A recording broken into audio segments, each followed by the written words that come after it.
The group, I think I left the group. There was an issue that was going on in the group at that time. I think when Sam Clef was attacking the video, and Dre, they had this, they're off there. And I left the group then because I was like, I don't understand the fight. At that time, I already made up my mind that I was not getting involved with the Justice for Mohbad again, because then there was too many distractions. There was the DNA issue, there was the CCTV issue, there was this issue, there was Baba Mohbad and Wumi's issue. Like, it was just a whole lot. And I said, oh, because no one mentioned thank God there's a corona inquest. Thank God an autopsy has been done. At least if we cannot achieve everything, then we'll be able to achieve some. Let me take a bow. So that consigned group, I came off it. But I have some people that are still in that group that has the full, do you understand? It's a crime for you to post people's private chats. It's a crime. You have to understand the law. But if the right authorities request for it, I'm sure the 1 or 2 or 3 people that still have the video, the group chat will tender the group chat. But asking that I posted, it's a crime. Why would I post other people's private chats? You want them to sue me? No. But take it to the right authorities. If they request for it, there are 1 or 2, 3 people that have it. They can go through the whole concerned citizen chat to see if there's anything implicating them. Because me, I can't. The group, I think I left the group. There was an issue that was going on in the group at that time. I think when Sam Clef was attacking the video, and Dre, they had this, they're off there. And I left the group then because I was like, I don't understand the fight. At that time, I already made up my mind that I was not getting involved with the Justice for Mohbad again, because then there was too many distractions. There was the DNA issue, there was the CCTV issue, there was this issue, there was Baba Mohbad and Wumi's issue. Like, it was just a whole lot. And I said, oh. Because no one mentioned thank God there's a corona inquest. Thank God an autopsy has been done. At least if we cannot achieve everything, then we'll be able to achieve some. Let me take a bow. So that consigned group, I came off it. But I have some people that are still in that group that has the full, do you understand? It's a crime for you to post people's private chats. It's a crime. You have to understand the law. But if the right authorities request for it, I'm sure the 1 or 2 or 3 people that still have the video, the group chat will tender the group chat. But asking that I posted, it's a crime. Why would I post other people's private chats? You want them to sue me? No. But take it to the right authorities. If they request for it, there are 1 or 2, 3 people that have it. They can go through the whole concerned citizen chat to see if there's anything implicating them. All right. So In respect to the last video I posted about what happened between Iyabo Ojo, police station and everything, Iyabo Ojo, in a bid to defend herself, she has gone to make a live video on Instagram. And she said a lot of things. This is part of what she said. What's going on in the group at that time? I think when Sam Clef was attacking the video and Dre, they had this, they're off there. And I left the group then because I was like, I don't understand the fight. At that time, I already even made up my mind that I was not getting involved with the Justice for Mohbad again, because then there was too many distractions. There was the DNA issue, there was the CCTV issue, there was this issue, there was, Baba Mohbad and Wumi's issue. Like, it was just a whole lot. Now, Iyabo Ojo is saying that she left the group chat when Sam Clef started attacking Davido. That she left the group chat, and coupled with DNA, all those things, she shall left the group chat. But that's not true, Iyabo. But first of all, I'm happy that you acknowledge the group chat, because now you be the admin. I'm happy that the admin is speaking. But that's not true, Iyabo. You left the group chat because of DNA problem. That's why you left the group chat. Now I'll be forced to post all these things. Or since I started releasing this group chat, I left your side for a purpose. The only reason why I left your side is because I was thinking that you will come to the public and just say the truth. And just say the truth, that's all. The only reason why I started releasing that group chat is because you went back on the agreement that you people had. I know what they happened to you now. You are feeling like if you apologize, people will now see you as a bad person and all that. I know how you are feeling. Oh, Queen Mother and all that. How we Queen Mother where they show herself, come, they apologize. But now I am forced to start posting these things. Now, first things first, when I say now justice for Mohbad, but now they saw the video. But anyways, let's move. You said you left this group chat when they started fighting Sam Clef, and when Sam Clef started attacking the video. The fight between Sam Clef and Dre DMW was on the 6th of October. I'll read part of it. Sam Clef say, I'm not your mate in any way. Dre say, no try me, oh. Waiting you won't do, Sam Clef asked him. Dre say, no vex me, oh. I did tell you now. Sam Clef then responded, say, waiting you chop, Dre. Who they want you? Dre say, I go put justice one side and face you. Sam Clef say, you did threaten me. Dre say, okay, come Nigeria, let's face it together here. They now continued. Dre now said, Iyabo now responded. There, Iyabo now sent a voice note. All right. all right. Welcome, everybody. Happy Sunday to all our real fam. How are you guys doing? Yeah, you can tell from the sound of my voice that I'm kind of tired. But of course, I can't sit on the fence without bringing this particular show to our family and our community members. Whew. Wow. All right. Welcome, everybody. Please do me a favor. You know the rules. You know the drill.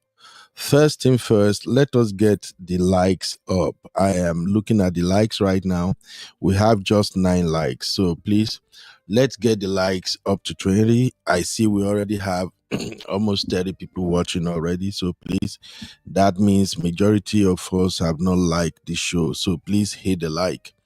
Now, Uncle Dayo, I see you in the building already. You're welcome. I also have with me trending Tosin, my own baby girl Tosin.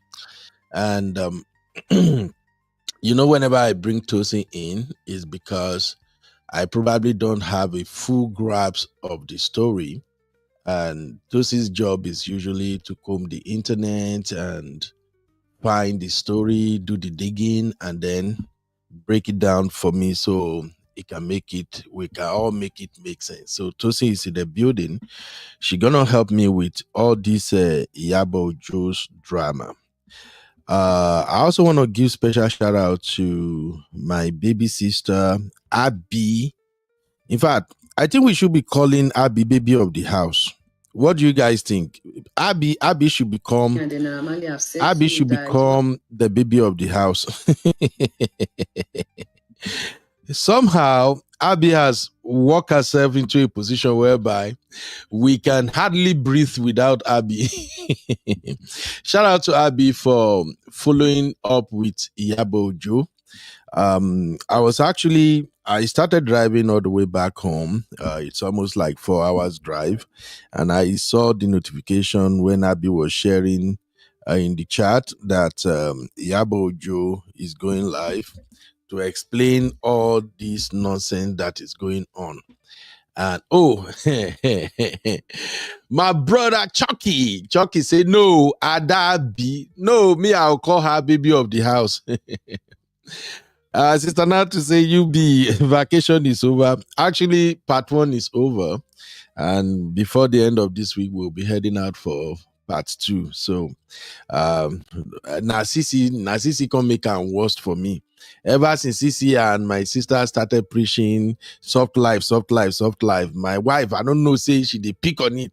Everything now softy. So although we used to have 2 vacations every year, but usually when we go on vacation like that, we'll just do like maybe 5-6 days or maybe 1 week at a stretch. But now Madam is like, no, let the children do their own. Maybe we go do our own. So we're back today and we're going to be going back again. We just wanted to chill a little bit and then back at it. And I know how America they be now. In fact, anybody when they go vacation, I encourage you now, make they go.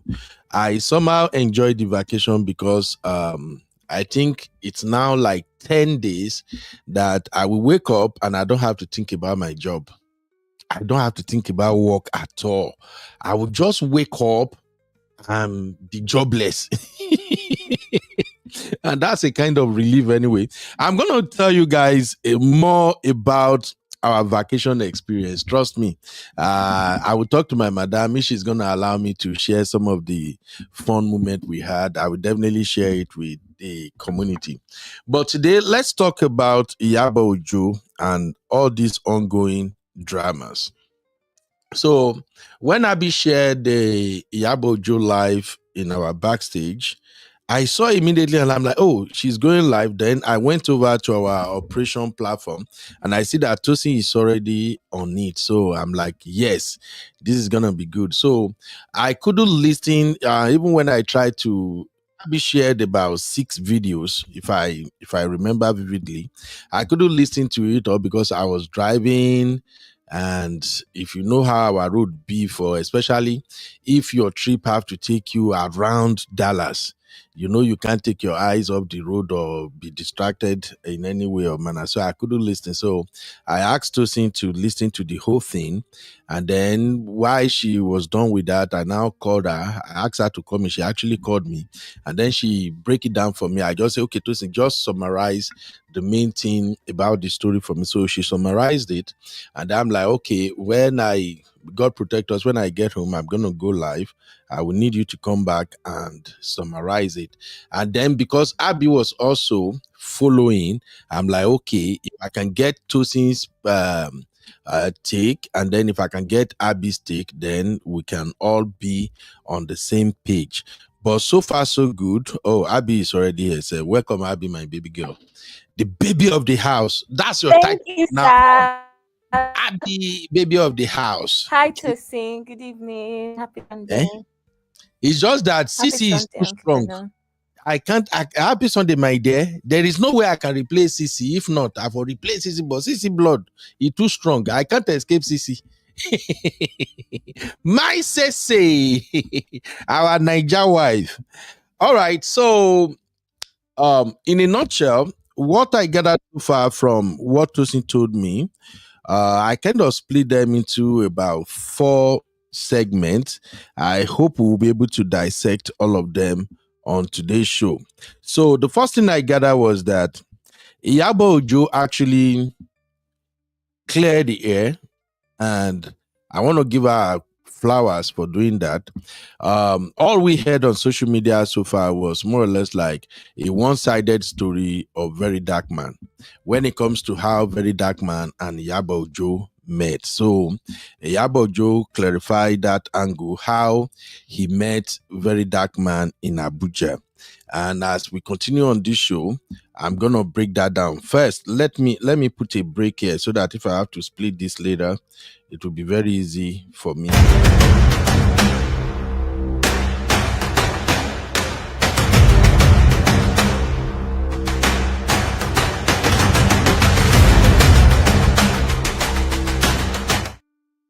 So we're gonna cover, I think from what Tosin told me so far, I just focus on like 4 areas. So maybe when Abby fill us in, I can actually fill in the gap for the other areas I didn't cover. So number 1, Tosin actually explained to me how Iyabo Ojo explained her meeting with Very Dark Man.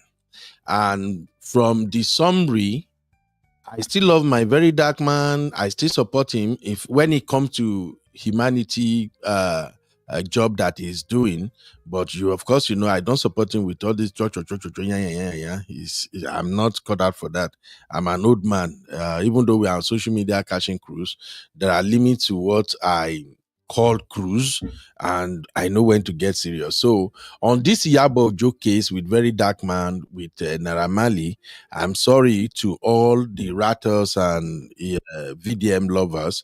Count me out. I am not in support of VDM on this one. Okay, please pardon me. Tosi, you may have to use your Wi-Fi, please. You'll be going in and out, and I know you guys are having network problem in Nigeria, so you may use your Wi-Fi. So first off, Iyabo Ojo cleared the air on how she met Very Dark Man. Now, Ife, I don't know who you are, but I just see you pop on my big screen. You say old man without sense. We don't remove people. I will give you that one slot. If I see one more negative comment from you, they will have to ban you. All right. It's not in my character to insult people or anything. You're welcome to my platform. You're welcome to the roof farm, but please behave yourself, okay? You one more insult, you are gone. But if you correct yourself, you're gonna be here, okay? Thank you very much. So I will give that to you. Call me old man without sense. I agree. No wahala. So basically, when it comes to Iyabo Ojo, Very Dark Man and Naira Marley, with whatever they got going on, I am not supporting none of them. And that is why I always encourage everybody who is following this issue. Please detach your emotions from what they got going. From Iyabo Ojo's side of the story today, I think to some extent I've been able to see the big picture of what they got going on. Nigerians, those who are big in the emotion of why would he say this to Iyabo Ojo? Oh, why would Iyabo Ojo say this to VDM? You will just get your feelings hot and you're going to have yourself to blame at the end of the day. The 3 of them, they are living their lives. They don't know you, you don't know them. Don't get into emotions with their shit. Whatever they got going on, we can analyze it, extract the lesson, and keep it moving. That is where I stand. I don't know them, they don't know me, they don't feed me, I don't feed them. So I don't see any reason why it should be this, let's fight to finish. I'm supporting Iyabo, I'm supporting VDM. It all don't make no sense. Okay. So having said that, when I heard the Iyabo Ojo explanation of how she met Very Dark Man, the first conclusion that came to my mind is that, God damn it, Naira Marley actually played these folks against each other. Right now, whatever they got going on, that is Naira Marley at work. Naira Marley is the one who is playing them against each other. And that's why I appreciate the fact that Iyabo Ojo cleared the air, and we'll get there soon. So, number 1, how Iyabo Ojo met Very Dark Man. Number 2, why was Iyabo Ojo in Abuja? She explained it. So, thank you, Tosin. I also gathered that the reason Iyabo Ojo went to Abuja was because she was invited by the NCCC. For those who don't know NCCC is that branch of the Nigerian police force that handle cyberbullying cases. Right? So, apparently, Naira Marley filed a complaint against Iyabo Ojo that Iyabo Ojo was cyberbullying him. So the agency invited Iyabo Ojo to come to Abuja to come and clear the air. So by the time Iyabo Ojo got to Abuja to clear the air. That is when Very Dark Man was also in the office, according to what I gathered. Now, where it become tricky is that when they were going to have meeting, Very Dark Man, according to Iyabo Ojo, maybe that is, thank God Abby is here, you can clarify it when I yield the floor for Abby to explain. So now, where I kind of start saying, hold on, something is not right here, is that Iyabo just said Very Dark Man came to that center to submit a petition for one case that he was handling, that maybe there was a case involving 650 million or something. So he brought the petition to the NCCC. And on getting there, Iyabo Ojo was there. Now, when they were going to have meeting with Iyabo Ojo, Very Dark Man was there, and they did not ask Very Dark Man to excuse them. So therefore, everything they were talking about, Very Dark Man was present. And that is kind of weird and off for me. And that is when I started thinking that, okay, hold on. Maybe Very Dark Man did not come there originally to submit petition. Maybe Very Dark Man came there because she knew Iyabo Ojo was going to be there. And maybe allegedly, Naira Marley was the one who orchestrated all those moves.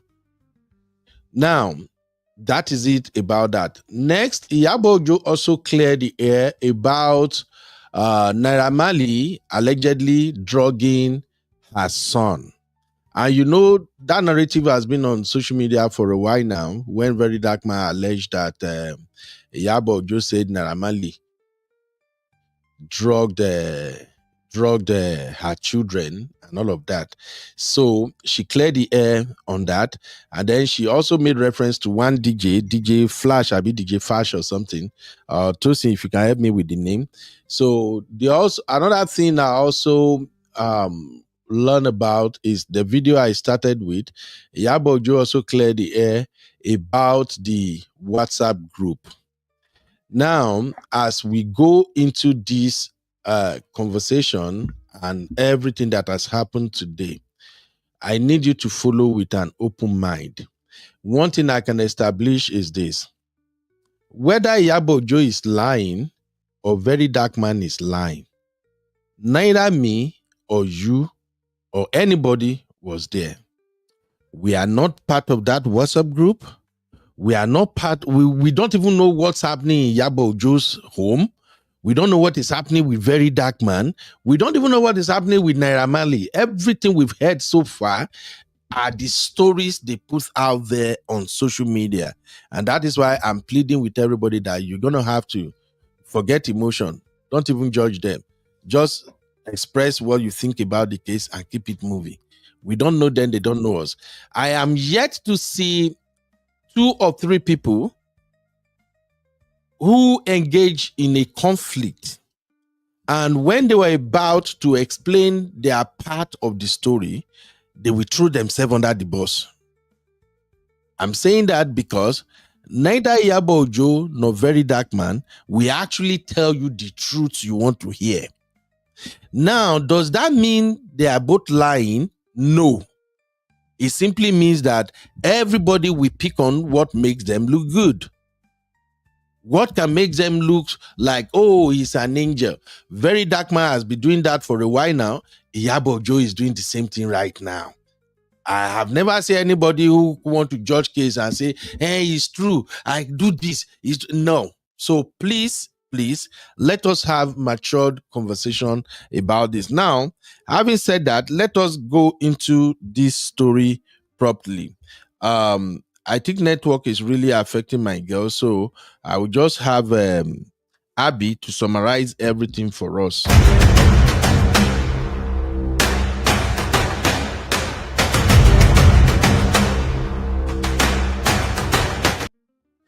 All right, Abby, how you doing, Mama? Good Baby evening, of the sir. house. Happy Good evening. Happy Sunday. Hey, Simbi, how you doing? I'm How fine, was it? sir. Good evening, sir. Good evening. I wasn't expecting you to be part of the show anyway. That's why I didn't alert you. Okay, but don't worry. We'll talk. We'll talk. You can just moderate and do other things in case if I have to step out anyway. CB, But I've you, missed you. Hi, yeah. Abby. Miss you too. Welcome. As I go vacation, them Simbi too. Them too. They do vacation. Yeah, fair enough.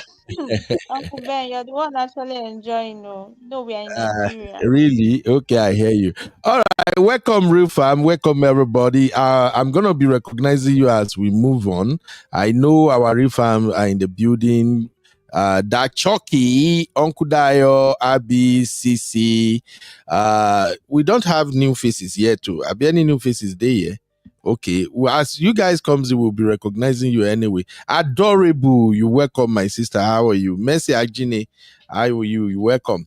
All right, let's get this story going. Abby, can you Yes. help us summarize basically what Iyabo Ojo narrated today? Okay, so the first category would be why or how and why she met up with Naira Marley. So Okay. apparently there are two police guys involved. One is CP Uche and the other one, can't remember his name now, should have written it down. She's closer to the other one, and he tried to convince her. Sorry, first things first. Iyabo Ojo went to Abuja anyway for something completely different. She was called. She was petitioned because she defamed Naira Marley. Pretty much, that's why she was petitioned. So she went to Abuja, and coincidentally, like you said, Uncle Beno, VDM also was in the same building, which is NCC, which is National Cybercrime. Basically, is a sect of the police force. So coincidentally, apparently, VDM happened to be there as well because he went to submit a petition for something completely different that does not concern this case at all. Anyway, in that process, she decided that she was going to apologize in quotes or sort things out with Naira, and then they had a deal which Naira was meant to talk to her own lawyer. Naira's lawyer was meant to speak to her own lawyer, and they will come up with something that they will put out to the public, pretty much. So in the process, VDM was around, and then the police officer started to convince her, you know what, VDM also wants to see you. What's the point of you only reconciling with Naira Marley? You might as well reconcile with VDM as well. Maybe not All right. reconciliation So is not the right word.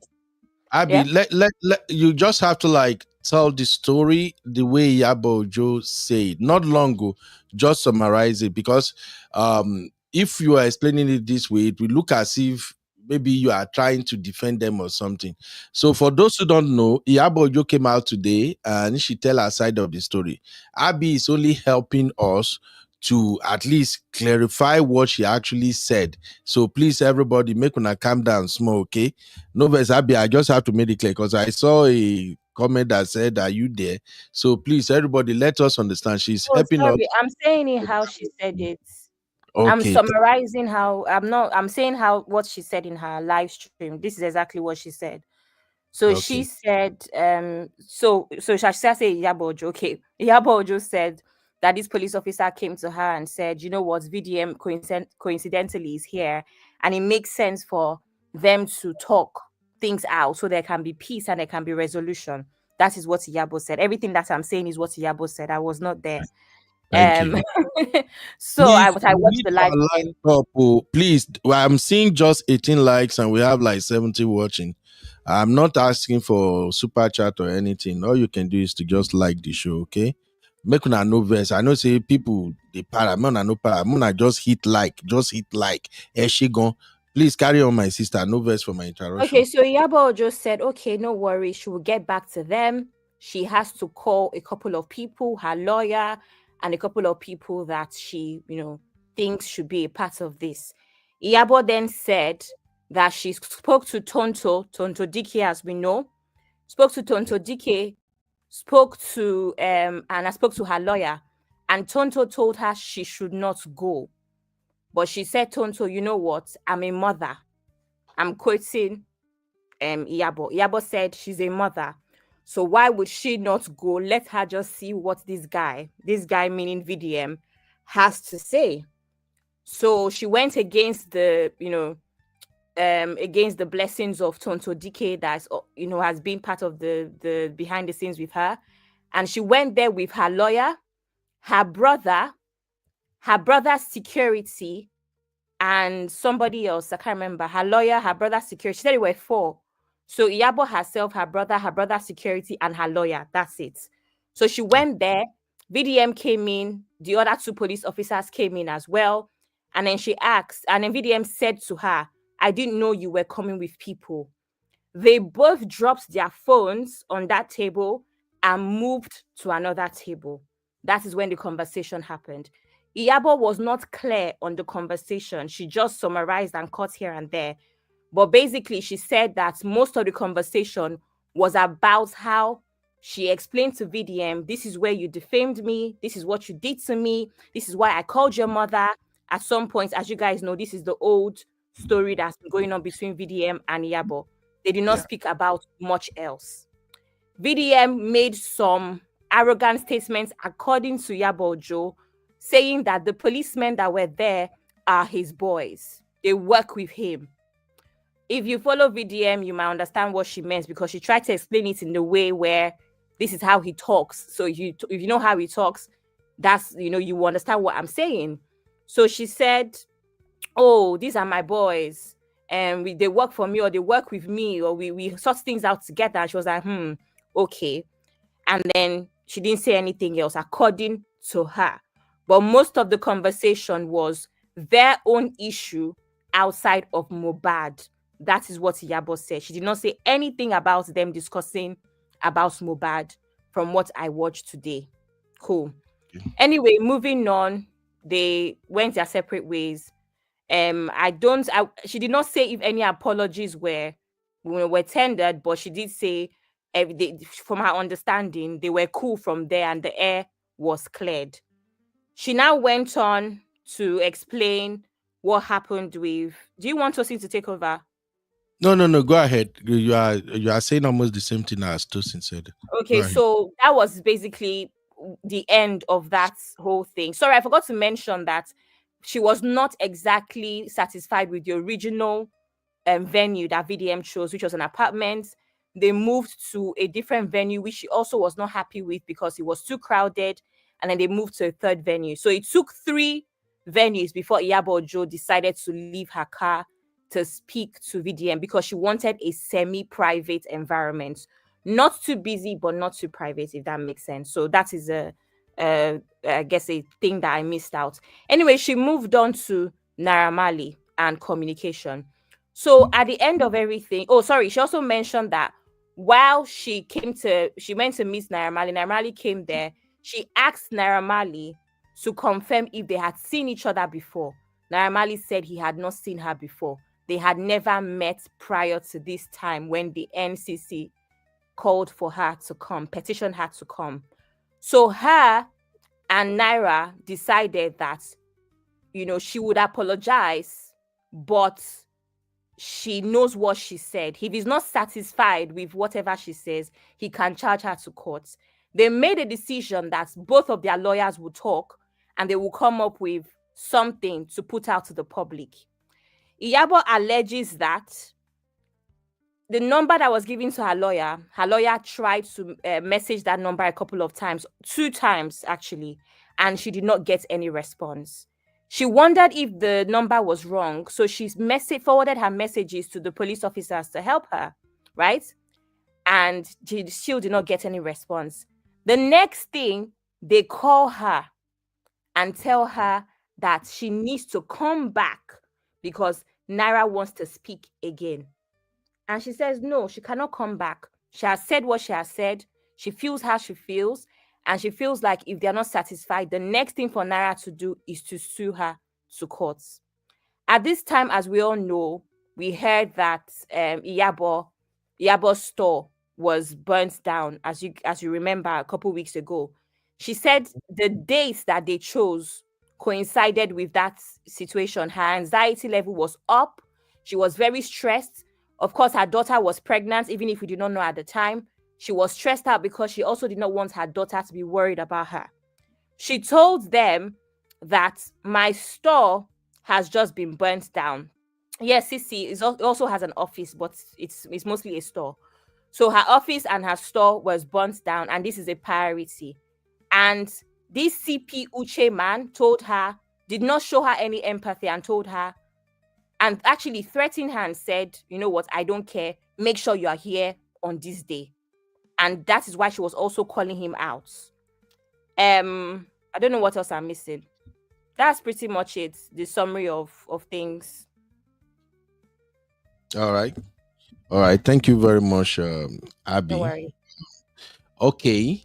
Now we all know she said a lot, so I'm just gonna start to break it down one after the other. And thank God Abby is here, Tosin is here. Hey Tosin, can you hear me? Hello, Tosin. Yes, I can hear you, sir. Good evening, sir. Good evening, Real Farm. Good evening, Abby. Good evening, Okay. Tosin. All right, Tosin, Good evening. are you using your Wi-Fi now, Tosin? Lobaton. Hello, Tosin, can you hear me?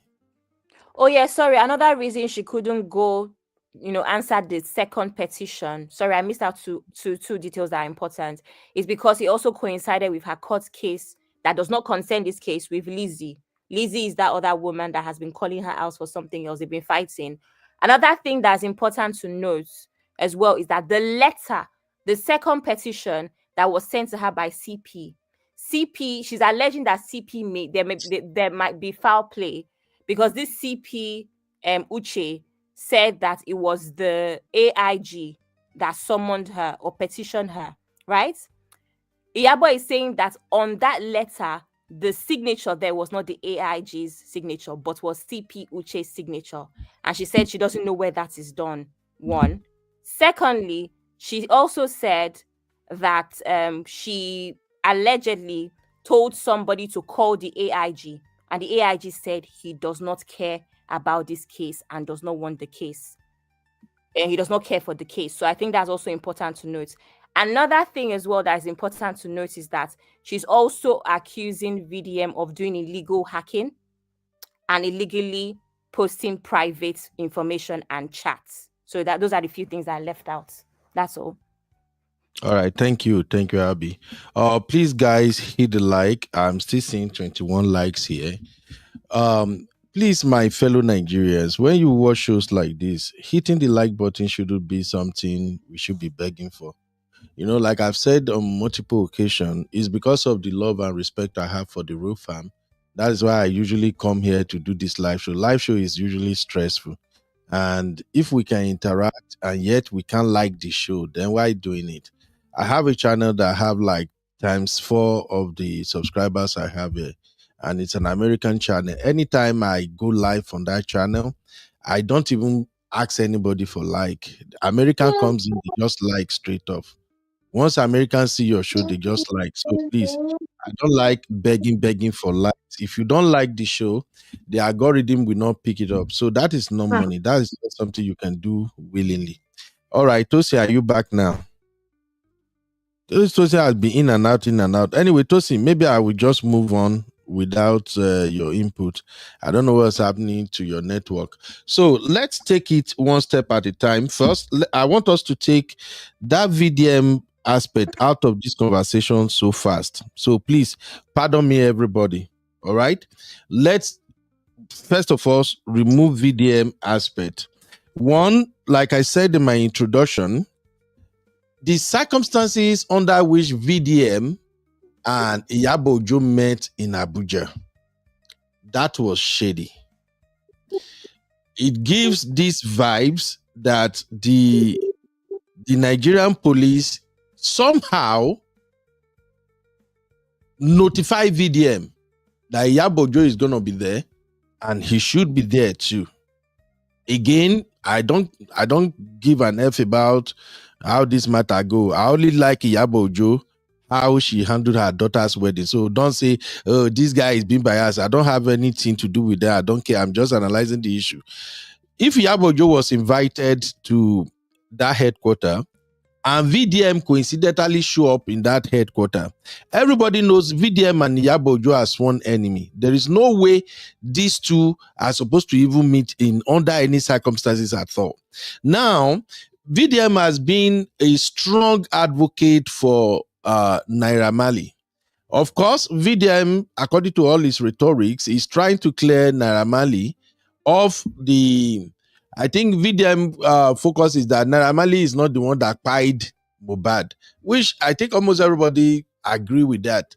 But based on evidence, so I think almost everybody will agree that he's not responsible. But there are evidences that Naira Marley and his other guy, they have been bullying that boy for way too long. And as much as I like Very Dark Man, that is one aspect of the whole drama that Very Dark Man intentionally withheld all the time. And I don't like that shit.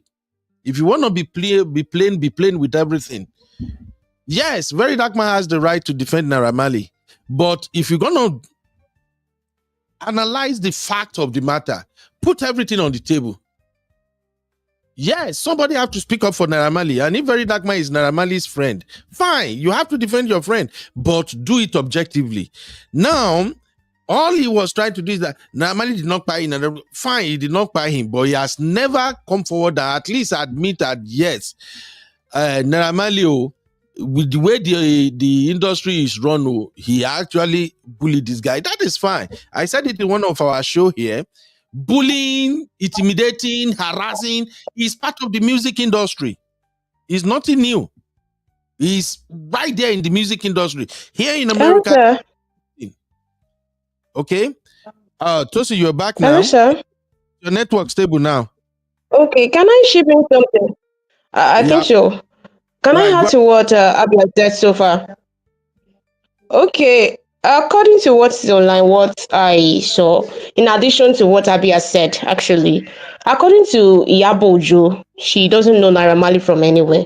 So she just used to promote his songs on a TikTok, his songs on her page then, just like colleagues helping colleagues. Like she doesn't know him from anywhere. So she said she got invited by the NCC when she was heading to Tanzania for Priscilla's wedding, but she couldn't show up immediately. But later she went. So she said that what happened was that she wasn't the one that called for Nigerians canceling Mohbad. Naira Marley.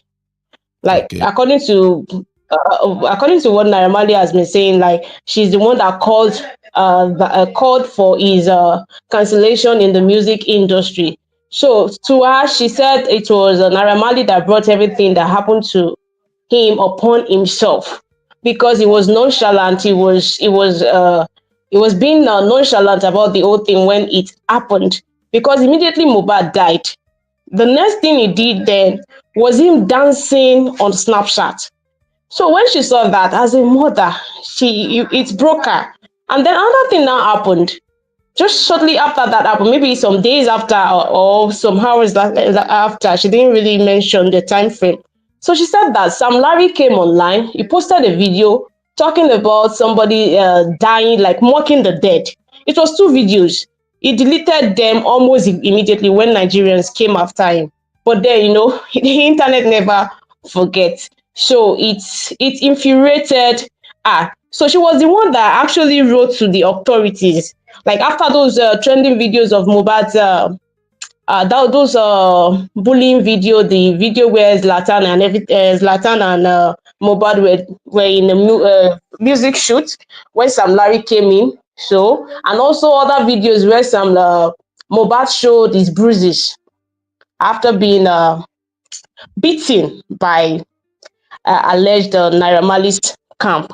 So when she saw those things as a mother, it touched her. So she wrote to the right authority, like to use her platform to call Nigerians to help the deceased, like seek justice for him, because everything that happened there, everything that came on social media there, then broke as a mother. So she also talks about um her son when he visited Naira Marley in his home, and that his drink was laced with drugs. So, but her son didn't tell her then immediately. So she got to know about this when she was seeking justice for Mohbad. The issue of this DJ Splash came in. So it was when she rendered an helping hand to DJ Splash, like she came out for DJ Splash too. Now, she said that the first thing that DJ Splash said was that, I have helped your son before. There was a day when he came to Naira Marley's house and his food, was it food or drink, was laced with drugs. So when that happened, her son started misbehaving and everything. And then she now said, I think she remembered then, maybe, I don't know, Sha. So that one got her infuriated about everything. And when she was now seeking, because of everything, all the information that she had about Naira Marley and their atrocities so far. So when she was calling for justice for Mohbad, then that was when VDM came in. So with that anger, like hearing hearing what was done to her own son too, and everything. So she decided to insult VDM's mother because of that anger. It was not really part of her too, but because of that anger at that moment, with everything that was online, emotions flying around, and her son too passing through some kind of stuff from Naira Marley's camp. She just had to do that with anger. So that was what she said. So on Wumi's case, she also mentioned that Wumi was called for interrogation.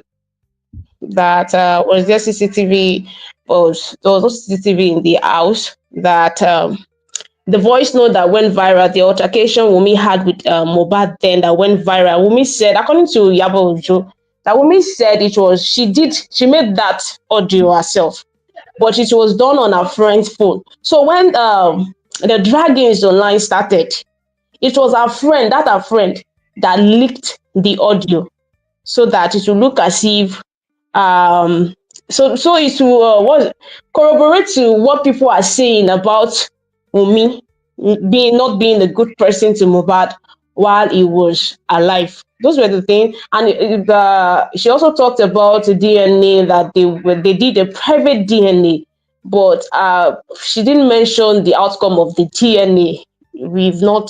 She didn't mention it. So that's everything I know for now.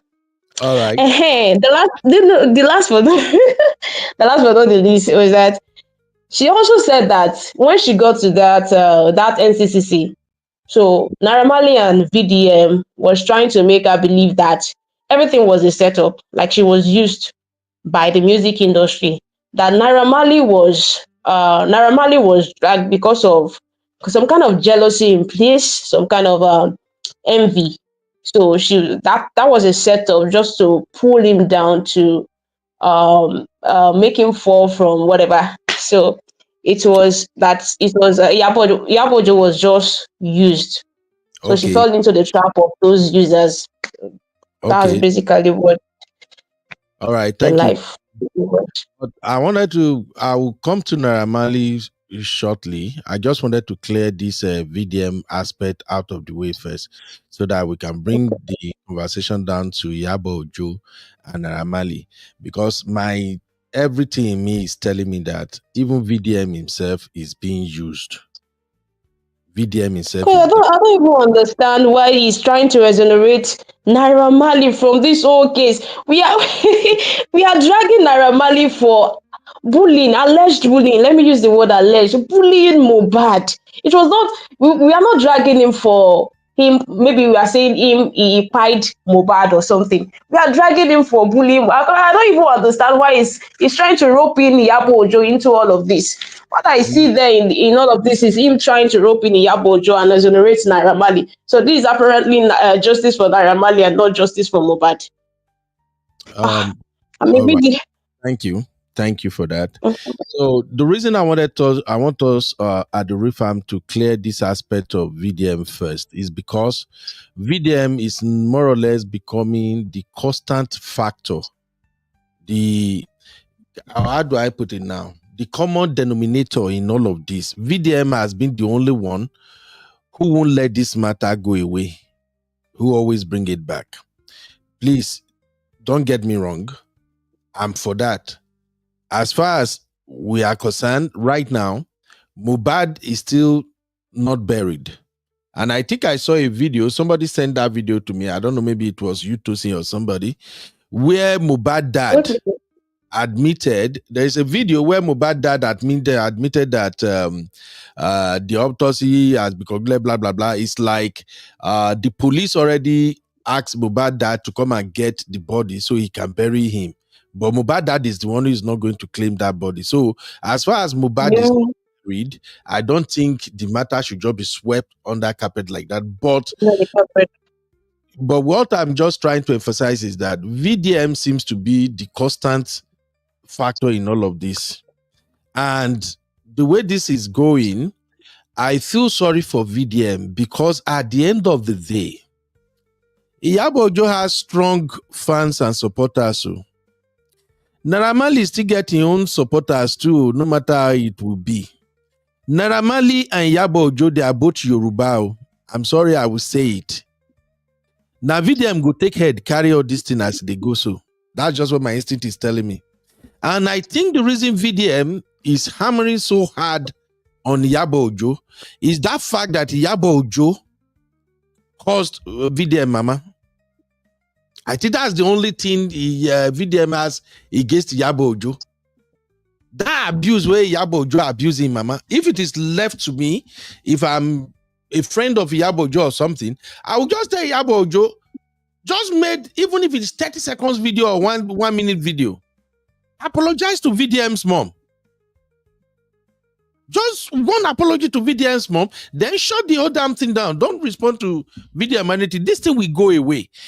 And I know why I'm saying this, because you may not agree with me, which is okay, but you see some of us Naija boys, if you curse our mama, we no go forgive you. I don't know of other people, but even me, where they follow you talk now. If anything happen, you carry your mouth, you curse my mama. I no go forgive you. Me, I feel no come social media, they not like this, but I swear I will get back to you somehow for abusing my mama. And I know a lot of Nigerians are wired like that. If it is left to me, I'll just say, Iyabo Ojo, to remove yourself from all this nonsensical thing that is going. Apologize to VDM. Don't apologize to VDM. Just apologize to the mama, because that's all I can see. VDM is just going after Iyabo Ojo like mad because of, say, Iyabo Ojo insulted his mom. And like I said yesterday or 2 days ago, VDM is a very vindictive person. I like him. I will still support him for the good work he's doing. But per nature, per character, deep down, VDM is a very, very vindictive person. And there are a lot of people like that in Nigeria too, who are very vindictive. If you have not had anything to do with people who are vindictive, or maybe you don't understand how they roll, people who are vindictive, if you do there something, they don't forget easily. They can tell you, oh, no worry, that's okay. Nah, lie.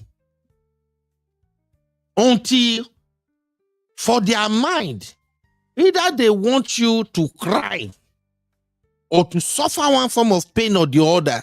Vindictive people don't let go.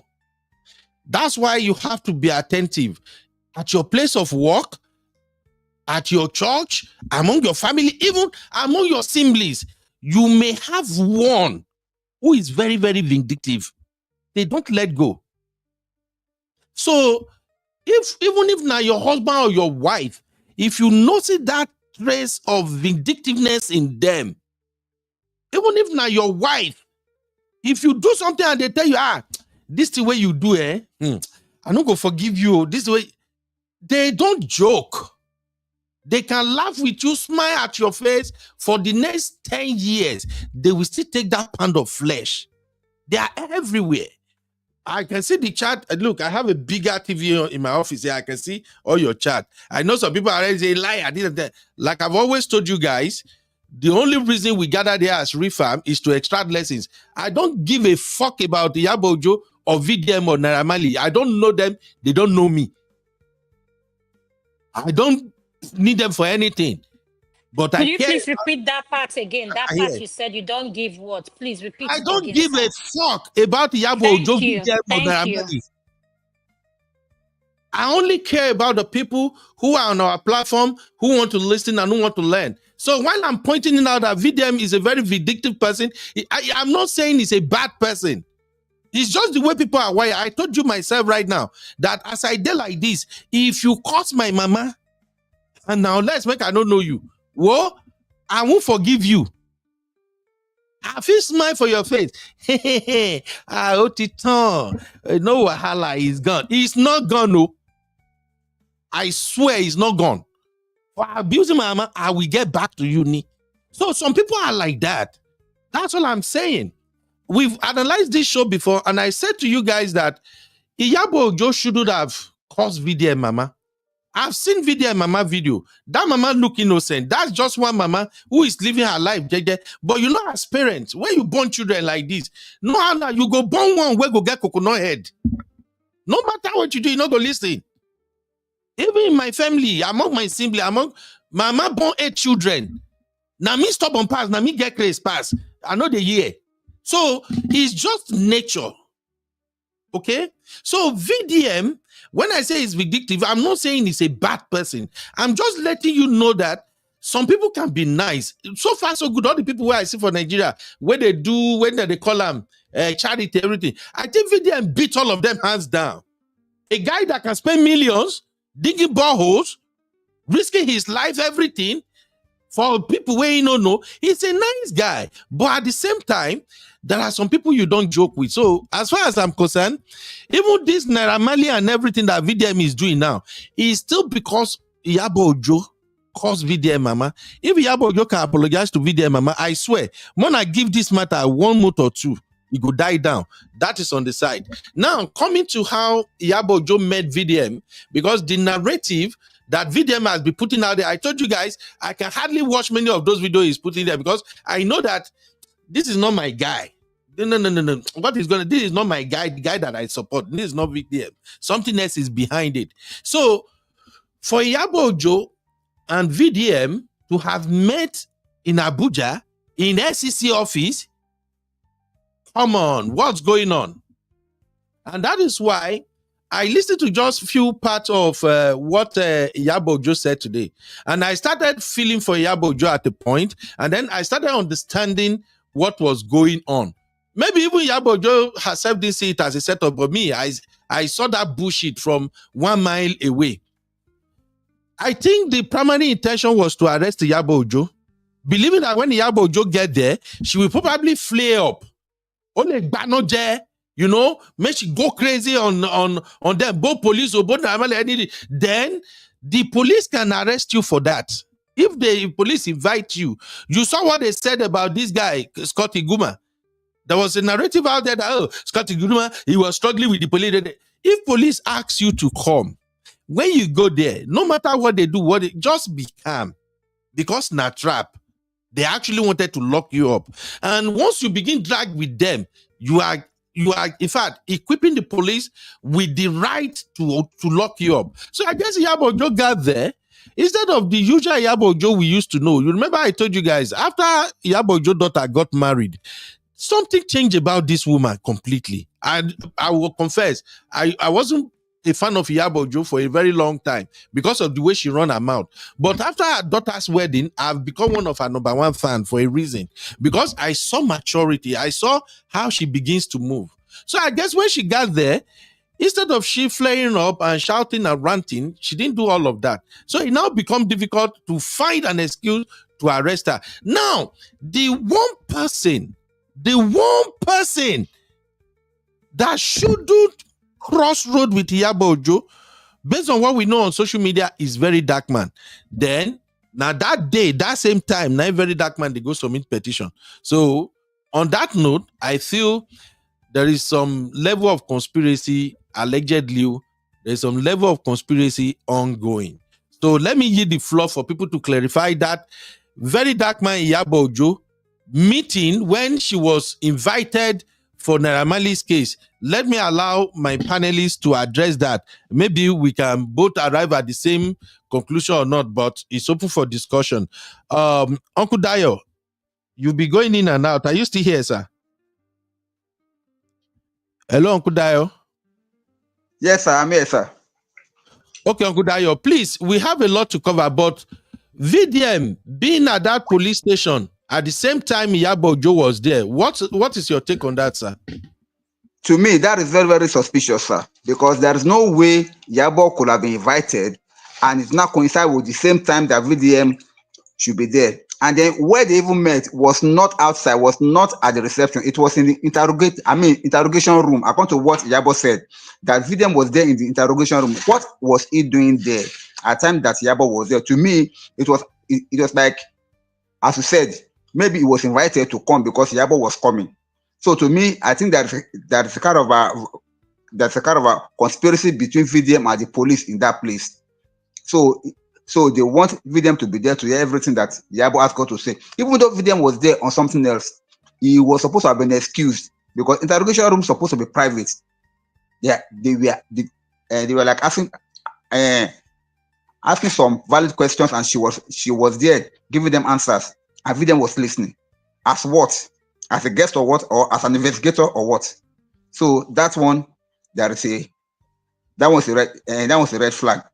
And secondly, on this issue also, I don't want to talk about VDM because each time his case comes up like this, it always creates a lot of tension and bad blood because the guy has not done well at all. But one thing that I do know is that in his quest to clarify what is happening and his support for Naira Marley, he's supposed to have lay it down the way it is. He has never admitted to the bullying by Naira Marley or Mohbad. He never said it anywhere. And he has even gone further to say that if anybody has a video of Naira Marley bullying Mohbad, that they should come out, that he will give them 2 million naira or so. I can't remember, maybe 20 million naira, or 2 million naira. To me, he just 20 million. Yes, he just like chasing cloud around that. And then even Iyabo too said that he was trying to impress her that bullying is normal, that bullying is not, that he himself normally bullies some boys just to correct them. All these things to me does not really sound well because bullying, no matter how much you look at it, bullying is a crime, and bullying should not be normalized no matter what. So there is a lot to this, but I don't want to go further than that. Thank you, sir. All right, thank you. No, please, I need to come in quickly to clarify two things. Yes, Uncle Dayo is very right. That's something that Tosin and I left out. Iyabo said that he bragged to her that bullying is minor. He bullies the boys around his area. And that for him, just say that? VDM. Iyabo said very dark man, of course. Yes, he said that. Hold on. VDM. Iyabo Ojo said in this her live stream today that VDM said bullying is normal. He bullies small boys in his area. Something along the lines of it builds their character. Something like that is not a big deal, right? So that is what Iyabo Ojo also said in her live stream. And I also want to remind people that just about the interrogation room, she also said that he referred to the policemen as his boys. Okay. Thank you. Yes, so that confirms it. The third thing I want to remind everybody is that VDM, people have posted videos, old videos of VDM. I can send it to the backstage if you want, where he is the one that called for people to cancel Naira Marley. So in the beginning, when that video of Sam Larry was circulating with the cutlass, VDM made a video screaming, "What is this?" And he himself, the same person that is now fighting for Naira Marley, also called for Nigerians to cancel Naira Marley. At that time, all of us were on the same page about this bullying issue. So I don't know why he has changed his tune and making it seem like bullying is okay. Okay. Now, thank you, Abby. But I want to clarify something real quick based on the statement you made now. You said during the live show, Iyabo Ojo said. Yes. Now, when you say Iyabo Ojo said, that nullifies whatever Iyabo Ojo said, VDM said. Yeah, I'm just telling you. Do you agree with me on that or not? Because yes, we're not there, so it could be a lie, it could be her own truth. Yeah. I don't know, but I just remember that we forgot to tell Tosin and I forgot to put that out there, so I'm putting it out there. Yeah. It's not that. It's not my thank you. It's not my it's good we know. It's good we know. But the reason why I quickly push back on that, you remember I said it here that ever since VDM started all this interview was doing that, I never watched any of those videos. I don't know, maybe you heard me say it you before. Said so. Uncle Benno, in that case, let me push back a little bit as well. We were here when a young boy, the one that he was helping out, remember, a couple months ago, came out and said that he also bullied him with a voice note. You remember? There was a voice note of VDM. Tosin, please, do you know what I'm talking about? There's a voice note of VDM bullying that boy. So if we want to put everything together, does that mean that VDM is true? Yeah, that's true. Yeah, now, that's true. We're pushing back and let's follow patterns here. There's a pattern here. VDM has bullied somebody and there was evidence. What did VDM do? He covered it with one. Abby, hold on. I know you are passionate about Lil Smart, that's the boy's name. Thank you. I know you are passionate about Iyabo Ojo and you really don't like Very Dark Man. You are not alone. There are a lot of people who don't like him also. But because we are trying to get fairness, I may not allow you to drag him that much so that he won't swear. No, we're being fair now. You gave me pushback. I gave you pushback back. No. If I want to do pushback, those who listen to me for long, they know me. If I want to do brotherhood for VDM now, my narration will be different. But because of how this case is going, and now a lot of Nigerians are beginning to turn into their own fight up and down, that's why I'm just choosing to be balanced. Now, if you can tell us what you think Iyabo Ojo did wrong and call her out, I will allow you to call out Very Dark Man, but we're not going to do that. I appreciate the fact that Iyabo Ojo said it, and you pointed it out that Iyabo Ojo said VDM said. Whatever Iyabo Ojo said, VDM said, I don't take that into consideration as far as I'm concerned. Can I ask you one question, please? Just wait.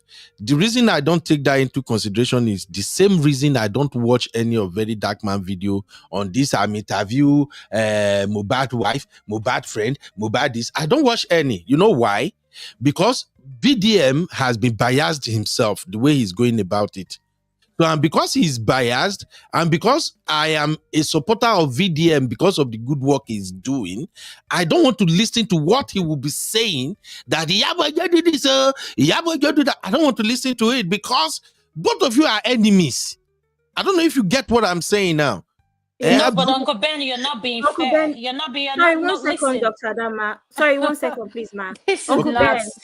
Uncle Ben, I have not started playing the role of a panelist. The role I'm playing here is giving information that you asked for. But you're adding more information, and I agree with you. You asked me a question, and I told you that if we're going by what's it called, by what has been going on the internet, it is not the first time that we're hearing VDM being a bully. I'm giving information. I'm not a panelist yet. Yeah.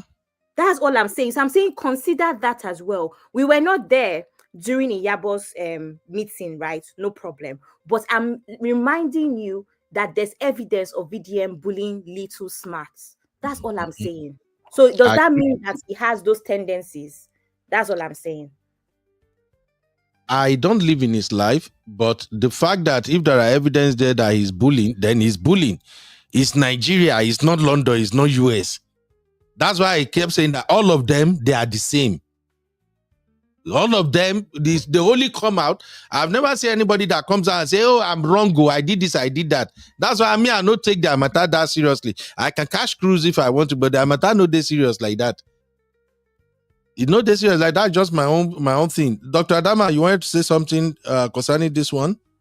This is what I wanted to say with the information Abby has shared with us. She says something. She says she's not a panelist. She came to share information. Yeah, she did. VDM has been a bully, and I agree with you. So has Iyabo Ojo been a bully. Let's call it the way it is. Both of them have been bullied in their own rights. But this is the question I want us to ask ourselves.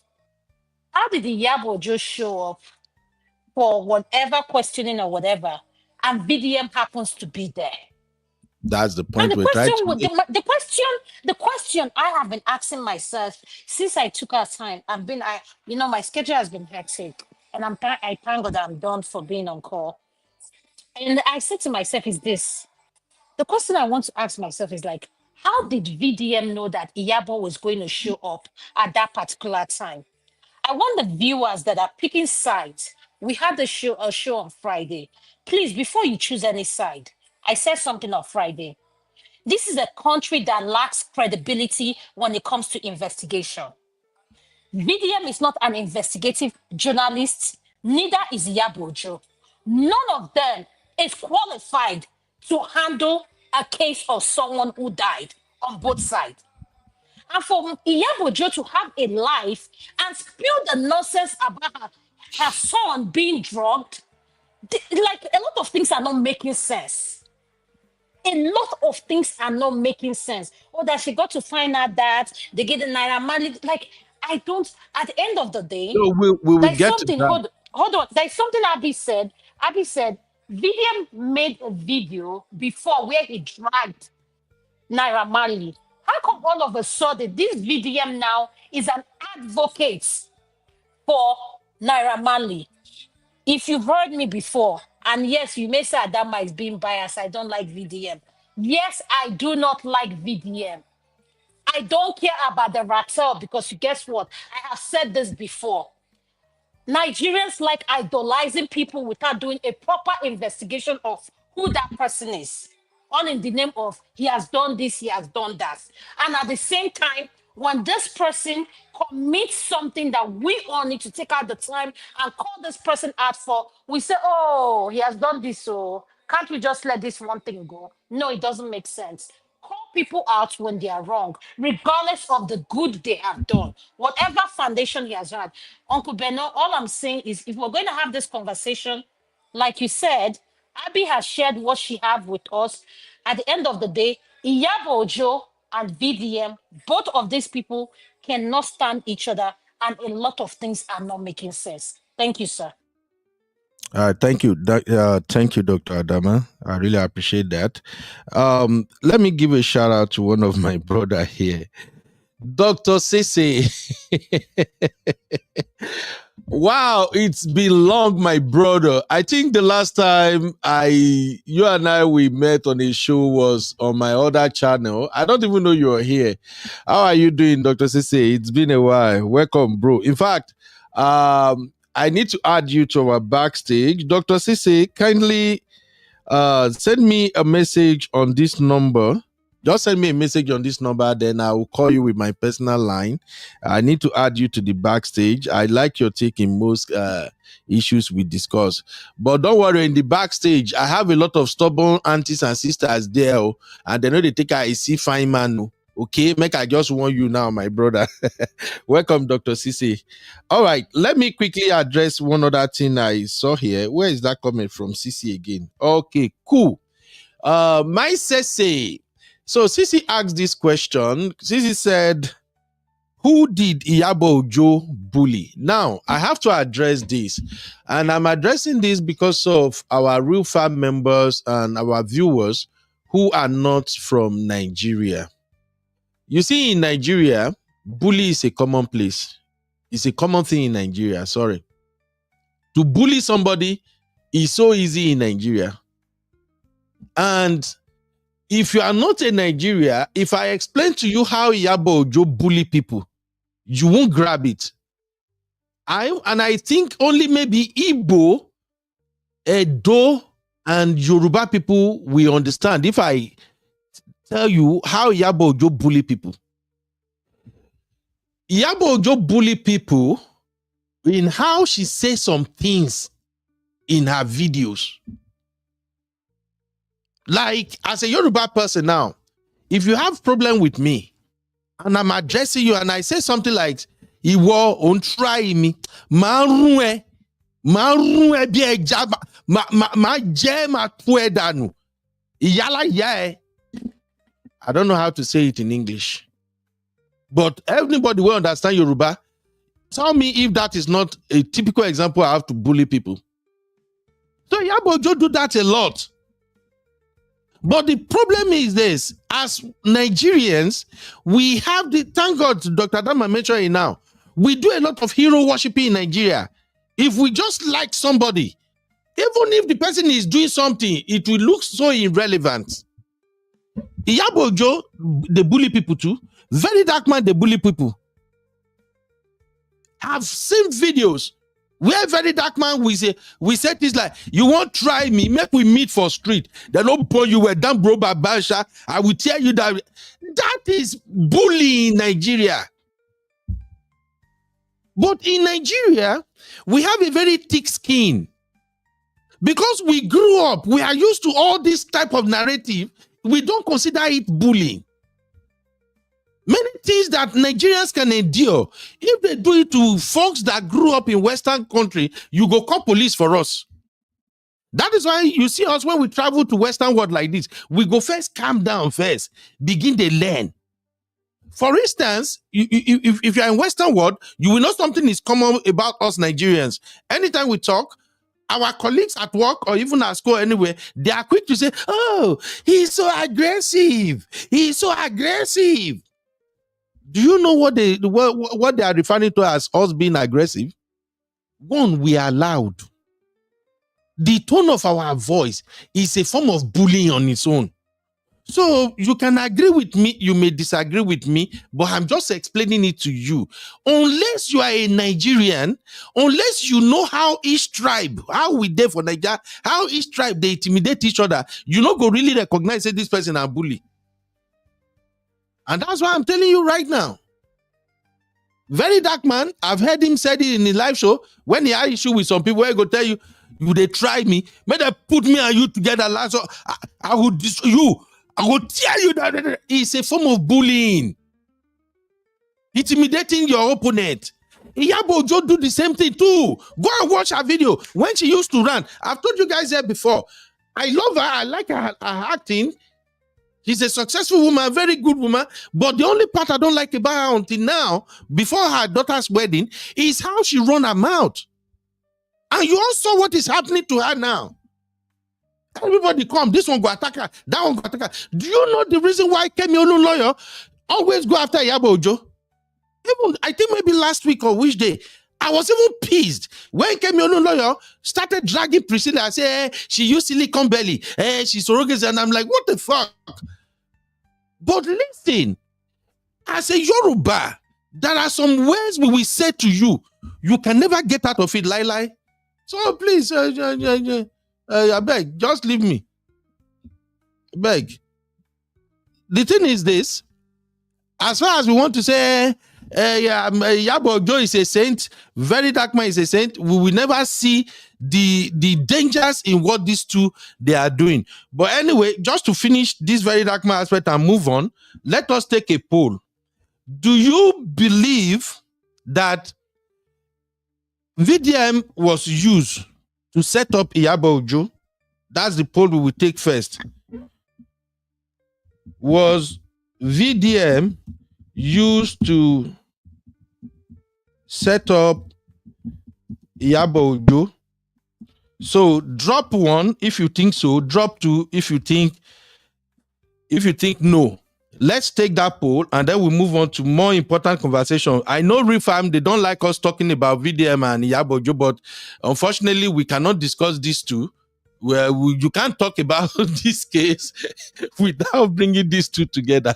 But can I ask you a question? When you So say set up in one way, could you expatiate what you mean by set up? I don't understand. I will explain it, but make I shout out to Sister Natu first. Simbi, can you read this comment? Is Simbi here? My eye no see this coming well. Yes, sir. Yes, All right. sir. I Shout out can to read the Sister Natu. comment. God bless you for that super chat, Sister Natu. We love you. Thank you. Big money ni mo like. Yeah. Oh. All right. She Let's said, I am charging Uncle Beno for obstruction of justice. Tell the house why you're interfering with Abby's submission. Sister Natu, I'm not interfering with Abby's submission. Oh, we will get there. Oh. It's just that if I allow Abby to really go in on VDM, this show goes scatter. So I just the text I they manage all my both sisters. So Abby will still have the floor. But if Abby go on VDM, we have VDM fans watching. They go come back on the attack, and I have to defend my baby girl. So the thing go derail the whole thing. That's why I will say make Abby hold on small first. Okay, Sister Natu, thank you. Sister Natu still drop another one again. Sister Natu. Now so you like today's show, She said, Uncle Ben, stop capping. With all due respect, your submission to Iyabo's bullying does not hold water compared to Naira and VDM. Okay. Okay. That Iyabo's own is reaction. I guess I agree. See, I agree. Everybody will have their opinion. That's my own opinion anyway. And I see CC asking, saying something here. Let me bring this up real quick. Where did CC? Wala CC. Yeah. CC said, your definition of bullying is interesting. Well, CC, let me make it very simple. Thank God we are all in Western world.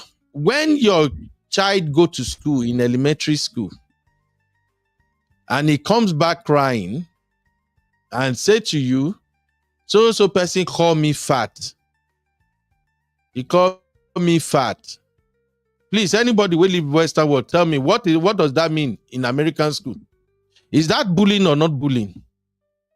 Cursing among children. If a particular student in American school, elementary school, for instance, is used to cursing other students out, you go curse them, call them names. What do we call that in American school? Please, let's be fair. Or in London, maybe that will not be bully for UK. But here in America, that is bullying. Just by cursing somebody, please tell me. Anybody with the America, I don't know if you are in London, if it counts as bullying in London or UK, please drop it. Maybe we know, at least we are learning. But here in America, if your son or your daughter go to school, he not touch anybody picking or he not beat anybody. But when he see them, he go curse them out. Look at your pitch nose. Look at this. They get so many calls. I don't even know, self. The school authority will call you and they will tell you, say you're picking, they bully another picking. But so, you know, there are different kind of bullying, though. There's something called emotional bullying. I'm sorry now. I'm sorry. Explain that now for your area. Talk with the America together. Where did they call that one for your side, though, Dr. Adama? It's called bullying and it's called body shaming. You're picking on the kids every day, telling the kids like you're fat. It's called body shaming, and it can affect them emotionally to the point that they can take their life. As a matter of fact, you will be charged. You can be charged in some states as an adult. Okay, are you not saying my definition of bully is wrong, Dr. Adama? No, I'm not saying I'm supporting what you're saying. All I'm saying to CC is that the kind of bullying we're talking about in Africa is something, I think, where you need to expatiate when you were explaining the bully about Africa. Africa bully people based on your influence and people. That's they'll use that alone. I mean, you say the way they will lower you and make you feel like you are nobody. That is. But when we were having issues with the Ghanaians, you guys termed it as arrogance. That's just the way Nigerians talk. Yes, God bless you. That's a nice one. Today it is bullying. Today it is bullying. Nice one. Yes, so Beno, respond Uncle to Beno, that. this is very arrogant. Did you hear that from me or you read it in the chat? All of us, we said it on this panel that I didn't say it. Abby, don't call my name. It was arrogance. This same talk you're talking about. Today it is bullying. This definition and comparison of Naira Marley and Sam Larry and Iyabo's bullying is very disingenuous. Because when Sam Larry was carrying a cutlass to a video shoot versus somebody wearing black bonnets, to cuss out. I'm the same person that I said on this platform, I do not like when Iyabo Ojo wears her black bonnet and starts cussing out.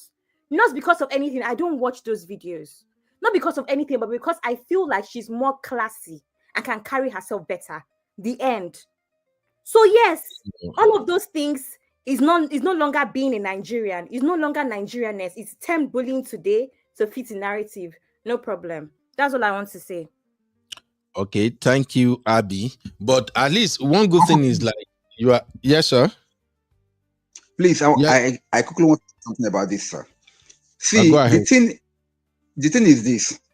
Nigerians are so much used to bullying that we don't even see it as anything else again. I'm sorry. That's where we are. Bullying can be verbal, can be physical. But immediately somebody mentioned bullying, I might always go to the physical one. But the verbal one is always the most common one. Because as you have said, if somebody now there was a time that a mother said something to a child, I think it's a 14-year-old boy or so, and the boy went inside and hung himself. In Nigeria, yeah, this thing trended. Just by saying something to that child, the boy just went inside and hung himself and died, and cried like that.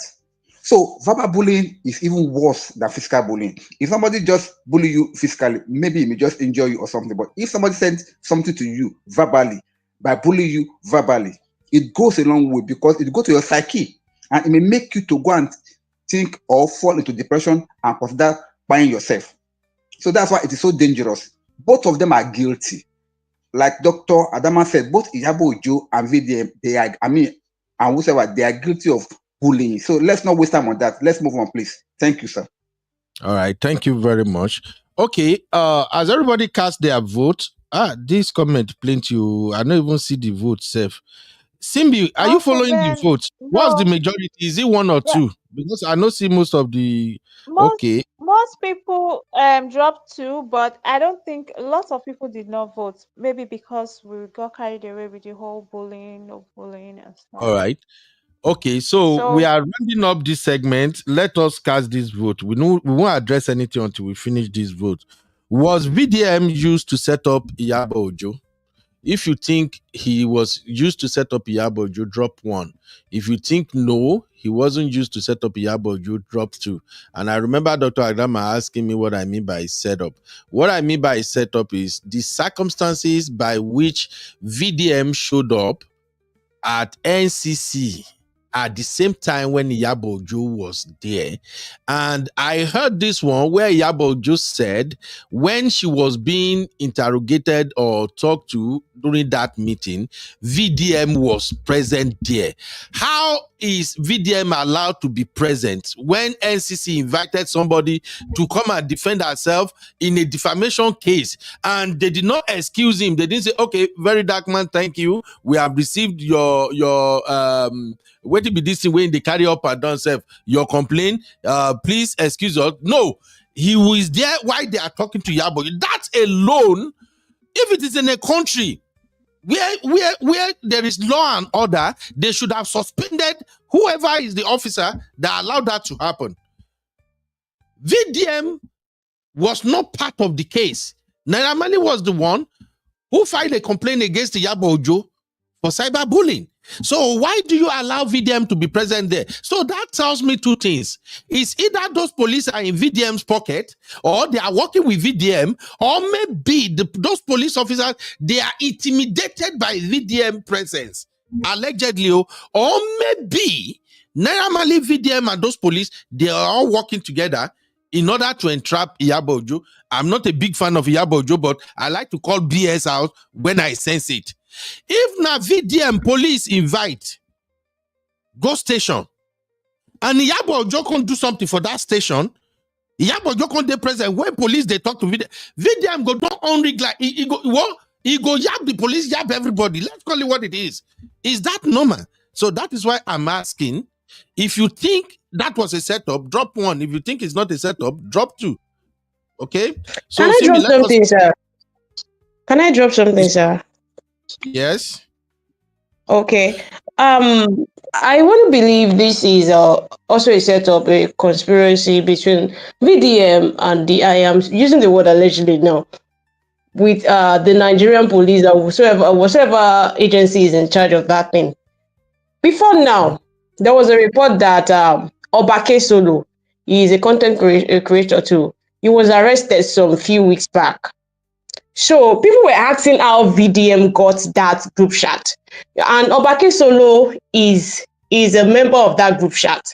So Obake Solo's phone was probably taken from him. So I am guessing Obake Solo, the group chat was gotten from the police. You know, when they arrested Obake Solo, they took his phone. So they saw all those things. Those things were now forwarded to VDM. Yeah. Hold on, no. We are not talking about the group chat yet. Are you bringing that in to establish that there is a kind of VDM and the police? Conspiracy. Yes, exactly. Also, can I add something? Yes, yeah. Abby. Yes, that's what Tosin is saying. Tosin is trying to explain to you that there is a relationship between VDM and the police that we are unaware of. Remember that also when I was narrating Iyabo's live stream earlier, I also told you that that VDM mistakenly bragged that the police guys are his friends, they are his boys. So that's something to consider. I also wanted to ask, I know that Nigeria is very messy, it's very messed up. But the office you would interrogate someone and question them, would it be the same office that you would go and submit a petition? Would it be the same place to go and submit an issue that you another valid question? So why it's not possible for VDM to have been in the same office with, because I can imagine that interrogations are specific and they are private, right? Because as police, are these things not meant to be private conversations? It's not meant to be a secret for obvious reasons, but you don't want things to be leaked out to the media beforehand, etc. So I can imagine that an interrogation room is probably also quite soundproof as well, and separate from where the general public would sit, would wait, and stuff like that, right? So I'm wondering, the two spaces where VDM will go to report 650 million naira something should be different from a space where someone like Iyabo Ojo should be spoken to, just for secrecy, from a secrecy standpoint as well, because that information should not be out there. There's a word I'm looking for. The word is not secret, but I'm sure you guys know what I'm talking about. All right. So the bottom line is that there is no privacy in that meeting between Iyabo Ojo and those people. Okay. So I think that puts an end to the VDM aspect of Iyabo Ojo live show on Instagram today. Thank you, ladies and gentlemen. Now, let us go deeper into other important issues that needed to be addressed. And this time, I want to talk about Naira Marley versus Iyabo Ojo. Are we ready? Everybody, are you ready? Kasongo, yeah. Mombari nanga. Kasongo, mbona wewo. Songa libala. Oh, yeah. Kasongo, mbona wewo. Mbona wewo. Mombari.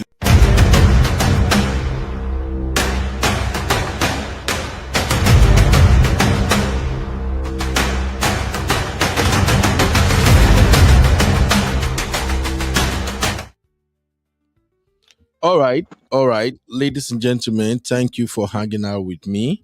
So we're now moving on to the second issue on today's show. I really appreciate everybody. Let's shift our attention to Naira Marley and Iyabo Ojo for a minute. And this is where I think me and Sisi we go get bass goes. Let me share the link in case if there are any other person that want to join this conversation, because it's gonna get interesting now. So Naira Marley and Iyabo Ojo, according to what I gathered, and Tosin, you got to be here because you are my blogger.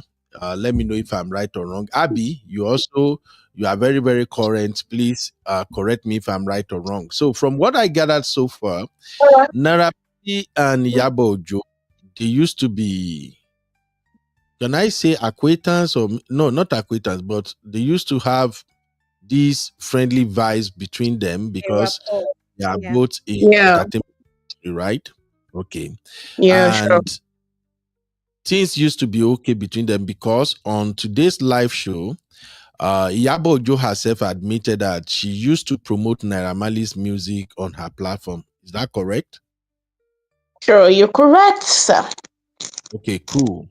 And from all indication, everything was all good and fine until the Mohbad demise. So after Mohbad died, that is when everything went south. I have a reason for saying me and Sisi we go get both here because I know Sisi like well. So now, Tosin, based on Iyabo Ojo's show today, how did Iyabo Ojo said she started having issue with Naira Marley?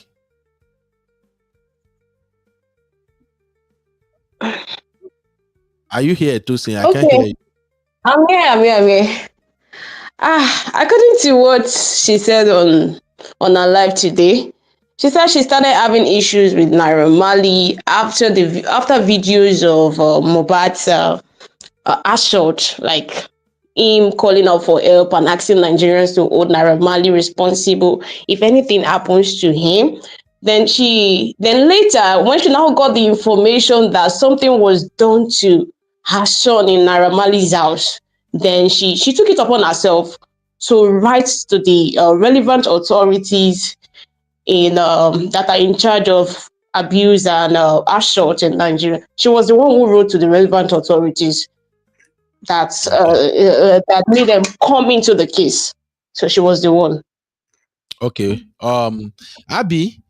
Yeah. I highlighted this comment from Adorable that says she uses Naira Marley's song for TikTok but never met him.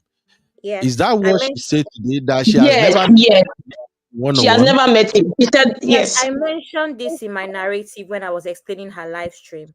During Iyabo Ojo's live stream, she mentioned that she had never met Naira Marley until the meeting at MCC.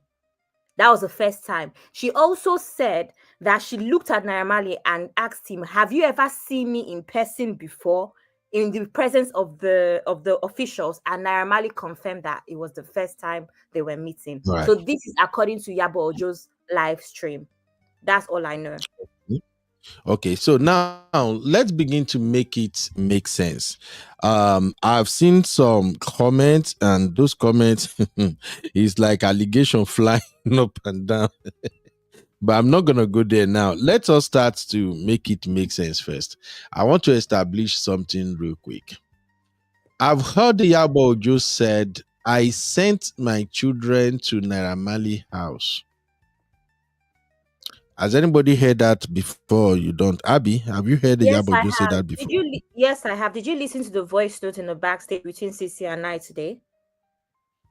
I think I played one, but I couldn't find message playing to the backstage. I don't even know how many things that was going on there. I explained that with a bit of context. Way before this Mohbad thing happened. First of all, who is Priscilla? Who are these people? All of them, that industry, they are all intertwined. Let's be honest, right? There's all sorts of parties, there's all sorts of hangouts. That's how celebrities, influencers, of which we know Priscilla is an influencer, that's how they roll. So I don't even way before Mohbad's issue, there have been rumors that Naira Marley throws parties, just like any other person in the industry. Naira Marley throws parties, right? And this is even me trying to say there's no point in us putting it on Naira Marley that he's the one that gave anybody substance or make anybody abuse substance, because in that industry, just like you said, Uncle Beno, in that industry there's bullying, in that industry there's also drugs. Do you understand? So it's now a matter of if you want to be involved in it or not. So Shout out Naira, Sister Marriott. Sorry, I just the greet Sister Marriott, my troublemakers. So Naira has been throwing all of these parties anyway, and it turns out that Priscilla and Festus have gone for these parties. So I just wanted to put that out there way before all of these goes. Everybody already knows this. There's pictures out of Priscilla with Naira from years ago. You know, there was a time that Naira was a popping artist and he would invite everyone for these parties and everybody would want to be there. That's how this allegation of substance abuse spiking started to begin with. It has nothing to do with VDM. It has nothing to do with their fights way before, right? So it doesn't mean that Iyabo has met Naira Marley. Either way, her younger children that go for these sort of parties would have gone there anyway. Do you understand? So I just wanted to put that out for context. Okay. Now, all I'm trying to establish is this. One of my narrative, as far as this case is concerned, is that Iyabo Ojo has a resentment towards Naira Marley. It has always been part of my own rhetorics that, look, I think Iyabo Ojo has something big, something huge against Naira Marley. And when this Mohbad buying occurred, that seems to be the trigger that sent Iyabo Ojo straight after Naira Marley. Don't get me wrong, I don't give an F about Naira Marley. I'm not even a fan of his music or anything, so just going somewhere with this. And I remember I also said that it seems Iyabo Ojo is fighting like 2 or 3 battles in one. All the resentments, all the things Naira Marley has done to her, and now top it up with the demise of Mohbad. Iyabo Ojo just wanted to like knock Naira Marley out with everything, and I think that is what compounded, or maybe that what kind of messed up her battle during her live shows, during her call out, during her justice for Mohbad effort. She's fighting like 2-3 battles under one umbrella, and I think that is why VDM probably have a lot of ammunition to attack her negatively now and all that. But I'm still going somewhere with this. So Abby, we agree that Naira Marley and Iyabo Ojo, they have never met before. They don't know each other. We right? don't agree. That's what they said. I was not there. I'm telling you, everything that I'm saying is what is on the internet. But do you believe these two have never seen each other before? I don't. Just give me your honest opinion. I don't believe. Do you know why? Why? Because they are in the same industry. Is it movie premiere? Is it like there has to be a way? Maybe when I don't know what people define as meet. You don't have to shake hands. Doesn't mean you were not in the same space. So I find it difficult to believe that they are from the same industry. Everybody's intertwined. Uncle Beno. Is it a movie premiere? Is this something here and there? I think their paths might have crossed, but I could be wrong. That's my opinion. I don't believe their paths has never crossed. Honestly, that's my opinion. All right. Regardless, yeah. CC is saying, Nabi, that doesn't mean I have met you. Look, that's why I'm asking, what's the definition of meet? Give right? everybody opportunity. Recently, there's a show that I was watching where one of the housewives was trying to tell someone's husband, we have met a couple of times. The man said, no, we haven't met a couple of times. I was there. So if somebody's in the same room with you, at the same events with you, would you consider that meeting, or would you consider that we were in the same space? That's why I asked a question here. What do we consider meeting? What is the definition of meeting someone? Do you understand? There's a difference. There's a difference. But we have to make that definition ourselves. That's all I'm saying. All right. Now let's move forward with this. Let's assume both of them have never met. I wanted to ask this question. During Iyabo Ojo live show today, Iyabo Ojo admitted that her son, she sent her son to Naira Marley house, or her son went to Naira Marley house. She said one of those. Which one is it, Abby? I'm not going to lie, this is very old news. She did not say it during this live stream, but what I remember, she didn't say it. I heard that part. No, this live. She said it. She said it. Okay, she said it. I didn't hear it. What she said it was DJ Splash that told her that she didn't know of it before. That's not what we're talking about, Tosin. That's not what Uncle Beno asked. Uncle Beno, Beno, that's what. That's what. That's it. One Hold second, on, sorry. hold on, One sec. Tosin. Guys, just hold on. Uncle Beno, ask your question again. The question I ask is this. During the live show earlier today, Iyabo Ojo spoke about her son going to Naira Marley's house and that the son drink was spiked. Did you hear that part or you don't hear that part? I heard it. You asked me if I sent my son there or my son went there. That's what you asked. No, I said I don't know how she say it exactly. Okay, Uncle Bade, can I have a go? Exactly. Before we answer, please. This son we are talking about, how old is the son when this party happened? When he went to this house, was the son an adult or a minor? I think it would be an she adult. didn't mention that. She didn't say anything about the age. And we don't even know the year that happened. So we can't really backdate to calculate that. Okay, thank you. I mean, we we can do rough math, right? Shout out to MOP. I see MOP in the chat. Baba, how you doing? 26 years old this year, right? 26 and 26 years. Okay. It's 26 so at in the other moment. words, everything that happened can be more than 4 years ago. So first thought should be like do quick math. It couldn't have been less than 18. Yeah. It could have been less than 18. Yeah. Okay, so that's cool. what I want to say. So that makes him an adult. And Uncle Ben and Abby and Tosi, the legal age for drinking in Nigeria, is it 18 or 21? 18. It's 18. Oh, I'm sorry now, Uncle Ben. I know you don't, but this question I'm asking, I just have to, I want to, in order for me to understand the subject, I'm sorry if I'm asking a lot of questions. I just need to know so that way our viewers, because we can't just say these things, because this is a case about murder. Excuse me, allegedly. It's not allegedly, the guy is dead. It's murder. So you said the legal age for drinking in Nigeria is 18. Dr. Adama. Yeah. Okay, Dr. go ahead, Adama. sir. Mm-hmm.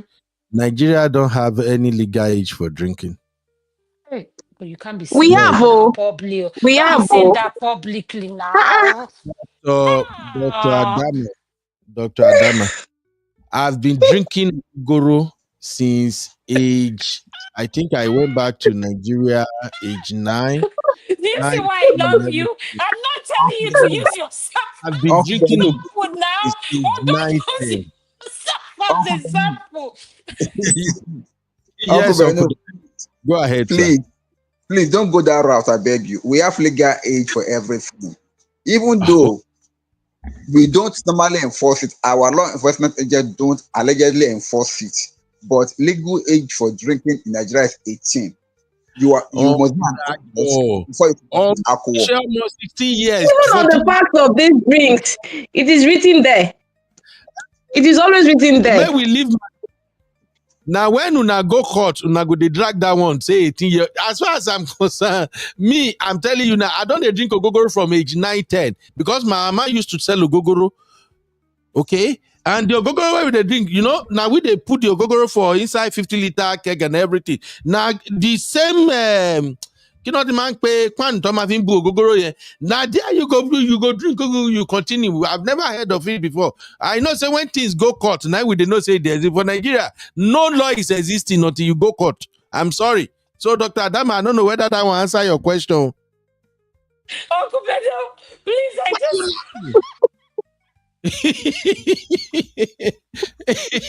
Now till you go police station or law court before you go know say Nigeria get law. As far as I'm concerned, no law. I can't respond to what you just listen.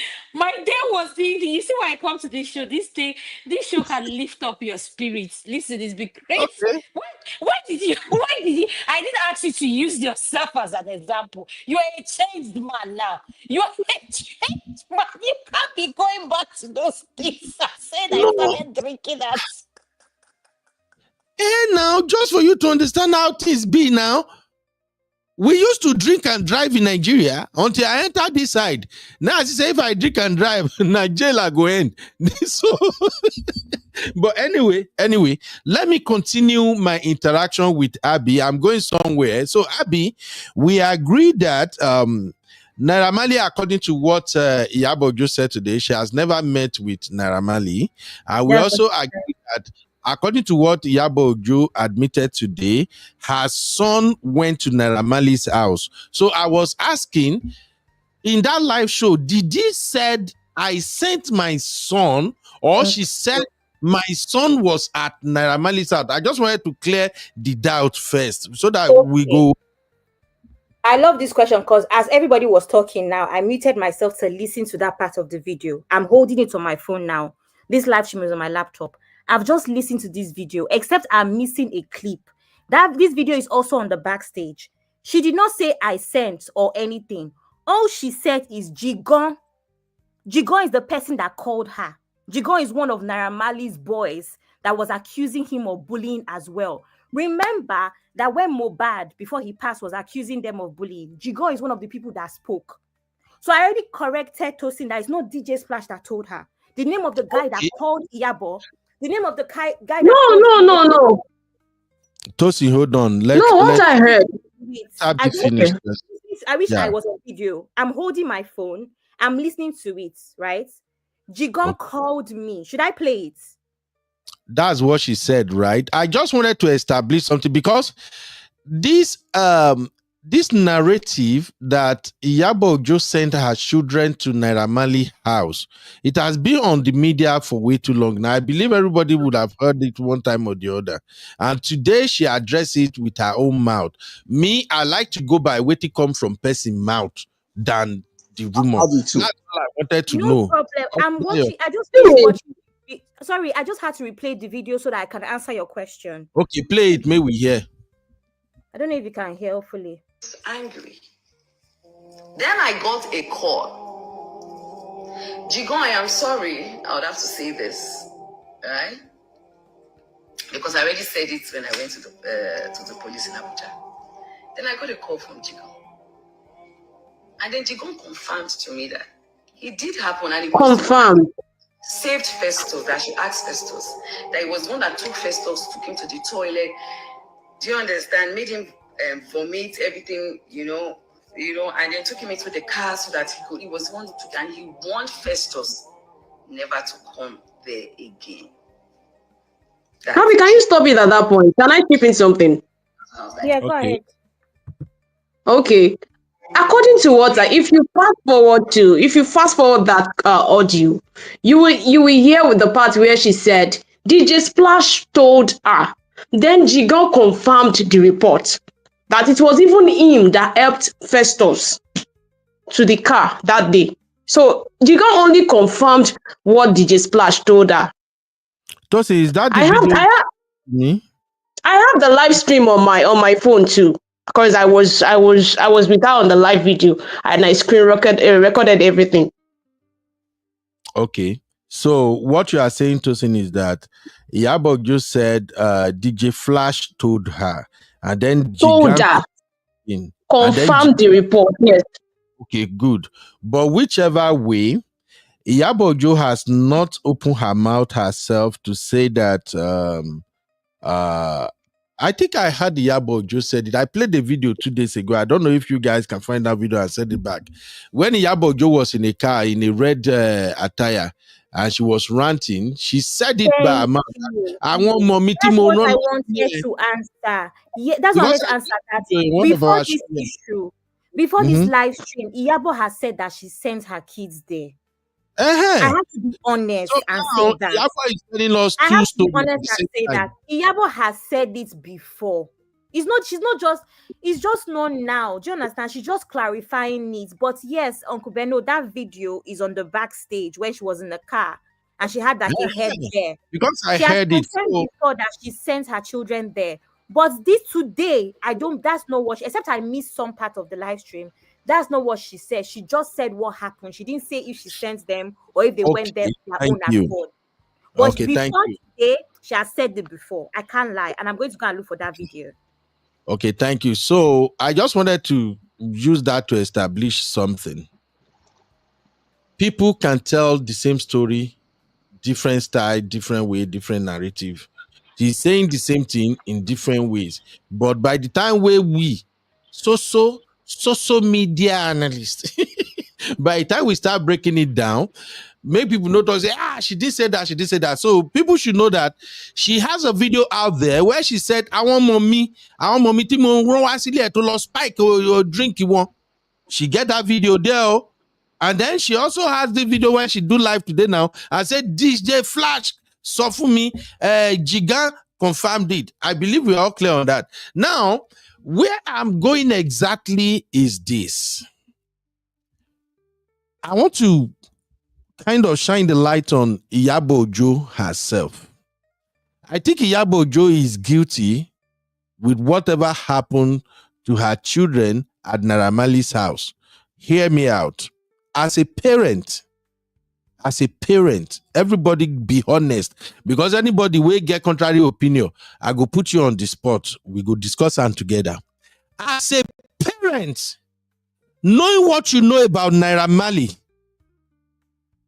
they smoke Igbo like say tomorrow no day. Naira Marley's song, no one sensible thing come out of it. Knowing you are in the same industry and whatever is going on, if you ever hear say your children where you suffer raise, spend money send go school, they end up in Naira Marley house, you just hear them, bam. As a parent, what would you do? Now, you as a parent, would you send your children to Naira Marley house? Because me, Beno, laye.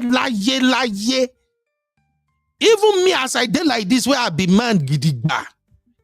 If you dey smoke Igbo, and I eventually find out you dey smoke Igbo, me will be man like this, I am not moving with you. You not do me anything. Igbo is legalized here. But me as a man, I am not moving with you. I'm not going to be your friend. I'm not going to hang out with you. Go tell le walk in. I know say you dey smoke Igbo. Now imagine me as a man. I can send my children to Naira Marley house. Then I'll come cry wolf the next day. They do this, they do that. That's where I'm going. So the table is open. Let's have this conversation. Uncle MOP. No verse, Baba. Well done, everybody. Real fam. Well done. I have a question for you based off of your most recent submission. Just now. Share more money. There's a very important part of what you just said. You said sent her kids. Do we have that confirmed that she sent her kids to the place? But have you been following my conversation with Abby? We established two things here. Iyabo Ojo admitted in a video herself that she sent her kids to Naira Marley house. The live show she did today, she also said that one DJ Flash told her that Naira Marley spiked her son's drink. And she said Jigan confirmed it. So there are two stories out there, and both stories confirmed that Iyabo Ojo children actually went to Naira Marley's house. So which part of I agree with that? I agree with that they went to Naira Marley's house. I'm asking you because I didn't listen to the whole thing. Did she say she sent them there? Those are two different things. They went there. She said it in the video. She said it in a video. I played it in my previous show, I think 3 days ago, or maybe before I went on vacation. That she sent her kids to there. She sent her kids there then. The video, Tosin, going through our operation group. Go and find that video. I know I saw it there. You guys share it there. I saw a video of her receiving flowers from the Malians and calling herself a Malian. I saw that one. Okay. You know, but at that time, everybody was a Malian at that time. Uncle Beno, don't deny you were even a Malian at that time. God forbid, me. You really don't know me, this man. If I don't fancy you, I don't fancy you. Shit. I think the same way I'm a rat tail today. I was a Malian at that time, like sideways somehow, you know. I said like they follow him. I say I enjoy the music, small, you know. But since they've been cancelled, I think she was basically instrumental in the cancellation of the Malians, you know. I really don't like that she's entangled up in this whole mess. The moment you have parts of the story you are covering up, and you're only talking about some parts publicly, it becomes a mess. That's what I'm saying right now. But I hear everybody continue. I beg. I did hear. No, while MOP. So the conversation is this. I said the question I asked is that as a parent, even thank God I see Uncle Patrick even mentioned the 18 now. As a parent, you not send your pikin go Naira Marley house. You just hear say, your children were at Naira Marley house last weekend, though. One ball gone, one shape party or whatever. As a parent, what conversation will you be having with those your children? Knowing Naira Marley for what he represents. Abi Unati said because say Naira Marley they famous, that means he's a saint. Let's call it what it is. Uncle Beno, to be fair, those kids are not kids, though. To be fair, they're not kids, though. They're not MOP, children. you are what? Okay, MOP. You're 24 years old. Your 24 years old son or daughter. You hear say he did Naira Marley house last week. One share party, share everything. Will you have conversation with that your 24 years old or not? Will you talk about that or not? Yeah, just be sincere. Yes. A conversation, but that doesn't mean I can control a 21-year-old. Ideally, has graduated university for 3 years already. Yeah. You can't control it. We all know it, but at least you will have the conversation, right?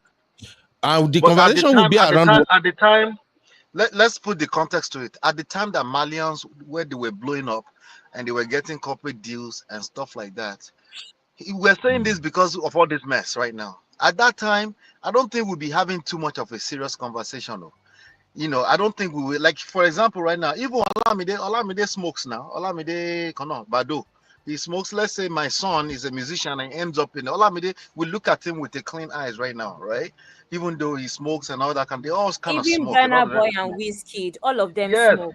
So if they end up in a meeting with them, I don't know if they're there to collect deals. Maybe they are running a promotion, concerts, maybe corporate deals and stuff like that. What kind of conversation would I be having with them? We're only saying this now because of this mess. When it all about Dele, and that's why we're having this conversation. Don't forget, man, everybody was doing soapy. People that would normally not come out and admit that they do soapy in real life. They were doing soapy at the party. Including pastors. Pastors were dancing to soapy at parties, I'm telling you. Uncle Ben, you're not being fair with that question. And I'm answering this How am I not being fair? As someone who has a 24-year-old in med school. Okay. What I'm trying to say is here, as parents, yes, I have a 24-year-old. And guess what? Everything she does, I go by what she tells me. And she makes a lot of decisions on her own. Listen, hold on. You said if you hear that your child went there at Naira Marley. Now, my question back to you now is, you said you started drinking potash.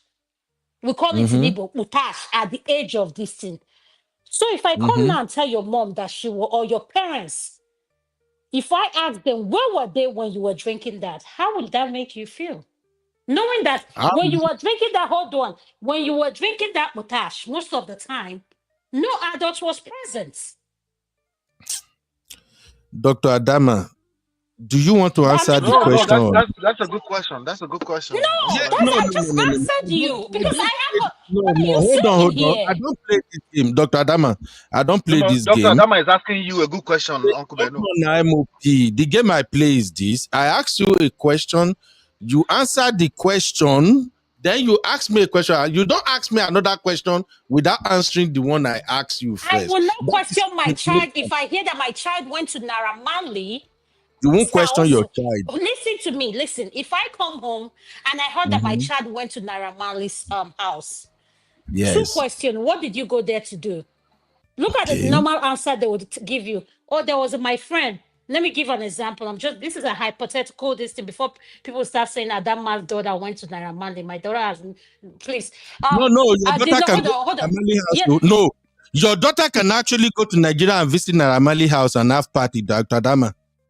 No, don't say no. If you want to say yes, your daughter can go, then let us face it that your daughter can go. Then we agree. Your daughter can go. Then listen, let me tell you. Yes, can you understand why I'm saying It's a no, Hold no, on, let me give you no. why I'm saying yes. Listen first. Okay, Let's listen to understand and not listen to respond. If okay. my daughter goes to Naira Marley's house, Mm-hmm. she knows the consequences of that environment she's placing herself in. And you cannot hold me as her mom accountable for a decision of a 24-year-old.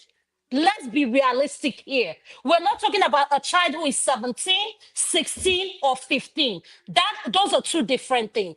If a 24-year-old ends up at Naira Marley's house over partying or anything, Mm-hmm. and I come back and I say, I heard you, oh, this person told me you guys were at Naira Marley's house. What did you go there today? And she said, oh, mommy, Shade threw a party there and she invited me. I came. Okay.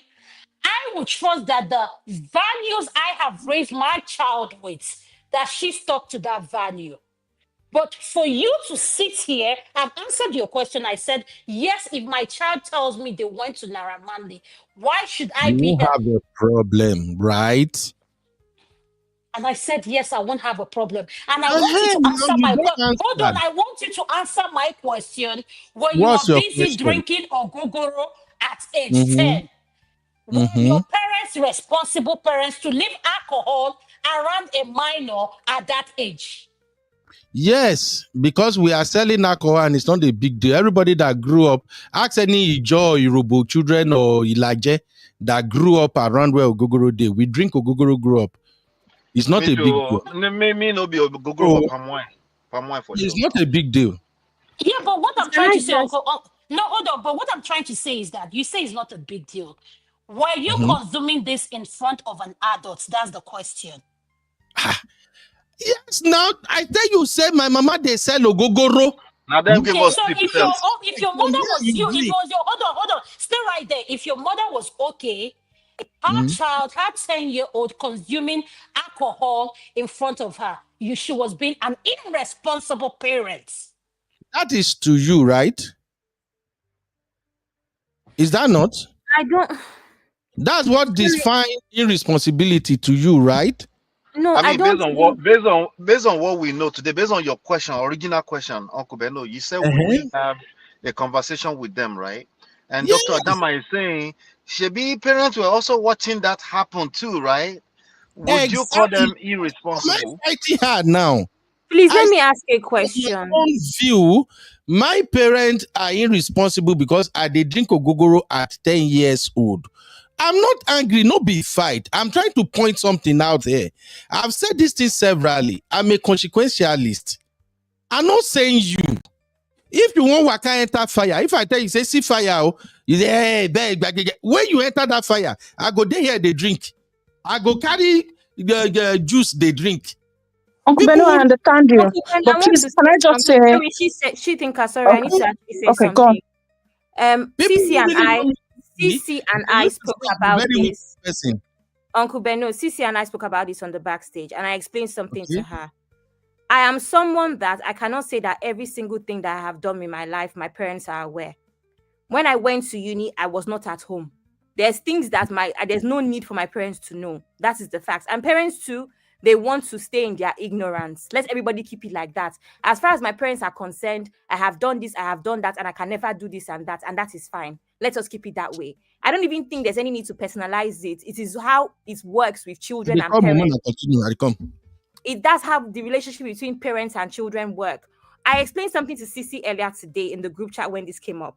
I said that I think Iyabo Ojo's annoyance is, if you know my children, I expect you to shield them from certain things because they are my children. I expect people in my industry, because of the way I carry myself and the role that I play in this industry, to shield my children from this, substance. That's what I believe Iyabo Ojo's idea, or should I say mentality, is. Not that anybody is to be blamed, because of course it's an industry where there's a lot of substance. Children are going to go for parties and these things will be thrown in their faces. So I don't even think it's about Naira Marley or anybody else, but I think she just expected more from the people that her children were with, just because they know her. And I don't think it's unusual. I don't think it's unusual for any parents to have expectations of other adults or people that are older when they are around their children. I don't know why. That's how I see it. And No, CC and I precisely. on the on the backstage, and that's why I asked you, did you listen to CC and I's voice notes? That's all I have to say. Uncle Beno, please let me just say something. You know, what you said is correct. In your Sorry, culture, who is it was talking? normal Who is to talking? drink. This is She Thinker. Hi, she This thinker. is Go She ahead. Thinker. Go ahead. Hi, man of prestige. Uncle Beno, good evening. And I understand your culture completely. It is normal for people to drink in your culture. That was your norm. In my father's culture, it was normal for them to drink. My father stopped drinking when he became born again at the age of 8. So it is normal for you. So your parents were not being irresponsible. That was the culture. Now, there is something such as celebrity culture. In celebrity culture, it is normal for the young adult children of celebrities to hang out with other celebrities. And it is expected that if my children are in your care or in the same environment as you, you won't be the one to spike their drink. And if you see anything going on, you'll protect them. And if anything went wrong, you will let me know. And that's why I would not agree that Iyabo Ojo was, whether she sent them or she just used that as a figure of speech, because sometimes parents will say, I sent my child to you, and it doesn't mean they sent their child, but their child being in your care means you have a duty of care to their child, or a duty of care to them. So she's saying her children being in the presence of Naira Marley does not mean that she's irresponsible. And I don't want us to take that stretch. No matter, how we feel about some of the words she uses in some of the things she says online, I don't think it would be fair for us to make that stretch to say she was irresponsible. Yes, we all think Naira Marley is very irresponsible, but I don't think because we didn't always think this way. Some people thought he was cool. A lot of people thought he was cool 5 years ago, 4 years ago. So I don't think we should label her as irresponsible just because her children were in the same vicinity as Naira Marley and unfortunately have bad things to say from their experiences. But that's just all I want to say. It is well. Everybody, swallow spit. It is okay. Thank you, Shitinka. I see CC have not spoken anything. Okukufe fight. CC won't fight. CC! Onda. Let me help you. Let me help you. See. Let me say it in Uncle Beno's way. See. You've made me come out of my bed to. You have to come out. I know you are coming to fight. I ready. See, at this time, we know you're coming with your boxing gloves and everything. All right, CC, give it. Panelist. Because una never even let me and Abby land where we they go before everybody don't come now and say, then you No, you are the one that asked the question. What should you?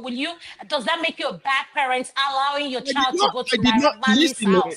So I give it back to you. My word. I did not say bad parent or wrong parent. I simply ask. No, you kept saying the word. Your child smoke Igbo, Naira Marley smoke Igbo.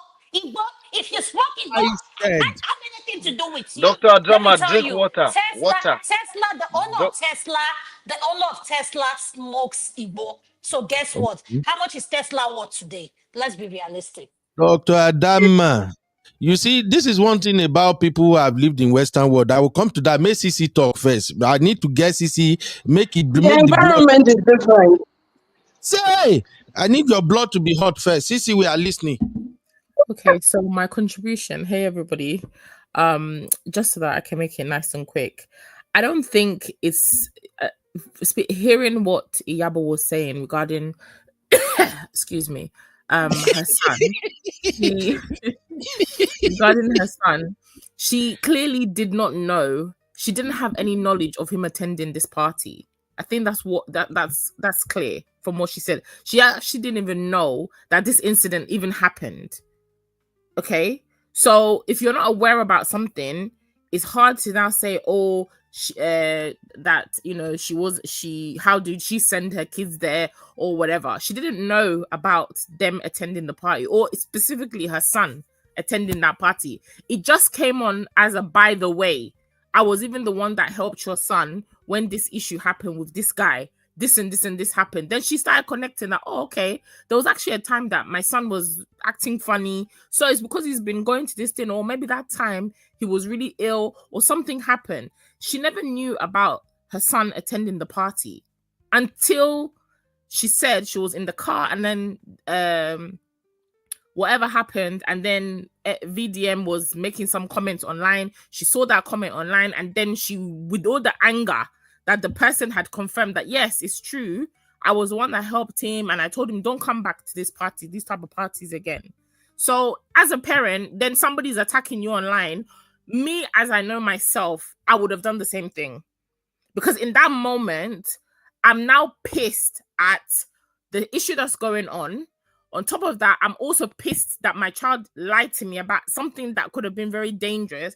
And she said specifically, her annoyance also came from the fact that as a single parent, there's already a big torch on her, right? There's already a big spotlight on her. So any movement that her kids make, it will reflect negative on her. People will say, oh, your kids are now taking drugs. It's because she's a single mother, blah, blah, blah. She's done her best to try and make sure that her kids are on the straight and narrow. And on top of that, this child, the son, lives in the abroad, right? I don't know where he lives, in Turkey or wherever he lives.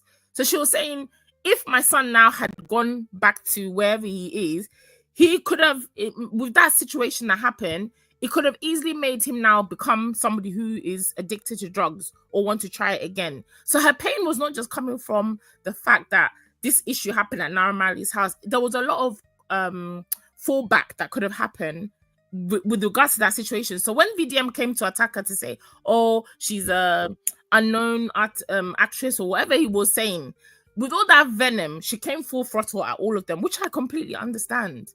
As a parent, I've been a single parent myself. I know how hard it is to keep my daughter on the straight and narrow so that, one, she doesn't become a teenage parent like I was. Two, I wanted to face her books. I wanted to have the best opportunities, maybe even some that I didn't have growing up. And then if she's doing something and moving mad, and I find out secondhand, that's another thing that you just feel like, oh damn, like, am I doing the right thing? Am I failing as a parent? So have a bit of grace in regards to her situation. I don't think that's why she now went. Of course, I can understand that's why she probably used that venom to now, when this issue happened with Mohbad, it was just another thing. It was another like puzzle that made her now start focusing attention. I don't think it was necessarily about the son issue. It was more so the fact that, okay, so this guy is already moving mad. Then on top of that, my son was implicated in something that could have been detrimental to him. And he's just walking around so nonchalantly, he doesn't seem to care. So that's where the venom came from. I don't think she came out with a vendetta specifically towards Naira Marley. So that's my submission. I'm straining my voice. Yeah. Sisi, I don't want to stress you today. I know you are not like 100% Sisi right now. But you made my job easier for me anyway. And notwithstanding, I'm still going to ask this one question. I will still ask you this one question.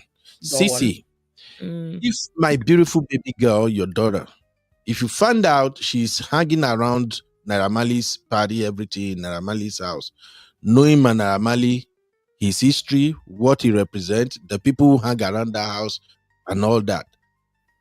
I know your baby is an adult, maybe 24, maybe 22, 23. Will you have concern about her going to that place or not?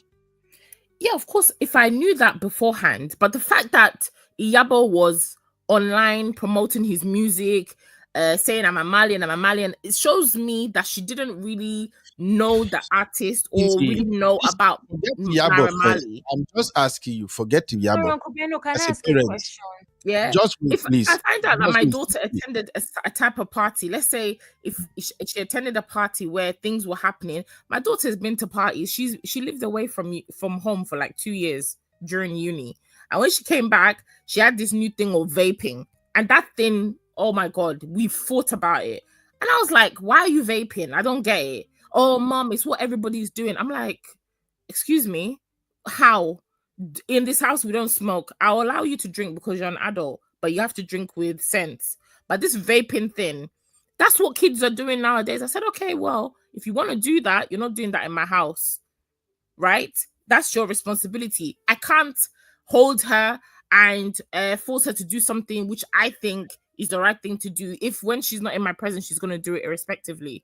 However, there will be consequences, right? Just like if she went to a party where people are taking drugs, I would hope that with the training And everything that I've taught her, the exposure she's had, she wouldn't find herself in those situations to implicate herself to be taking drugs or whatever. So it's her choice at the end of the day. You can only give your kids the tools, and then what they do with it, it's up to them when they're faced with those situations. So I wouldn't blame Iyabo necessarily, no, because at the end of the day, her kids are doing what they want to do.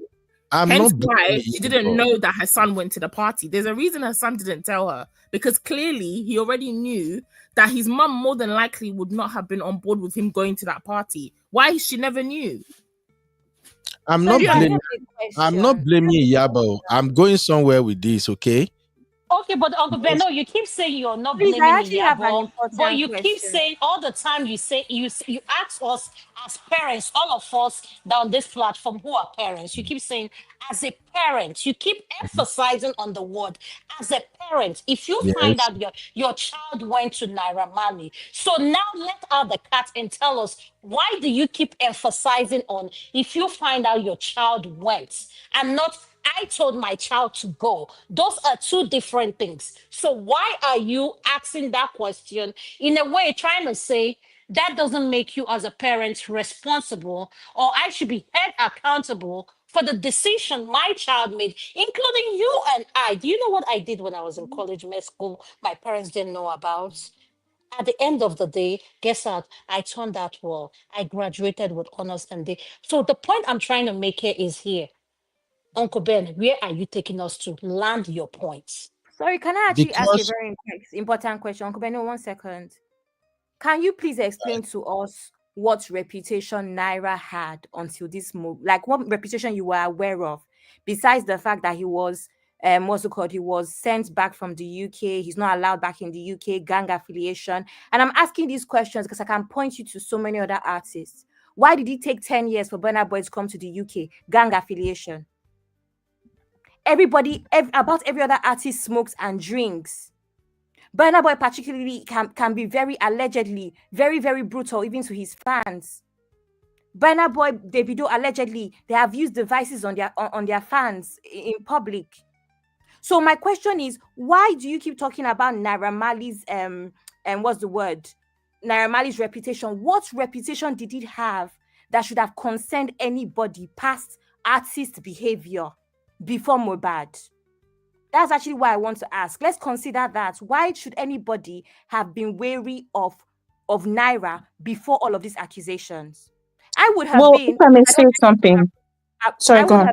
Because I don't like to be around substance. But generally, in that industry... No, you will like to be around substance, because I see how you are defending Naira Marley now. No, I won't. I'm not me defending Naira Marley. I'm trying to be fair. Maybe if I defend Iyabo, you'll be shocked. I'm trying to be fair here. I'm not defending... No, you asking the question, what reputation? And only you, in the same breath, you say, I don't stay around substance use.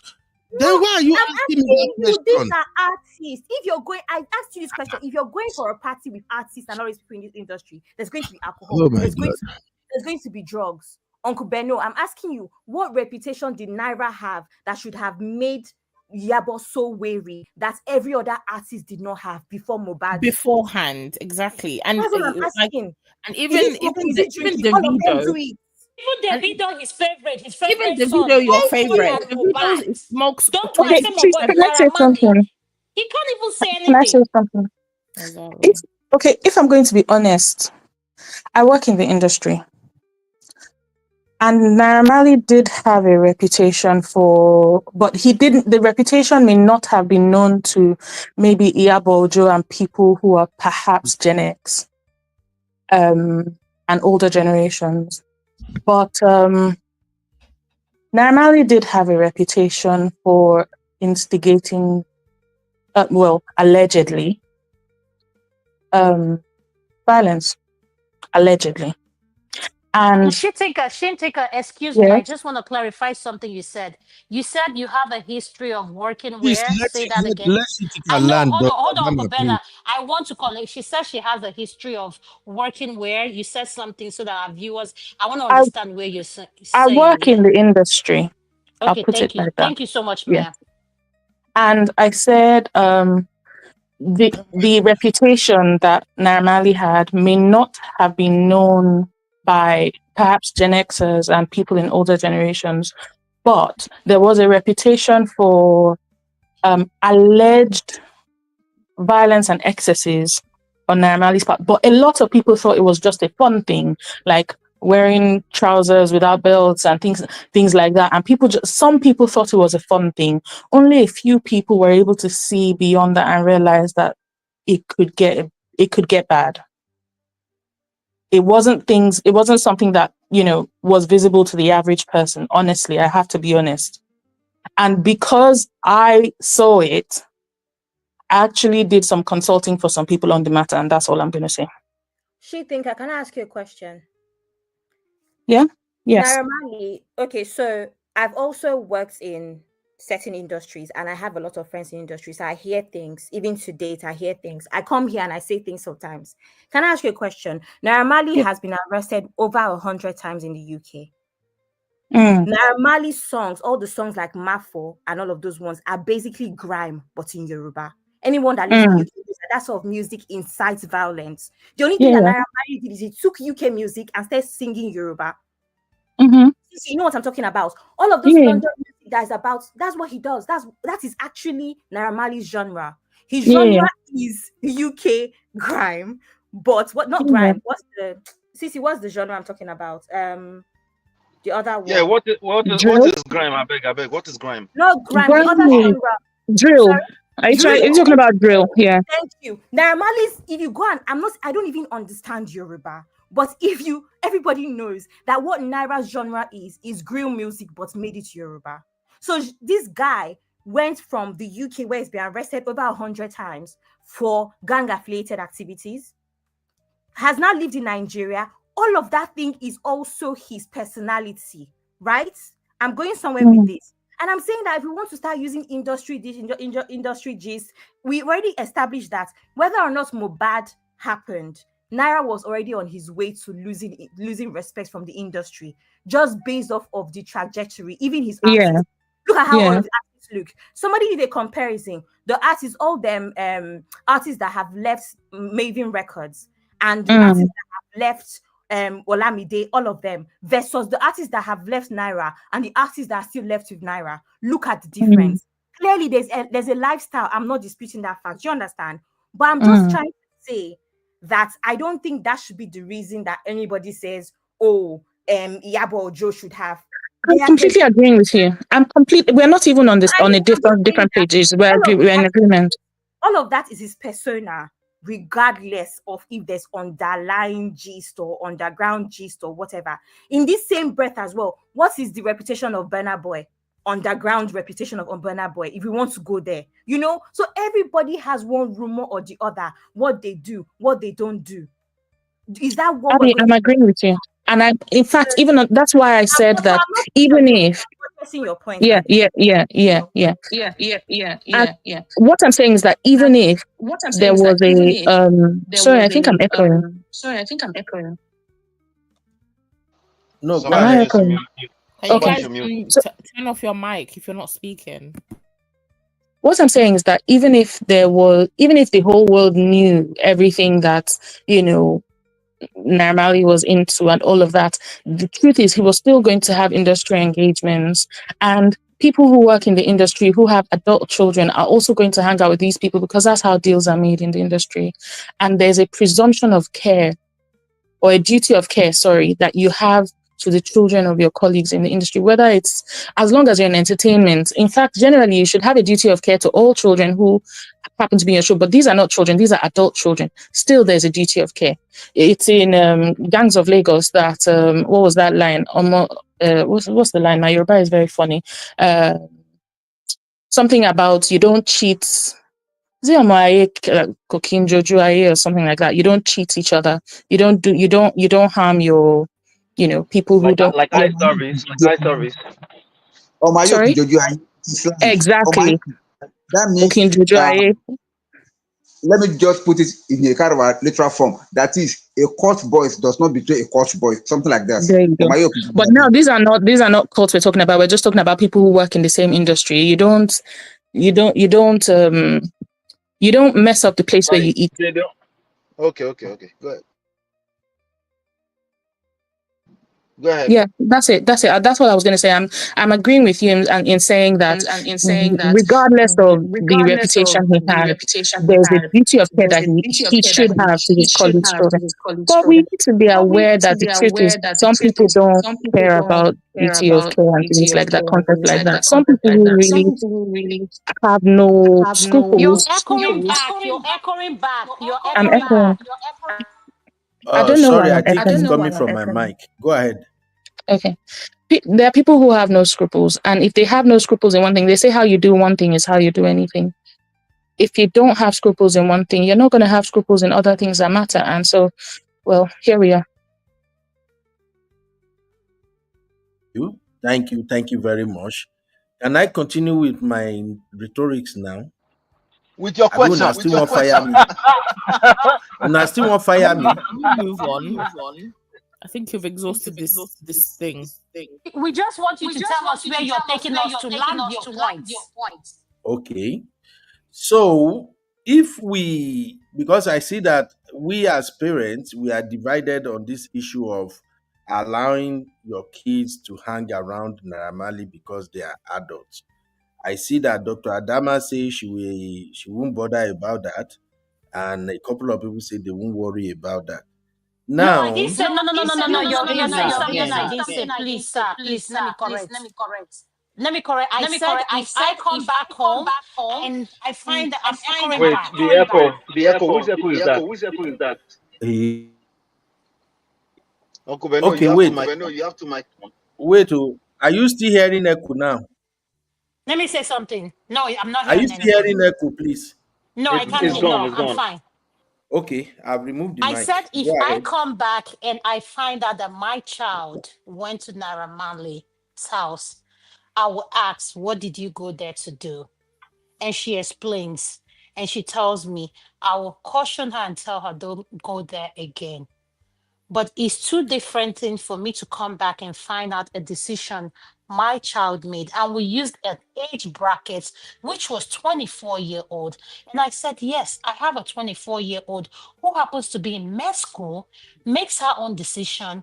And I trust that she will uphold the values I have raised her with. And I said, a lot of us here have made decisions our parents are not aware about. So, as much as we want to put everything on Iyabo Ojo, it's one thing to say, I sent my child to Naira Marley's house. And it's another thing to say, I found out my son went to Naira Marley's house. Those are two different things. That's what I said. Exactly. Okay. Whichever way it is, either she sent them there or she found out that the kids went there. The bottom line, as far as I'm concerned, is this, and if I have to go with what the panelists are saying, the child is an adult. We all agree on that, right? They will always do what they want to do. Even mine, he never be adult, he's still 17. I go only shout, talk. They go still do the same thing way they want to do. So I agree with everything everybody said. Now, when it comes out that Naira Marley spikes the boys' drink, as a parent, what would you do when you found that out? Over to you, panelists. Dr. Adama, make I start with you first. Yes, thank you You so found out much. your 24 years old drink was Sorry, spiked by Naira sorry, Marley. Uncle What would Beno. you do? Uncle Beno. Abby, go ahead. I'll let you go. Abby, go. Before the panelists go, do you know what she said in response to this already? That's why I'm even asking, because I don't think Uncle You Ben has know. watched the video. Everything Uncle Ben is Uncle saying, Ben, just are you Abby, aware of please. what Iyabo Sissy, said I before allow the you guys to panelists go. go? This Uncle is Ben what there. I know. This Do you is know what what she I said? know. Do you know what Iyabo responded, sir? I'm telling you now, you not let me answer. Oh, sorry, I couldn't hear Everything you. I Sorry, know. go ahead. I didn't hear you, sir. Okay. Everything ahead. I know about this case is what is out there on social media and what I heard after Mohbad died. So if you hear anything before Mohbad died that Iyabo Ojo come out to begin the swing fighting Naira Marley before Mohbad issue happen, please tell us. Okay, so I'm asking you, my question is, did you hear her response on her live video as to why she did not address this drug issue initially? That's what I'm I asking didn't hear you. that, and you did not Okay, mention it let when we me were doing explain the the summary. response before the panelists answer your question. Iyabo Okay. actually said in her live stream today that the reason she never addressed it is because her children kept begging her, mommy, please, don't say anything. And that kind of makes sense that they actually went behind her back, possibly, maybe, I don't know, I could be wrong, to go for the party. So she's saying that her children are the ones that kept begging her to not talk about it. So I just wanted to put that out there. That's all. Okay. So if our children beg her not to talk about it, why did she now talk about it? You Can have She the I said respond response. to the question? Because she because said of manipulators like VDM. Hello. it's not Thank just Because you. she that. now No, She took said God it bless you, she man of further. Prestige. mentioned God she bless She said you, now man of went Prestige, for further. question. answering that She question. her answer to that question was that at this point, she even said it in the beginning of the video when she was talking about DJ Splash and the rest. She said she's saying it out now because regardless, it's already been said at the petition at the police station. So she feels like it's the right time to talk about it now. So I guess she has already calculated that either way it will come out. So she's saying that before it was private, no police was involved. She wasn't going to report it. She wasn't going to take it up. But now she has also had to say these same things at the police station. So it's okay for her to say it now. That is exactly what Iyabo said. Okay. Perhaps maybe Okay. this event was one of the things that contributed to her deciding to campaign for justice for Mohbad. Maybe because she Thank thought, you, she thinker. right, that happened. Thank you. Okay, That is No, one this oh, and thing might. I majority disagree of the with you people don't guys. want No, to I admit. disagree. No, I That is disagree, what and I will tell majority of you. the people don't want to agree with. No, Uncle Even I'm Ben, now, not let saying me To explain what Uncle happened. Ben, listen, let's take out emotion out of this. Because before we talk now, they say women are emotion. Listen, let's be realistic. As a parent, if you find out your child was drugged, okay, allegedly drugged, I am going as a parent speaking. I don't care who you are, what celebrity you are. There's something Man of Prestige said, and I want everybody to listen to it and even push back at you. Those are the areas where people were saying, I'm a Malian, or whatever they claim to be. Iyabo Ojo happens to be one of them. And I said this when I came to this platform. We idolize people, we celebrate people based on you like them, you like their music, you're one of them, Uncle Beno. Davido commits no wrong in your book. As much as his record is, he is a saint in your view. So let us start guilty looking at the as mail. charged. Hold on now. Let me finish. You asked a question. So if you were to be in the position Iyabo Ojo was, allegedly, and you found that Davido committed something like this, and you've been parading yourself as one of Davido's supporter, you know what you do? And your child say, Mommy, don't say anything, don't say anything. A real parent will say, I don't care if it's Davido, I'm going to report this. Someone needs to be held accountable and it needs to go on the record. That is me, Adama, saying that. Because guess what? My child comes first before any goddamn person, excuse my language. Because you know why? When it comes to drugging a person, I don't play with it. Because I've seen people die over it. Die. This is not something to joke with. Okay? She's saying that now. And I'll tell you why Iyabo Ojo, in my opinion, is not credible. Iyabo Ojo has nothing to stand on. I've said this on Friday. Anybody taking side with these people, you're wasting your time. You are wasting your time picking a side or trying to say, oh, I believe this person, I believe this person. Because at the end of the day, everybody is trying to make a point that they cannot validate. If we ask Iyabo Ojo now, prove to us that your child was drugged, give us that lab results or anything that can be proved that your child was drugged or anything. She has nothing to back up.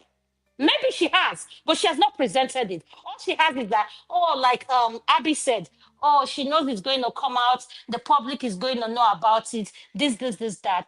At the end of the day, please, people, have a mind of your own. Think for yourself. These people, none of them in my book, everybody is just playing cat and mouse game. Iyabo Ojo cannot come to a life And because first it was her fiancé who did it live on that, the freeze. And now she's coming, oh, my child was drugged and this thing, because you now have a fight with Naira Marley, you're bringing this up. Please, my dear, with your platform and everything you had, at the time you found out your child was drugged, and given they call you mother of nation or whatever they called you, why didn't you have a live and say, please, I want justice for my child? My child That is went to what I'm Naira Marley's saying. house, and this is what happened. So I am saying to you, what she's saying in her life, Adama is saying this is not credible to me. I'm sorry, I go by evidence, not emotion. Thank you. Can I say something, Thank please? you. Can I say something? Can I push back? Sorry, Tosin. No, I want to jump Okay. off the live. I need to go to bed. Alright. Shishi. CC, push back. Even At the time, take note to jam the whole I thing. think Go on. I'm going to push back on what Dr. A is saying, because you're saying it like she found this incident happened last night and she came online to talk about this thing today. She has already said she was not aware of this incident. This could have happened 2 years ago. This could have happened 3 years ago. It could have happened 6 months ago. At the time that she was having this issue, this Mohbad issue, she had maybe around that same time. That is when this thing came out. This issue that happened with her son had already passed, and she was never made aware of it. I don't know why people are not understanding that. So as a parent, if something happened in the past, it's not now that I'm going to take my child to go and report a crime. One, that child should not have been in that place in the first place. Two, they never came back and said, oh, mom, this didn't happen to me, or this is this. They were also trying to hide it because they know that me as the parent, I would not have been on board, and I would have said no to them going and attending. So they already know that they shouldn't have been there dabbling with whatever they were doing at that party. Okay. 3, she already said her kids are not minors. So there's a big difference between a minor, a 12-year-old, a 16-year-old attending a party and being spiked. As a parent, that's your responsibility to go and report it, and you can do that on their behalf. A 24-year-old, even you as Dr. Adama, your daughter gets spiked at a party. If she tells you, Mom, I don't want to report this, you have no legal ground to go and take her to report anything. Because at the end of the day, the police will want to deal with your adult child that needs to put that report in themselves. So if her kids are saying, Mom, no, Sissy, that's wrong. I'll tell you I'll tell you the legal system here. No. Yes, I'm going to speak based on the finish. legal system here. Anybody that's a child over 21, even as a 16-year-old, I cannot even go to medical and get medical information about my child, because that child is now got her own stuff. As a 24-year-old, I cannot go and report a crime for my daughter and then drag my child if she does not want to pursue that case on her own.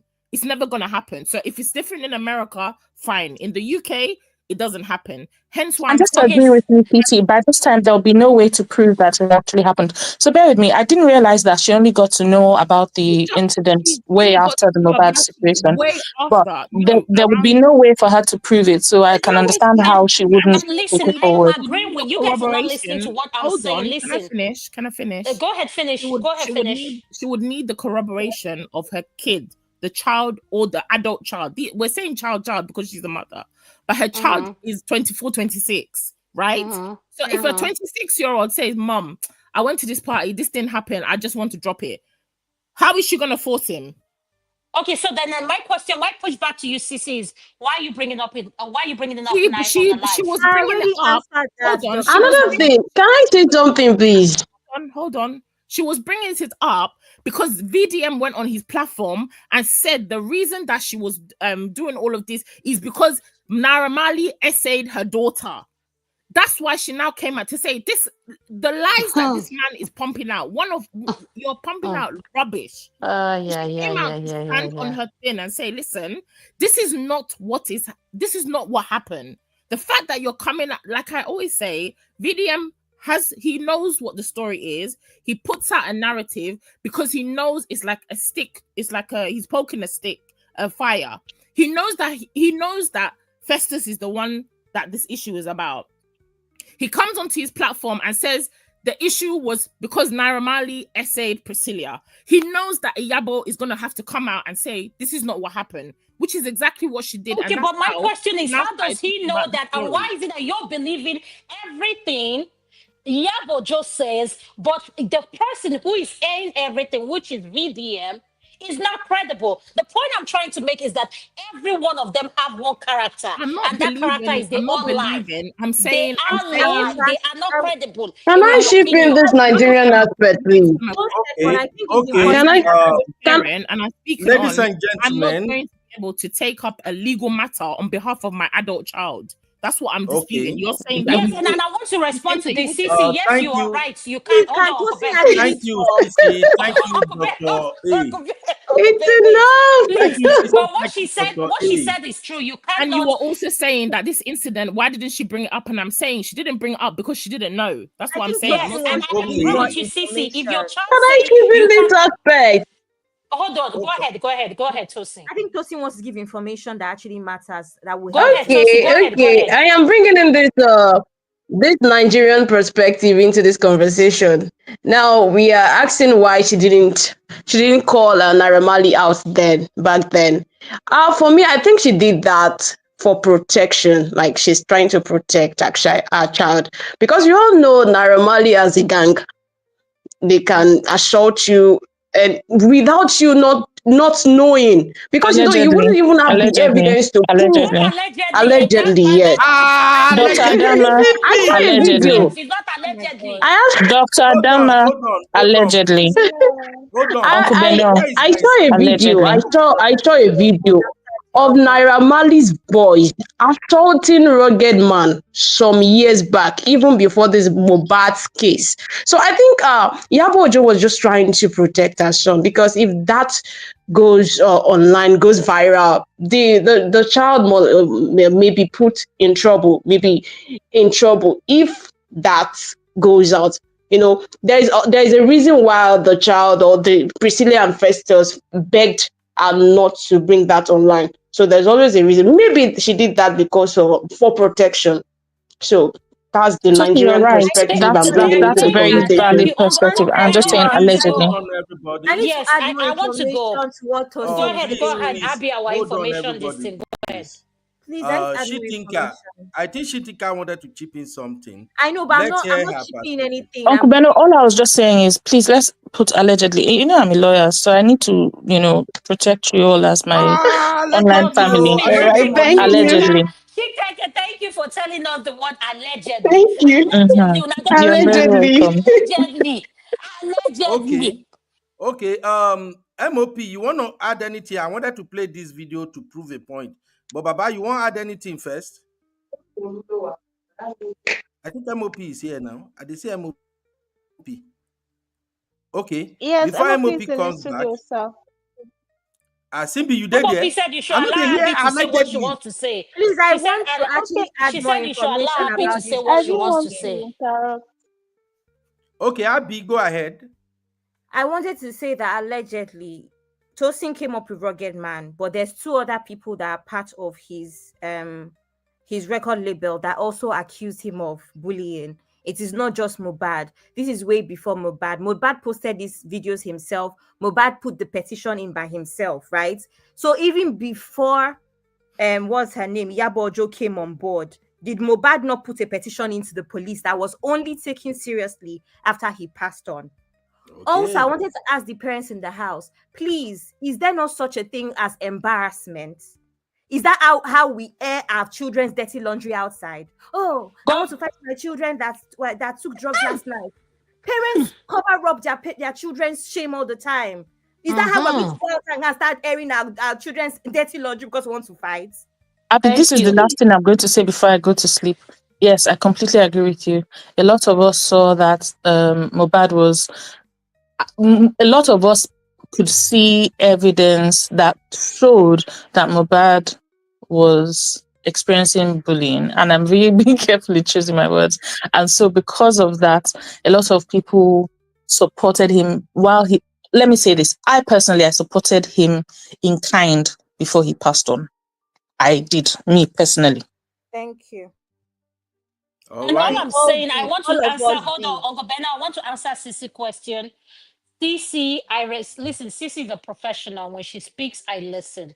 And we all are professional in our field. And what she said makes a lot of sense, but this is what I'm saying. Yes, I cannot tell my adult child if the adult child says no, and it's the same thing in the United States. But you as a parent, if you have a lawyer, you can have something filed on your behalf, on the behalf of the name of the family, where the child doesn't even know about it. Because guess what? I happen to have been involved with my foster child who happened, I'm not going to give her detail, but fill in the blank. At the end of the day, yes, you can take out, and the foster child happens to be an adult when what happened. So at the end of the day, what I'm trying to say is this. All these people involved in this, Abby said something that is key. We don't come washing our dirty laundries outside. Iyabo Ojo is doing a cover-up. VDM is not innocent. Everybody is trying to do a cover. Everybody has chosen the destiny. VDM, if you're listening to us, please get over the insult Iyabo Ojo gave your mom because you insulted her first. Iyabo Ojo is the mother to Festus and Priscilla. She's a mom. So if you feel someone insulted you as a grown adult, you have no business insulting someone's mother. So if you can't dish it out, please, you should be able to take it. So let's not sit here and say, oh, my mother, my mother, my mother. If I'm online cursing people's mother out, I should expect that people are going to curse me out, my own mom as well. So I won't come out and say, hey. VDM, you have no business insulting Iyabo Ojo first. She is Priscilla's mom and Festus' mom. And she gave it back where it hurt, which is your own biological mom. At the end of the day, I don't care whether you're a rattle or anything, learn to respect your adults. Because the owner of this platform happens to be Minister of Culture and Tradition. And he doesn't joke with respect. So if we're going to speak on this platform, let us remember respect is key and culture is key. Thank you, guys. All right. Thank you. I want to play this video for everybody to see what happened before all these shenanigans. Naira Marley sent a flower to Iyabo Ojo, and they are delivering the flower to Iyabo Ojo in this video. Because me, I go by evidence. I just want you to listen to what Iyabo Ojo got to say.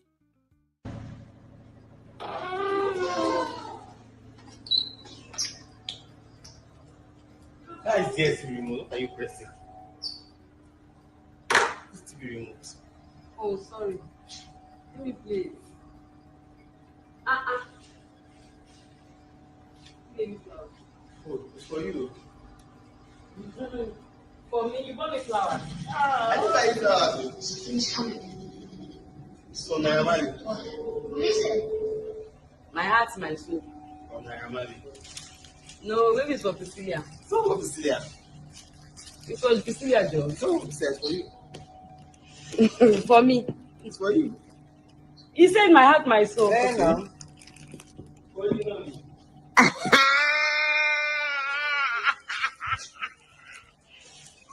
Oh, really? I'm a Malino. For more of this juiciness, please follow us on Instagram at Momo Nigeria. Okay, that is the video right there. Two things in this video.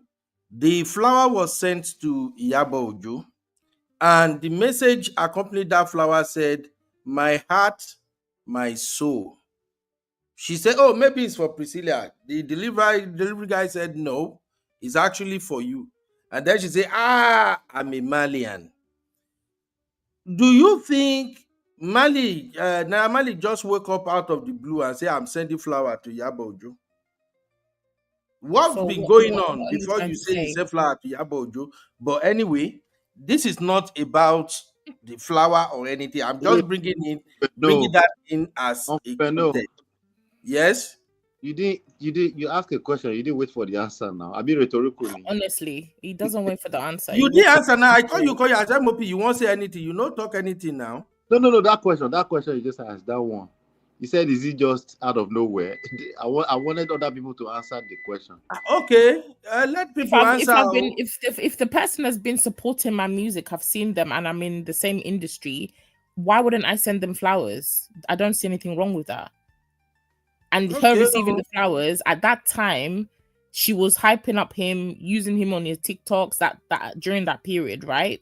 So is it unsurprising that he would send out something to say, oh, thank you for the support, thank you for the love type of gift?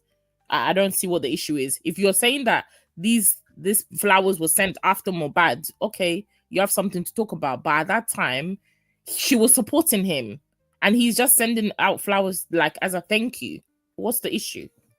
All right. Sorry, is the panel, Uncle Beno, are you aware that there was a period that Iyabo Ojo had the highest views on TikTok in that industry? Is anybody on this panel aware of that? Around COVID time, right? Exactly. That's You when know, she she started. she was doing that her skits video. So every time she used Naira's music, can you imagine what she was doing for his streams? Okay, consider that. Uncle Benu. Uncle Benu. Yes, sir. Yes, sir. I quickly want to point out something there. There are two sides to this story. Number one, if there is anything between Iyabo and Naira Marley, when they brought the flower, she would have made that statement. No, it's not for me, it's for Prissy. Definitely, she was not expecting it. That means she's clean, she's clear. There is nothing personal between them. That's why she was shocked when they brought something, and she was like, no, it could not be for me. But she knew that Prissy and her son normally goes there. So maybe they were kind of a relationship. But she knew for sure that the flower could have been for her until the son confirmed that no, it's for you. That clarifies her that she has nothing with him personally. Number two, Naira in himself, that message was wrong. You don't send flowers to somebody to appreciate her for streaming your song or whatsoever and put my heart, my soul. I don't get it. It doesn't sound right. Okay. Thank you. Another thing again that I noticed, Uncle Dayo. Another thing I noticed in that video, when Iyabo Ojo saw my heart, my soul, that's when she said it must be for Prissy. What does that tell you guys about what's going on? If a mother can see a message that said, my heart, my soul, and she instantly said, oh, this must be for Prissy, what does that tell you about her understanding of the relationship between Naira Marley and her own daughter? I am not saying this. Uncle Ben, why Uncle Ben, sorry, why do you it's like you read the wrong meaning into things. When I was in Jamaica, we had a tour guide, right? The guy came over to me and my daughter was on the sun lounger. And me and my daughter, I had my daughter young, so I look like her sister. I could be her friend. We were both on the sun lounges. This guy was coming, he was talking to us like, oh, you should come to this thing, you should come to this thing. And then when the guy walked away, my daughter was like, Mom, that guy was hitting on you. And I was like, no, he's probably interested in you. And we laughed. So obviously, as a mother, somebody sends you something like that, because she knows Naira Marley, the age difference, the person, this guy is in a child's age bracket. So of course I'll be like, if a guy sent me flowers and he's a celebrity in that age bracket, in my mind as a mother, I'll be like, my daughter's name, I'll say, oh, Kate, he must be sending these flowers for you. It can't be me sending it to you. That doesn't mean that my daughter and the guy have a relationship. Why do you always put things 2 + 2 and make 1,000? It doesn't even make sense. If I'm supporting somebody online and the person sends me flowers, one, she's not expecting it. Two, she wouldn't be thinking that it's anything. I don't even think it's anything even romantic. It's just probably just something playful. Somebody just wrote. So of course, if they're saying, oh, he sent the flowers for you, she'll be like, no, it must be for Priscilla. It can't be for me. Just like when the guy was talking to me, I was like, he can't be talking to me. He's talking to you. And my daughter was like, no, Mom, the guy was hitting on you. He was hitting on you. I'm like, don't be silly. He's your age. Hello? What? There's nothing there. So are you trying to now say that he was having a relationship with Priscilla and oh God, I give up. Good night, real fam. Well, I take sending flowers is something that sending flowers. Okay, so if you grow once your girls start getting to certain ages, messages will come to the house: letters, flowers, teddy bears, cakes, all sorts of, hopefully, by the grace of God, only good things, And it's a lot of the time it's just interest. It doesn't mean the person is interested. The girls at home are interested in the person, and it's But normal. Chizika, can we admit it have to be an admire?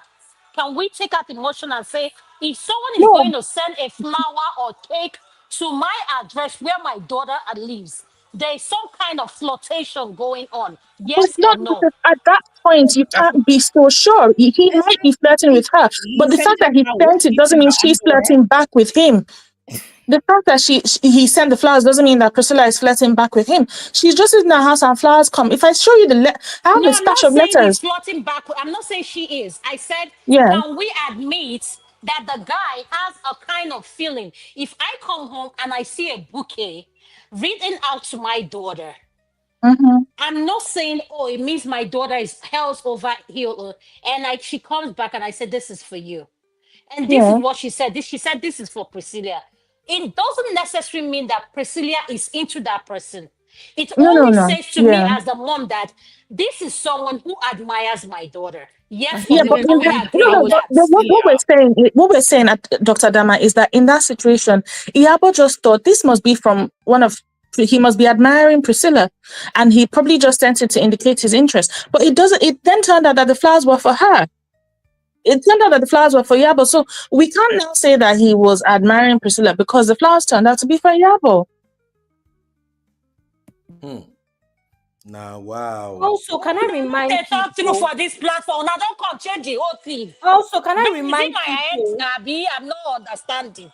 Can I If you Okay, wanted, remind people that let Priscilla? me, if you wanted to please thank allow me. somebody, if you wanted to thank somebody, Miss Adana, if I wanted to, like, we're on this space now. If I wanted to do a nice gesture for you, a normal thing, even Yes. me as a female, it will be like, oh Mm-hmm. my god, Buy flowers. let me send flowers to Dr. Dama. Dr. A, Absolutely. yes. Does that mean that I want a romantic relation? It's just a normal thing No, it that doesn't. somebody No, would, it doesn't even a mean no. guy, even Yes. a Okay, but guy. Even okay. Uncle Ben may think, okay, maybe not Uncle Ben because he's just coconut head. He will read too much into everything. Even Ben a will. guy, If maybe Ben like come back even in home a and work saw a woman, relationship. a man send his wife, his married wife, No, that cooks half and soup for him. I'm No, saying, Sisi, listen to yeah. what I'm saying. If I come home and I get a flower and thinking it's for my daughter and it's actually for me, okay? This guy is someone that is old enough to be my son. I just want to put Iyabo Ojo and Naira Marley at that position. I'm not saying necessary there that she's old enough to be his mom or anything. I'm just saying in the African culture, how we say, you're my son, I'm your daughter. And I come home, I say, this is this thing, this is from Naira.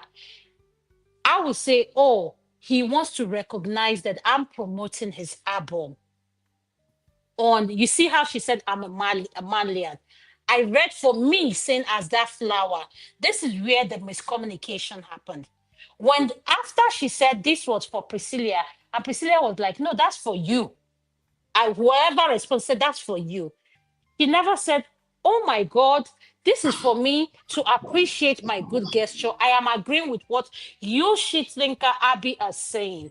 All I'm saying here, and I still stand on it. Iyabo Ojo, VDM, Naira Marley, all these people, they lack credibility. All this thing is just water on the bridge. Everybody now, the I thing is, thank the case is you. out. Please, I have information. Thank you, my I have sister. Let's information, give sir. room to the people who have not spoken. Uncle Uncle Ben, Patrick don't is give me here. more Man of information. Prestige is just coming in and out, oh, Baba. Uncle Patrick, you want to address anything, sir? Uncle Ben, I have Yes, sir. information. Sorry, Uncle Patrick.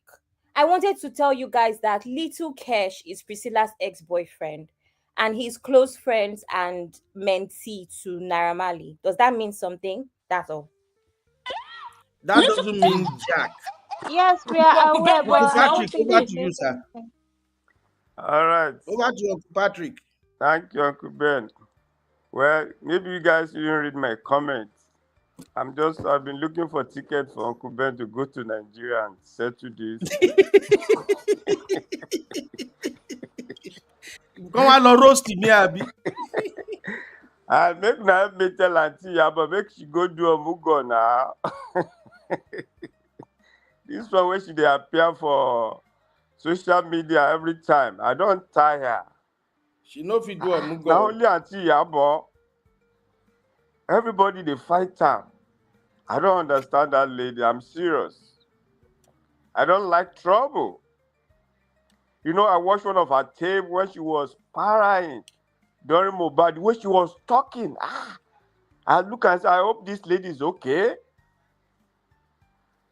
I beg.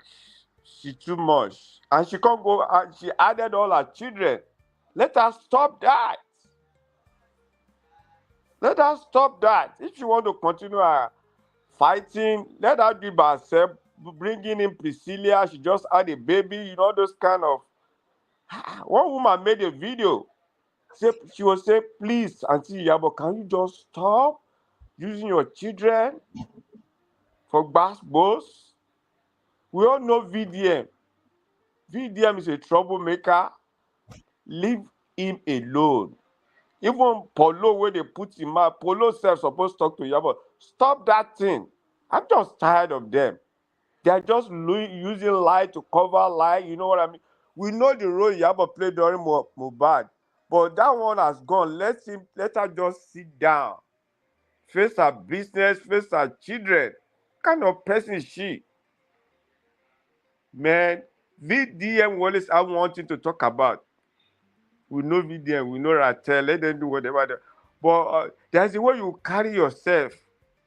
After the wedding, Iyabo Ojo earned a lot of respect from Nigerians. That this lady tried all what they did. But let her just, man, I don't really understand that lady. I don't understand that. I don't like troublemakers. I can't deal with that. Whether she's right or she's not right, let her keep quiet and grow up. You know, there's some there's a Yoruba saying that any Tolomba da kò far away. If God creates you, there's nobody can compare himself with you. Those people will always have favor. Iyabo Ojo, God has favored her. Yes. God has favored her, just like Mary that gave birth to Jesus. God has favored her. I don't know her from where. I don't know her background, what she has done. But God has favored her. Let her stop away. The Bible says when Mary met with who is angry, you are favored among women. You are highly favored among women. That was when Jesus lived in the Elizabeth. Talk to Mary. When Jesus lived in the womb of Mary, Elizabeth felt something. So this woman is favored. Look at where she came from. She got divorced from, from DV and all those things. She has made money. She has this. Why is she just running her mouth? I just don't know that. I have no respect for her again. That she could come out again. I'm sorry that she can come out again and just be making noise. No. That's what I got to say. I'm not interested in everything she says. I'm not. Whether she's right or not, I am not. No. You know, Auntie B made a video, was very happy about the wedding and said, look, everybody was talking about, even my kids that were not born in Nigeria, grown-up kids, they looked at it, they said, this is, everybody was happy, but now, no. Let her stop. That's what I got to say. Thank you, Uncle Patrick. Yeah. Happy Sunday, Uncle Patrick Mokin, sir. Happy Sunday, sir. Yeah, thank you, man of prestige. Yes, sir. Happy, everybody. Mr. Dayo, hello. Everybody, hello. Uncle Dayo, MOP, you want to chime in now? Make a chime in real quick. Thank you, MOP.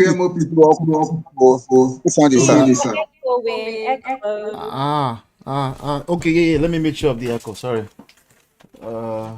Sorry about that. I bet Mona no better. Mona just excuse me like 10 to 15 minutes. Mona they do the moderation at the comment. Long. Yeah, 10 to 15 minutes. If anybody want to come in? Yes. Jesus. I want to do something real quick. Mona continue. MOP over to you, Baba. Okay. Hi, Simbi. How you doing, Simbi? Welcome, sir. MOP. Happy New Month. Thank you, sir. Thank you. So this whole thing. All right. So I'm just gonna speak to what I've seen today. I've seen a couple of videos today.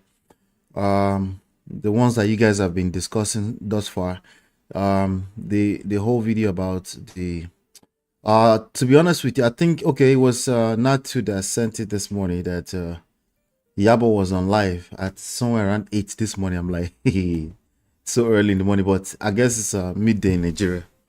So it's interesting. I mean, I could have predicted that she will come out and keep talking because it's not easy for you to hold your cool if you feel attacked. So I guess she's feeling attacked, but she will continue to get in the traps of this in the trap of someone like VDM. Because the reality is that she really doesn't need to answer to him. It doesn't, it doesn't make, if anything, she's digging more and more holes for that side of the narrative. But she did some explanations, she made some she said there was a particular police or something, CPUC or something like that she's suspecting that might be in the enabling a very dark man, So that alone tells me that she's only coming out to just address VDM. And I don't know. I can't say disappointing because I kind of already expect it, but it's sad. Let's just call it sad. I can't call it disappointing, But that's something that's a lesson I would want to extract. There's certain characters that you don't have to do. I've been saying this over and over for a few months now. There are certain characters or certain personas or certain positions or circumstances you find yourself in life that people might tend to use to shame you. We have a significant amount of people that will, for example, single mother. There's a lot of people that will use single motherhood to shame people. There's a lot of people that will use the fact that you are single, period. If you're single past the age of 25, they use you. I told you already, stop explaining yourself. You don't have to explain yourself to weirdos. You don't have to. And Iyabo Ojo kind of fall in that category now. I mean, we can't judge her. She came out and she wanted to make some noise about something she was passionate about. And at some point, that needed to stop. But okay, we just found out that her children might have been involved. Now it's making sense. Once you find out that your children is involved, there is now what we call a certain level of conflict of interest. Okay, there's a certain level of if you're going to continue, there's a certain level of transparency that will be needed, or at least you can at least take it easy. Don't be too all engaged in it. Now, she did mention that when she went to see DJ Flash, the other kid that was also drugged out of his mind, the DJ kid, that kid was like, hey, I think I know you, like you're the mother of I actually helped Festus when his drink was spiked at the Malian house. So of course I expect her to react to that. Any mother will react to that, even if the fact that she didn't make any noise about it is something it's applaudable, that she actually kept it quiet. But keeping it quiet is probably not enough. She probably needed to take a step back. She needed to take a step back from that situation. And it looks like all of that has been mixed in the situation now. It's gotten all messy now with the very dark man chat room, all that nonsense. So he's come out again. He's starting to do some more explanation around the chat room stuff right now. And I have a feeling it's not going to stop anytime soon. She was also getting dragged by a lady, a very popular Yoruba, Esabod, who is also known to be very messy on the internet. She was friends with her. She was at the wedding in Tanzania, and now she's starting to drag Iyabo too. She calls it she's holding her accountable, trying to get her to do the right thing, stop putting her children out there. But it's just all messy. But even for me, the lesson here is really, really the shalaye thing. The explain. No evidence, Now, Very Dark Man has released a bunch of screenshots, VDM style evidence, and there's more than enough people eating it up like Indomie and running with the narrative. And it's crazy to me. And you see people repeating his talking point like they actually had some real evidence. What they have is a bunch of screenshots from messages that nobody knows the source. Even if we just pretend like the source is valid and is credible, there's nothing of substance. There's nothing worth, debating back and forth about in those chats. In fact, it's starting to say, oh, everybody was innocent except just Iyabo. Everybody was innocent except Iyabo. That's credibility in the poto. But anyway, that's all I have to say about it too. Were they set up by Naira Marley? No, I actually think these are live events happening in real time, and people just don't know how to behave. I don't think he was intentional about setting them up. I think VDM was chasing his own clout. I think he's still chasing his own clout. I think VDM takes advantage of any opportunity to get attention. He's doing it very, very well in this case, and he's very, very good at manipulation, particularly manipulating the general public. He's doing a good job at that too, But Iyabo Ojo, she fell for it again, so it's okay. No, Ambi, who just called my name? I did here. It's all right. That was me, CB. Simbi, Palejari. It's okay. We go there. We're just watching. It's okay. It's okay. So MOP, Yes. basically what you're saying is it's just a coincidence that VDM was there while Iyabo was being interrogated. I mean, I wouldn't call it a coincidence necessarily. There's nothing. VDM is intentional. Okay, and I say that lightly, not to give him too much credit. It's just how gullible our people are. That's what I would credit it to. Our people are very gullible, right? So I don't think VDM is all super intentional, and he's just out there. He's very out there, and he poses as somebody who is going to reveal the truth. But there's nothing. He's just taking screenshots of chat rooms and sending it to the whole world. And there's more than enough people ready to drag. They were dragging Iyabo badly on TikTok today, like really, really badly, And not only that, they were using our children to drag her. So if they're using the children of any mother to drag them, it will always trigger them. It will take a lot for them to not respond, especially when that camera is right there in your face. There's a couple of million of monitoring spirits waiting to hear from you and validate your talking points. You always have a urge to explain. No evidence. Anyway, thank you, Jerry Simbi. Thank you so much, MOP, for your take on this issue. Before we go ahead, I just want to quickly say happy birthday, Sister Latu.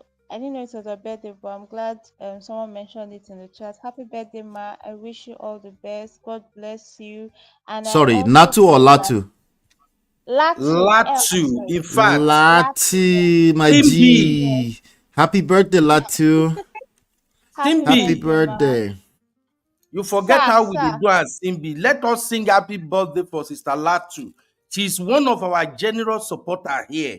Always they give us money, dollar. True, sir. It's true, Let's sir. sing birthday song I for thought her, you won't please. be back until like 5 minutes later. So I was trying to, manage our time and I stuff. was actually listening. Back. Only say I not get access to my computer, so I just put my AirPod on and then begin working with I want to do. Okay, Uncle Ben, I'm glad you are back, sir. Can you are you going to part the music, like use auto while I sing? May we just sing for her? I get better voice, so. Who they sing auto? Who they sing auto? Uncle Ben, no. What sing for happy birthday? Happy birthday to you. Happy birthday to you.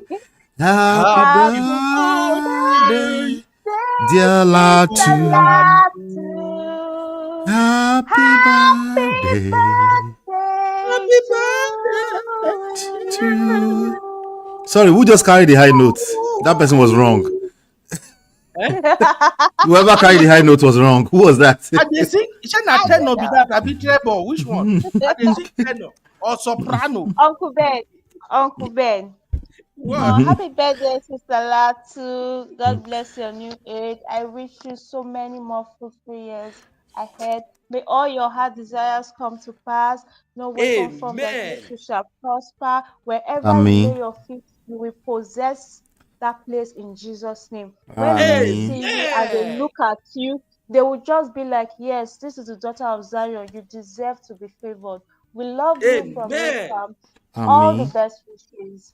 We hope you have fun. And thank you so much for the Super chat. This is super chat. Yeah. $10. Sister $10. Latu. Ah, we love money. God bless you, Sister Sister Latu, I Latu. for pray for you, but I'm a lazy prayer person. So now only like 3 prayer they pray. Sister Latu, Big things for your wherever you pocket. go, you will be favored. May you Amen. continue to spend. You're already spending hard currency. So Yes. may you continue to spend hard currency in Jesus' name. You spend dollars. Amen. You spend Amen. pounds. Okay. And Sister Latu. Anybody that has any evil plan when it comes to your money, maybe with the intention of scamming you or putting you in debt or anything, Or selling you I LSSE. pray that they will never see you. The mark of God will be on your forehead. When they see you, Nobody will sell you they cannot touch LSSE in you. Jesus' They name. cannot touch you Amen. because you are the anointed of Yes, God. so no Uncle Thank Beno, you me so and you much, should do a Sister session on Latu. We love LSSE. you. Oh, this scatter nyo. Uncle MOP. Beno, today They supposed don't to they be collect. Sunday school. Remember, Sunday school. Bible Yes, study. sir. Yes, sir. You supposed to do Bible study today. That We was did that Sunday was school yesterday. That's why. Uncle That's Patrick, true. today is That's Pastor. true. Monday. Oh. That's true. Uncle It's Patrick. Monday in Nigeria. Uncle Patrick, you missed yesterday Sunday school. I heard it on replay. I was teasing Abby earlier. We wanted to do Sunday school today. We say we go take and finish this show, but you know when you have CC, Adama, Abby, Forget that thing. We have cloud to chase. Yeah, you know the day easy to do. eh? But anyway, MOP, that's a very Yes, sir. fantastic submission right there. Yeah. We have to close this live show and then we'll continue with it. I still have so many aspects of this, their gbas goes that I think we should cover. But Oh, there's something I forgot to speak to Uncle Beno real quick. Yes, Baba. About the idea of putting our children, because somebody just mentioned that in the chat again, putting our children in harm's way or in the point of fire and stuff. Figuratively speaking, yes. Now that she's continuing to engage these goals, our children are going to continue to be in crossfire, and I don't think that's good. I don't think that's a wise decision.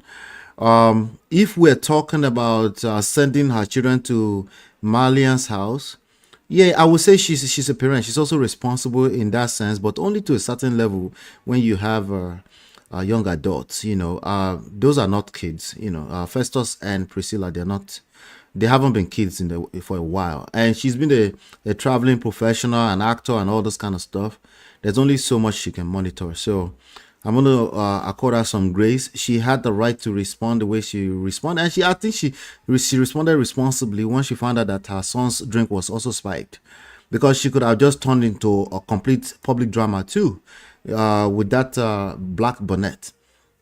But I think all of them should do better in terms of PR, particularly PR, public relations. I think all of them, every single one of them should do better. There is no reason why VDM should be in the middle of that. That's completely, absolutely unprofessional, and take that to the bank. Please go and tell VDM I said that too. Thank you. I go tell her, say that my guy.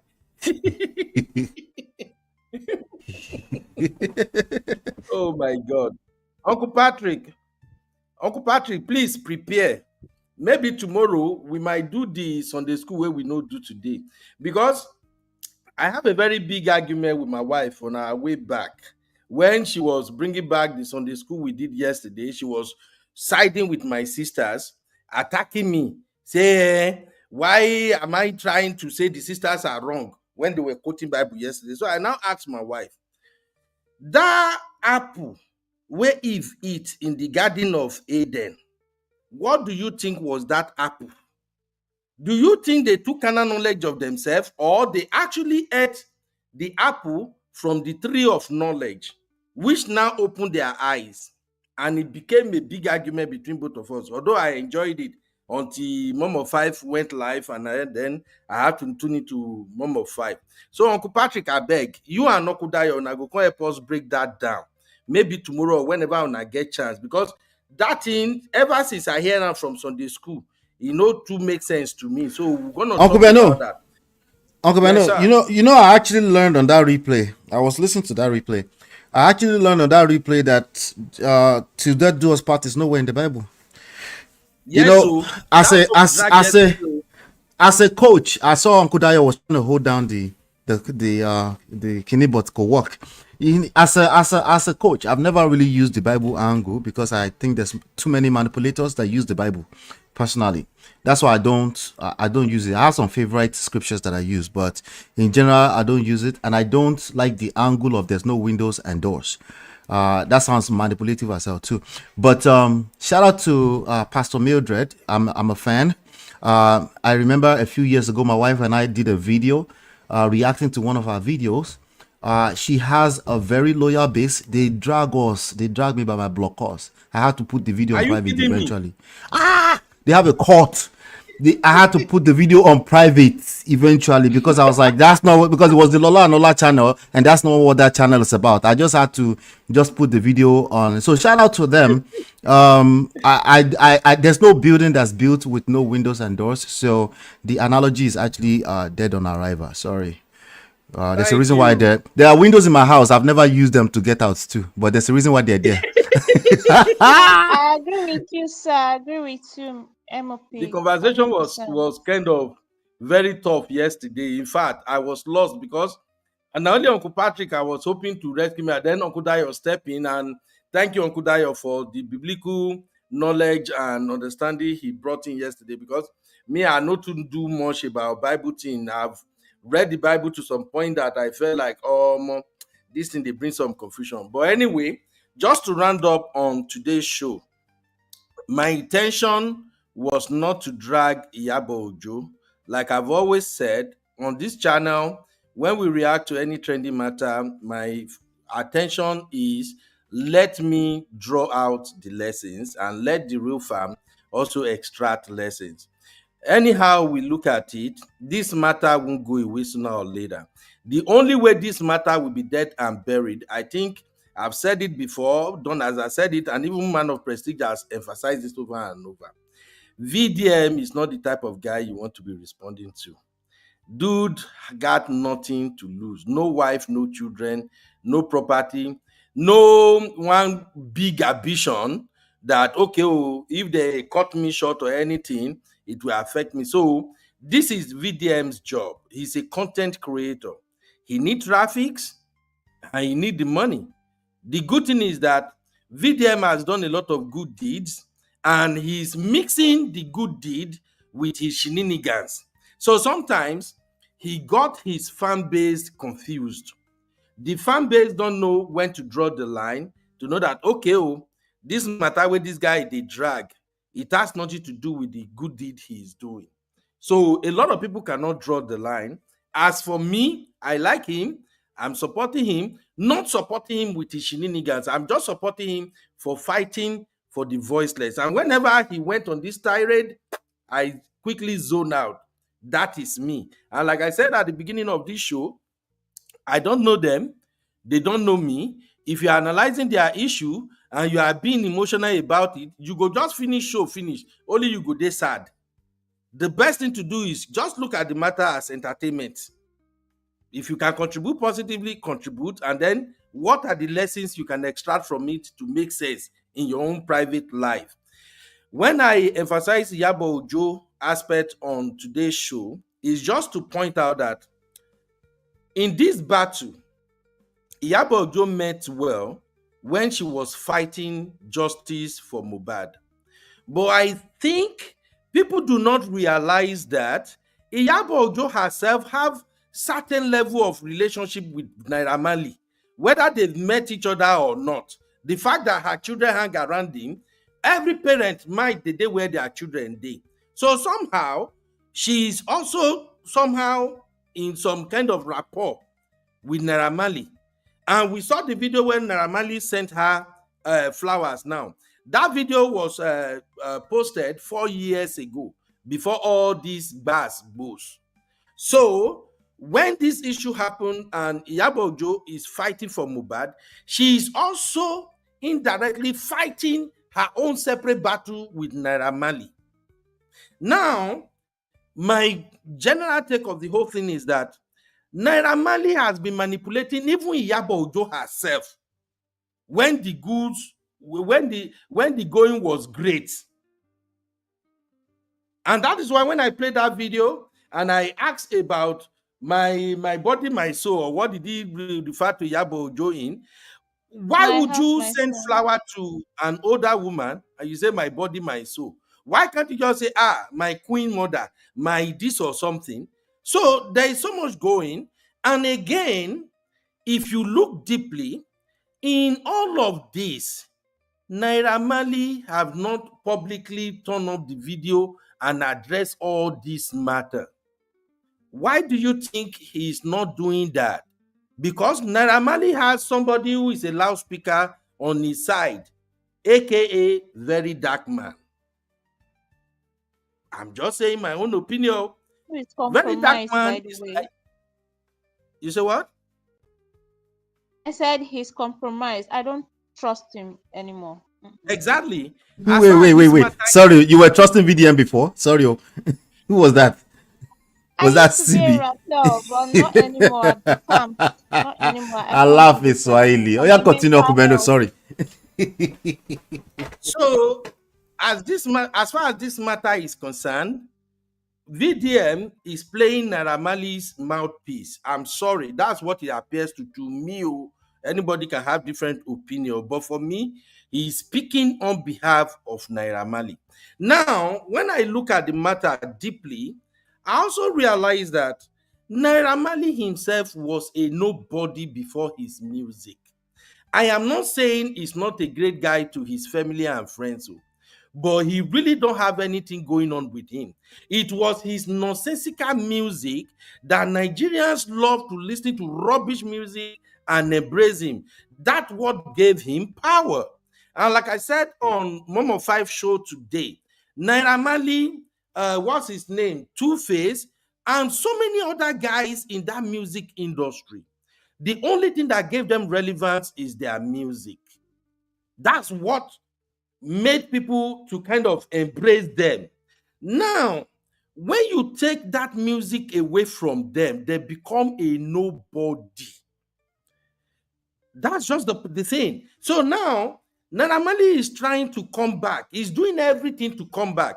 And like I said on our last show, Naira Marley can choose to come back in a way that Nigeria will embrace him if he himself reignited the quest for the justice for Mohbad. If Naira Marley has come out and said, people have dragged me, people have said I did this to Mohbad and I am innocent, we have to get to the bottom of this. And he started that. A lot of, even me, I go join now. But very true. Not saying anything, then using Very Dark Man to be your mouthpiece. And like I said, once the Very Dark Man started all those interviews and everything, where he lost me was when he said Naira Marley is not the one that cried Mohbad. But he never mentioned that Naira Marley was bullying that boy. Then allegedly. I'm like, okay, allegedly, we are heading somewhere here. And that is where Very Dark Man lost me on this matter. But as for the lesson, please, parents, I've always said this. If you want to mix Westernization with African value, you will get it wrong. Westernization is doing a number on us. And many people go find themselves for poto before they wake up.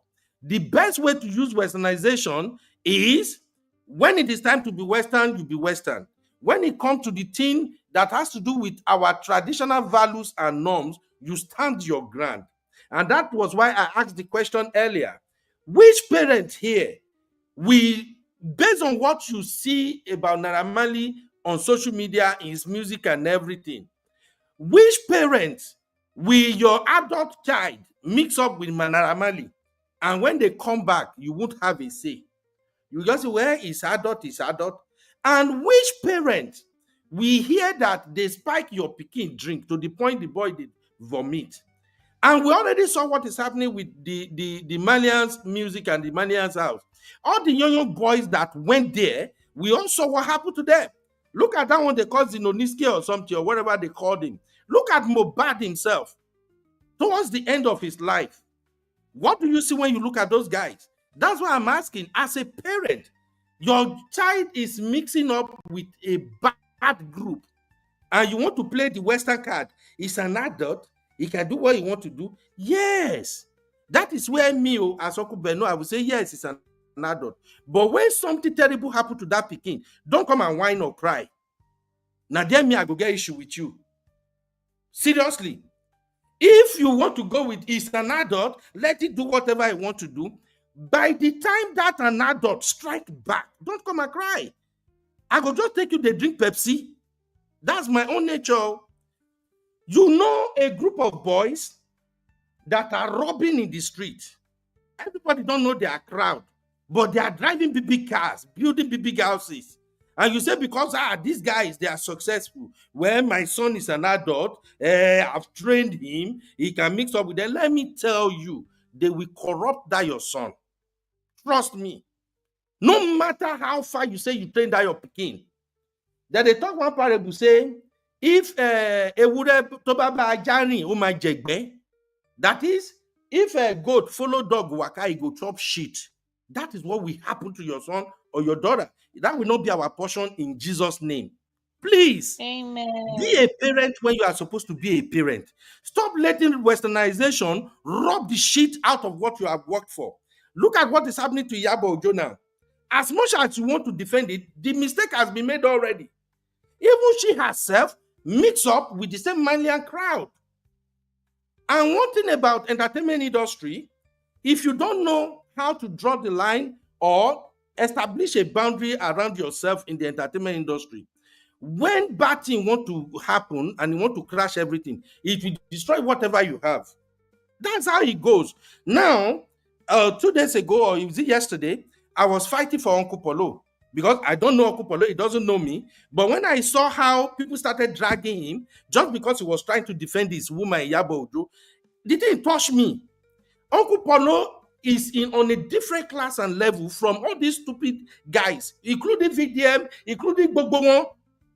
But because of Iyabo Ojo now, the man is being dragged up and down. A man who is at retirement. Now look at Iyabo Ojo herself. All her accomplishment and everything, they are ridiculing her every day on social media. If she had done what a Nigerian parent should have done, if she had known when to draw the line, all this will not happen. Continue to mix westernization with our traditional value and culture. Everybody at the end of the day, they will stand their own ground. That is my submission. I pray for Iyabo Ojo that she get out of this. If she's close to me now, all I will tell her is that don't pay attention to VDM. Whatever VDM is saying, just cut that crap up. Many people knows that VDM is bullshitting at some point in time. You don't have to respond.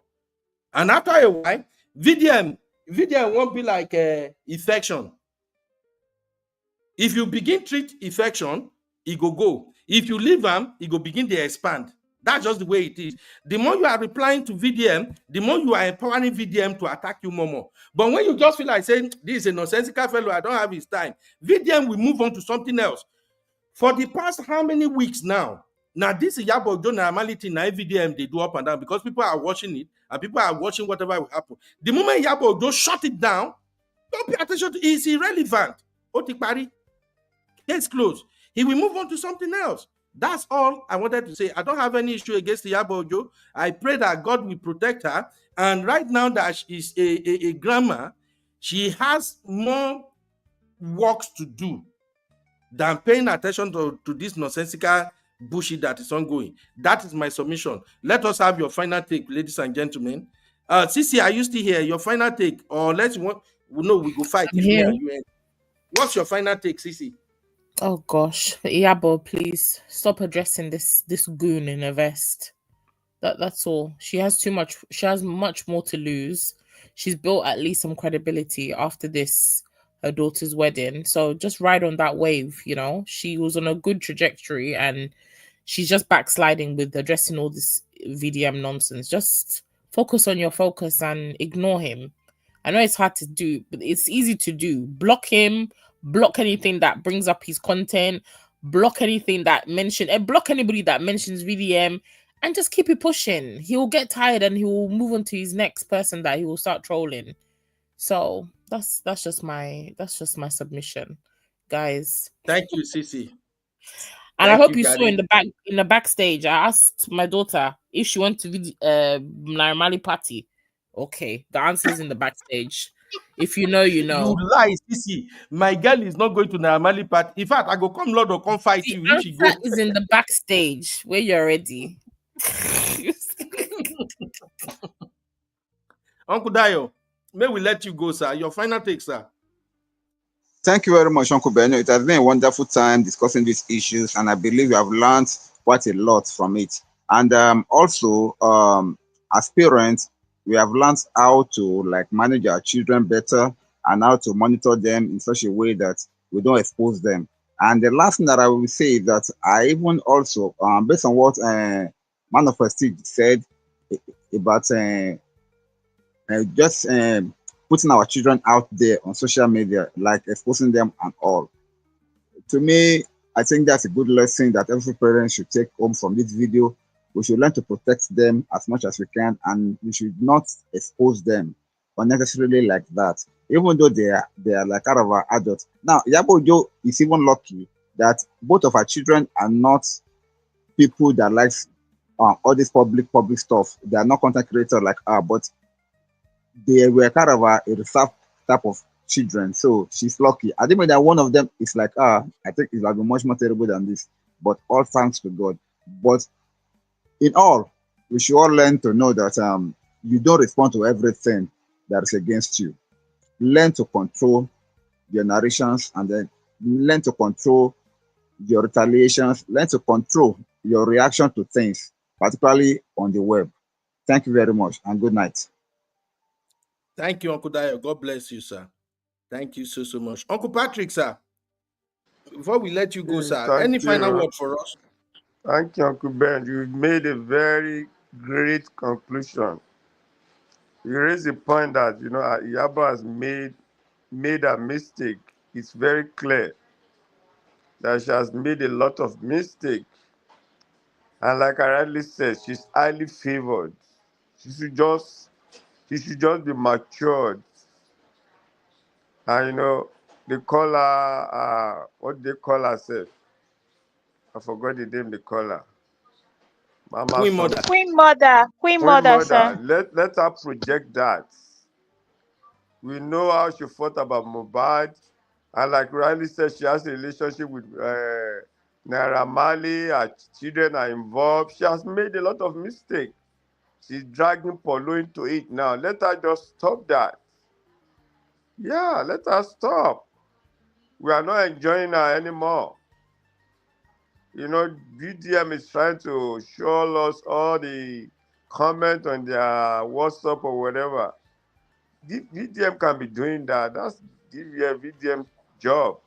But Iyabo has to move forward and just move on with her whole life. And, that's what she needs at this time. Because by the time she starts coming out, she's losing the respect of people. The Rattel and whatever, they are waiting for her. I just saw a comment that somebody was saying that we are waiting for her. We are ready. Let Iyabo Ojo just relax. Elisa and Jory is fighting now. Other people are talking about Iyabo Ojo. I'm just waiting they happen. I beg. Thank you, Uncle Ben, for having me. Appreciate it. Thank you, Uncle Patrick, sir. Thank you, sir. Please, Uncle Patrick, help us research that apple where Eve eat. We need that lecture. I'm confused about it. May you can help us break it down, sir. It's not an apple. I don't know where Okay, you we'll talk about it. When is that going to happen? I will reach out to you, sir. Make I know when you day free, sir. All right. I will reach out to you and Uncle Dayo. Man, know when I day free, sir. All right, sir. You hear me, Uncle Patrick? Thank you, CB. All right, thank you, sir. Have a good night. To help me greet mommy. Sir. Thank you for coming. Bye, sir. Yes. All right, now I have Abby, our baby girl, baby sweet baby, and man of prestige in the building.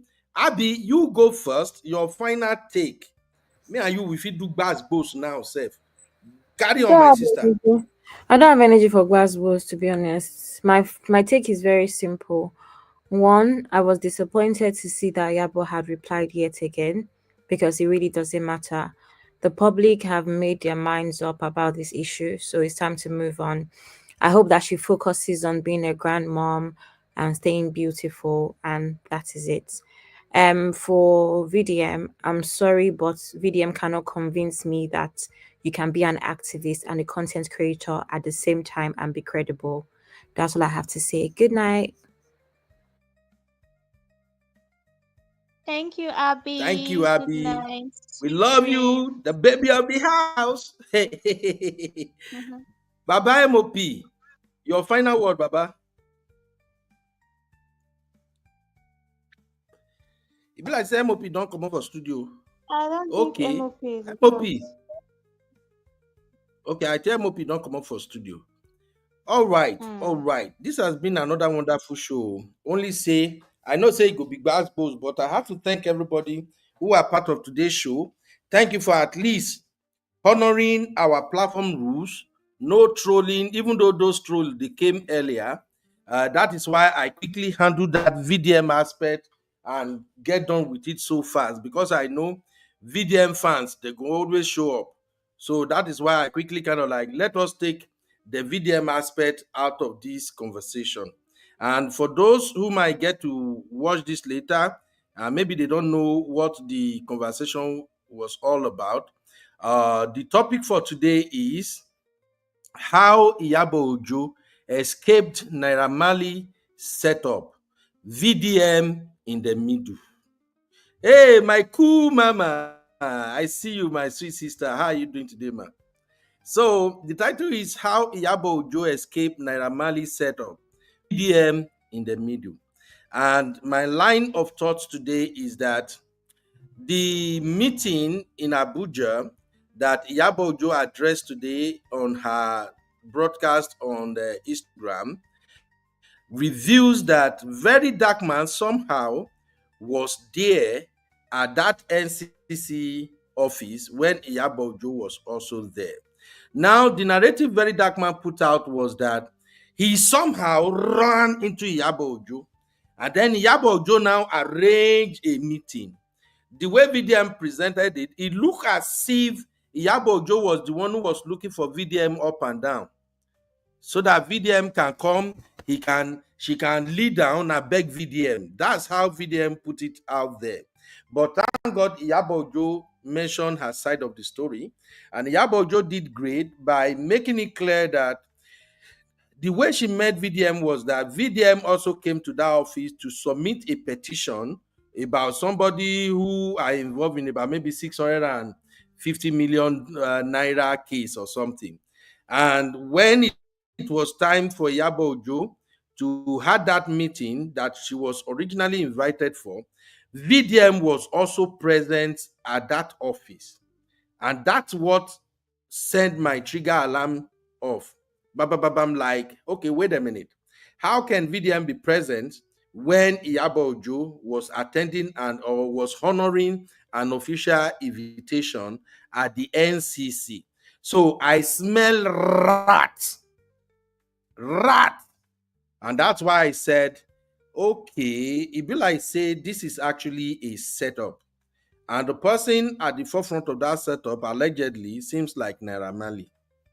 But we can't blame Naira Marley because we have not heard the side of the story. But based on Iyabo Ojo narrative and what actually transpired, it seems like they set it up and Iyabo Ojo walked into it. And that is when I gave Iyabo Ojo her credit for at least being demure. I mean, not be demure that they call her Simbi. I been a Uncle demure. Ben is demure. Oh, demure. Demure. Very demure. So I give Iyabo Ojo credit for being demure and not demure. So Iyabo Ojo maintained her cool. She answered all the questions, and then she get to meet Naira Marley himself. And I guess they did not resolve the issue that day. And according to the account that my baby girl Abby gave us, the person in the office was the one who set up a meeting between Very Dark Man and Iyabo Ojo. So for those who are running with the version of Very Dark Man narrative of that meeting, now you heard it too. Somebody set the meeting up, and from that, we can deduce that Iyabo Ojo and VDM did not meet each other by mistake. It was actually arranged. So that is the reason why I added setup to the caption. And from everything that has been said so far, it seems like Iyabo Ojo originally want them to settle.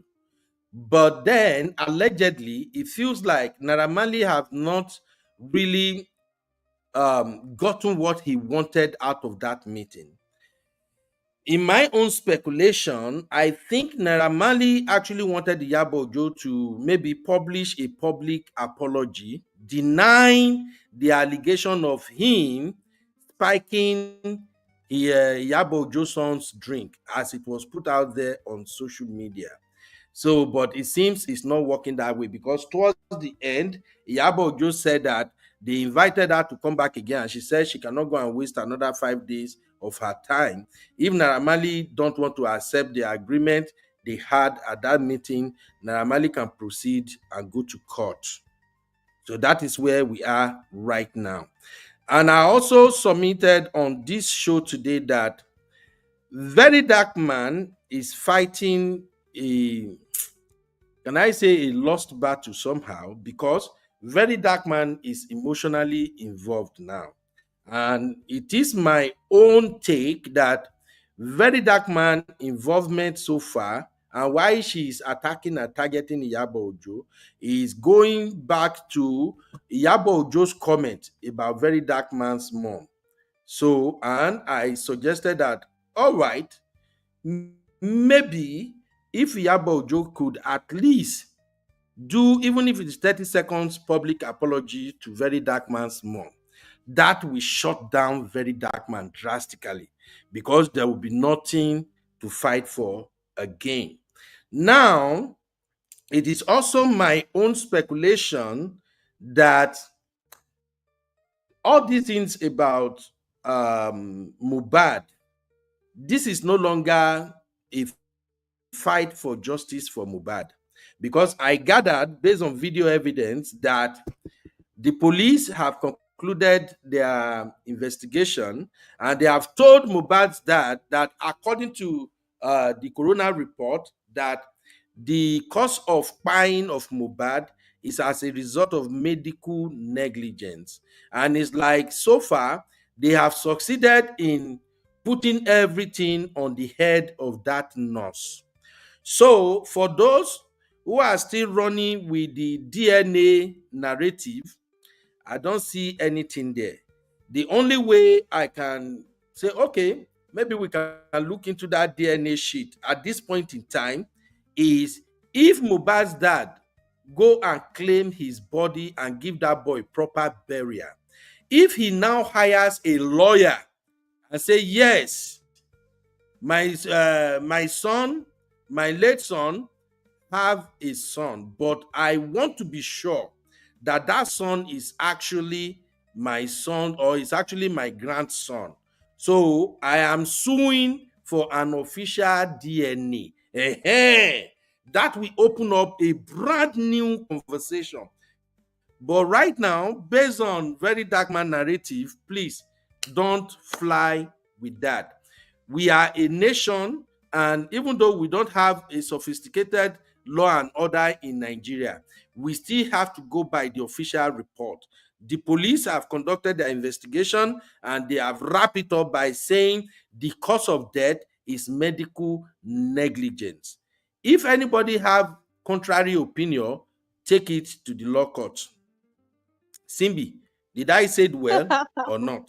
Yes, sir. Why are you laughing now? Eh? I'm laughing because in Nigeria, once we don't agree, we don't bother arguing so much. We just be like, okay, you know what, let's go to the court. Yeah.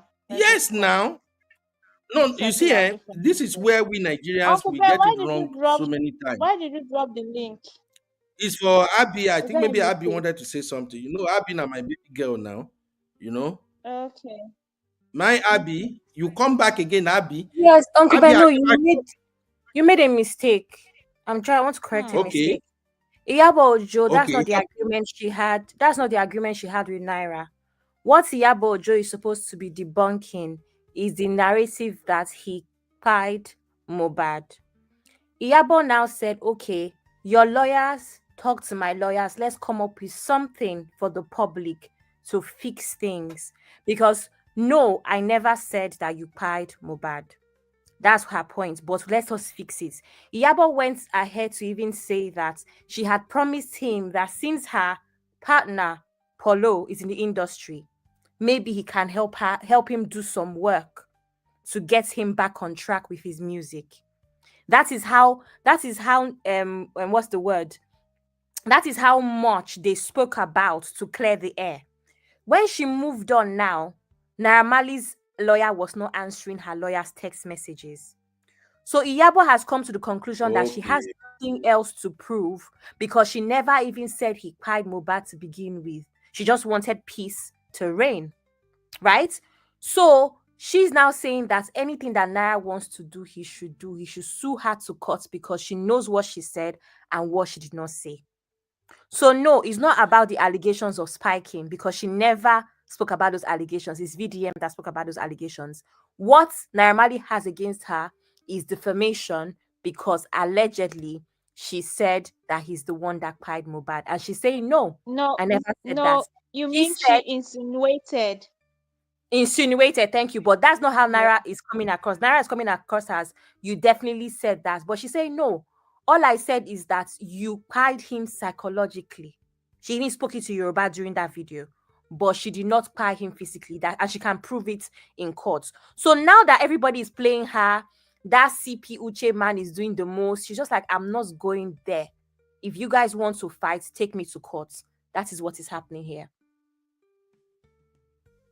Okay, thank you for helping me clarify that. You see, that's why I love many of my sisters and brothers here. Now they help me arrange them perfectly well.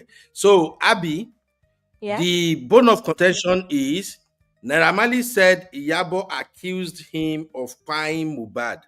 And Iyabo said, I did not categorically said you pie him. I only said you pied him psychologically. Yes. Is that it? But yes. So it's one of those plays where she might have insinuated it allegedly, but she did not outrightly say it. Do you understand, Uncle Beno? So no video.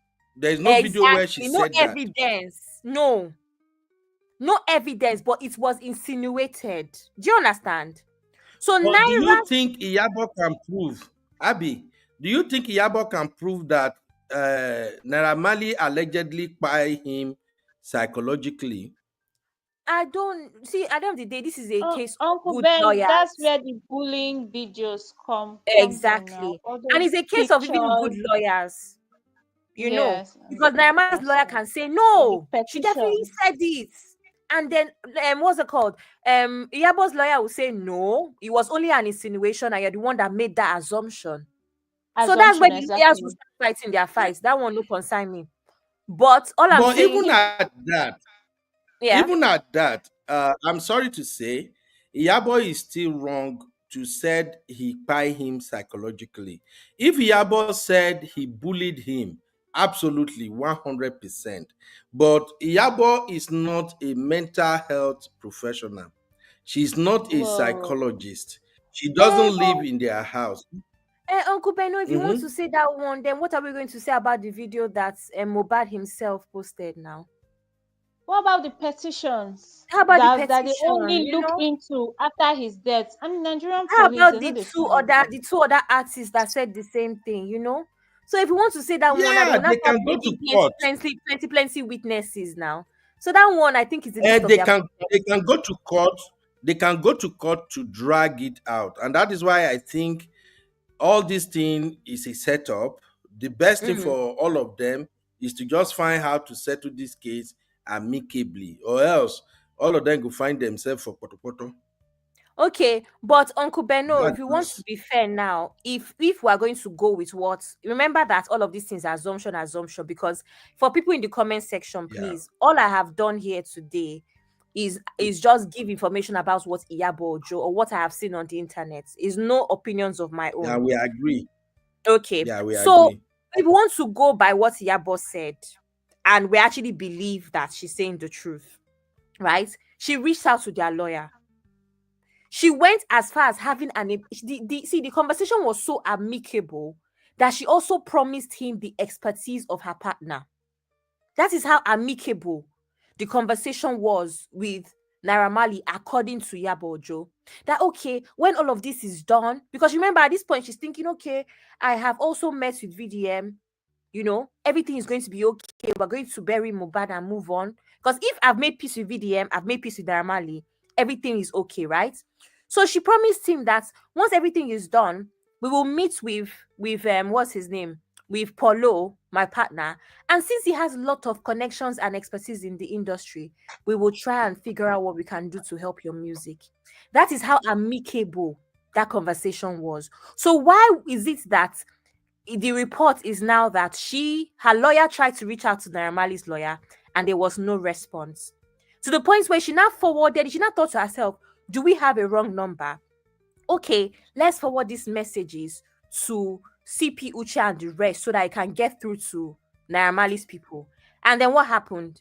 CP Uche decided to now go and allegedly forge a letter saying that the AIG wants to see her, you know, and then now she now has inside sources called AIG. AIG said he's no longer interested in this.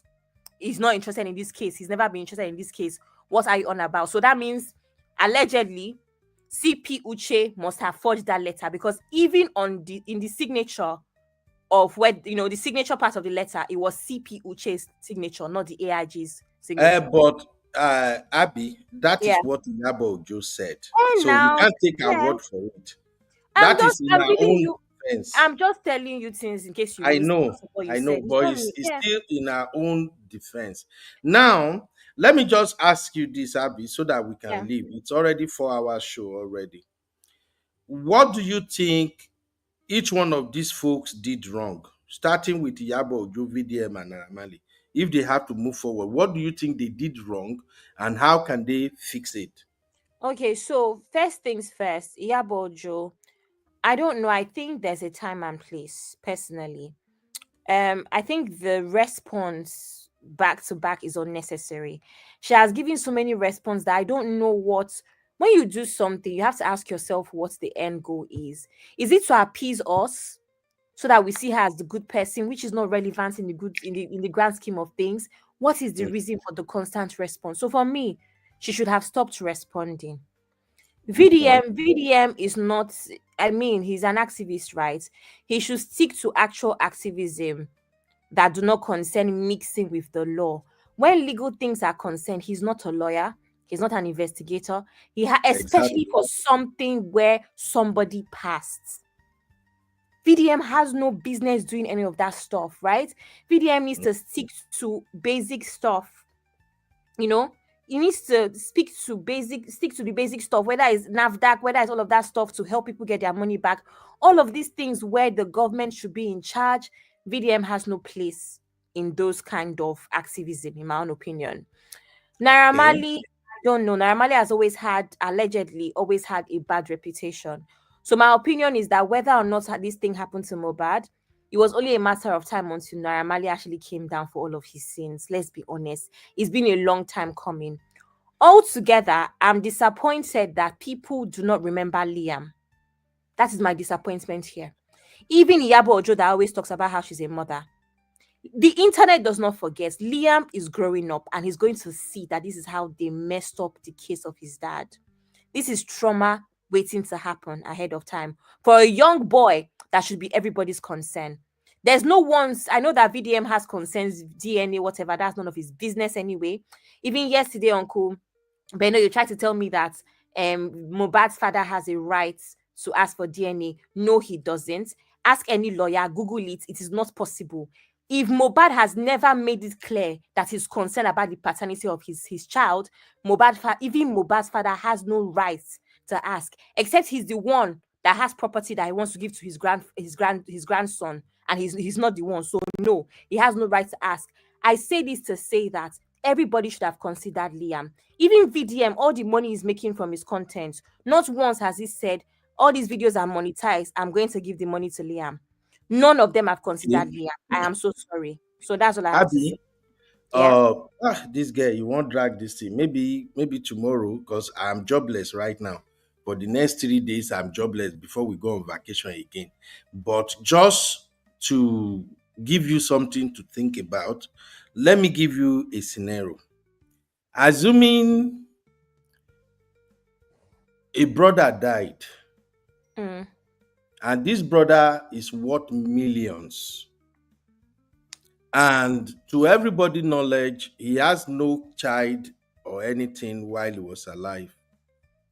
Then suddenly, after his burial, a woman show up out of the blues and say, "This is his son. He's Yeah. dead, though.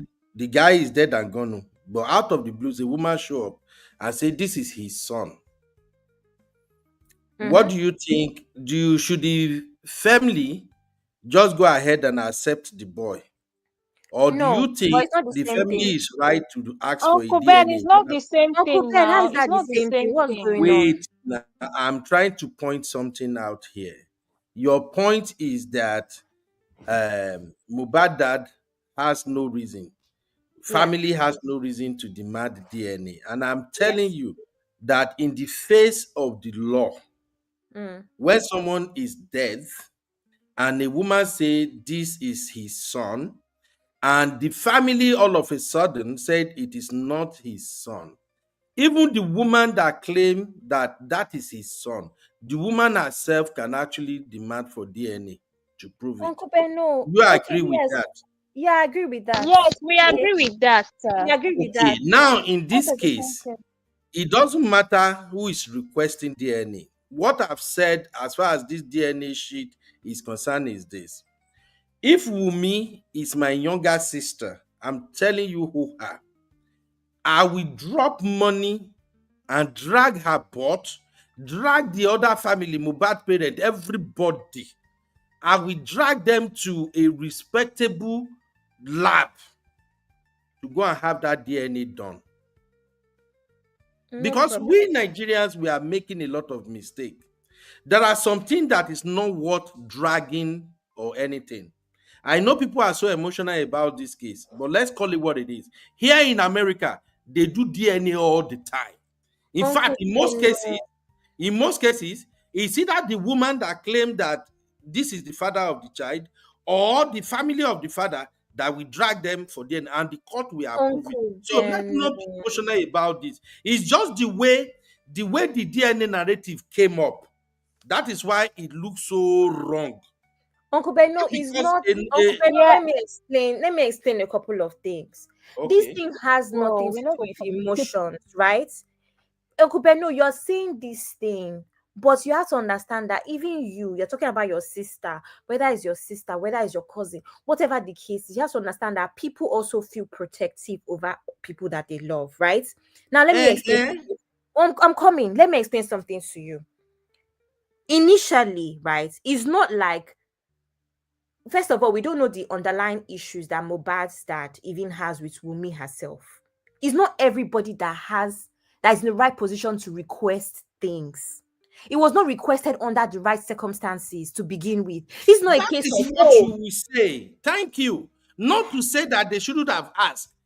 and My but dear no, it's Kiwis, the same thing. Two things can exist, Uncle Beno. It was not asked under the right circumstances. So how dare you ask me? And who the heck is this video listen, asking? Number one. listen, Number Abby, two, if a Abby. man, Uncle Beno, 1 second, let me land. Oh, If a man did not ask for the paternity, was not confused about the paternity of his child before he passed, nobody else can come and now take it up.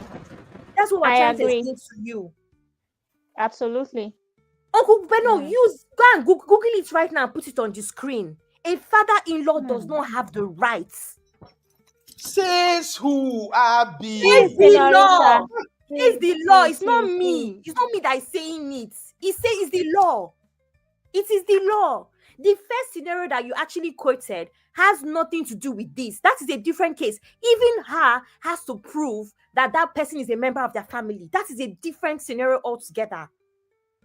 That is a different scenario altogether, Uncle Beno. The reason why visit DNA was asked for is because they were trying to say that it is a motive for Wumi to pie him.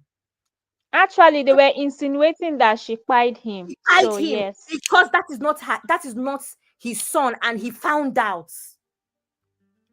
Abi. To the point of saying that it's the person that bullied him that fathered that boy. And Uncle Beno, you want her to cower to the bullies and give them DNA after such a grave accusation? Humiliation. Let's be honest. And you're saying that if it's your sister, you would do that. No, now. They didn't put us the right way at all. Abi, listen to what I'm saying. Oh. You see, one thing I like about Gen Z, they argue where. The Gen Zs are always right.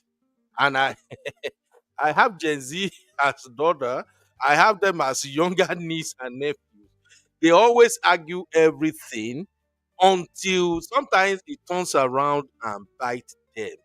I'm telling you now that if Wumi is my younger sister, what I can do is to drag her, drag Mohbad's dad, drag even VDM himself go collect to go and do that DNA. When the DNA comes out that boy is Mohbad's son, I will now freaky sue their entire generation for emotional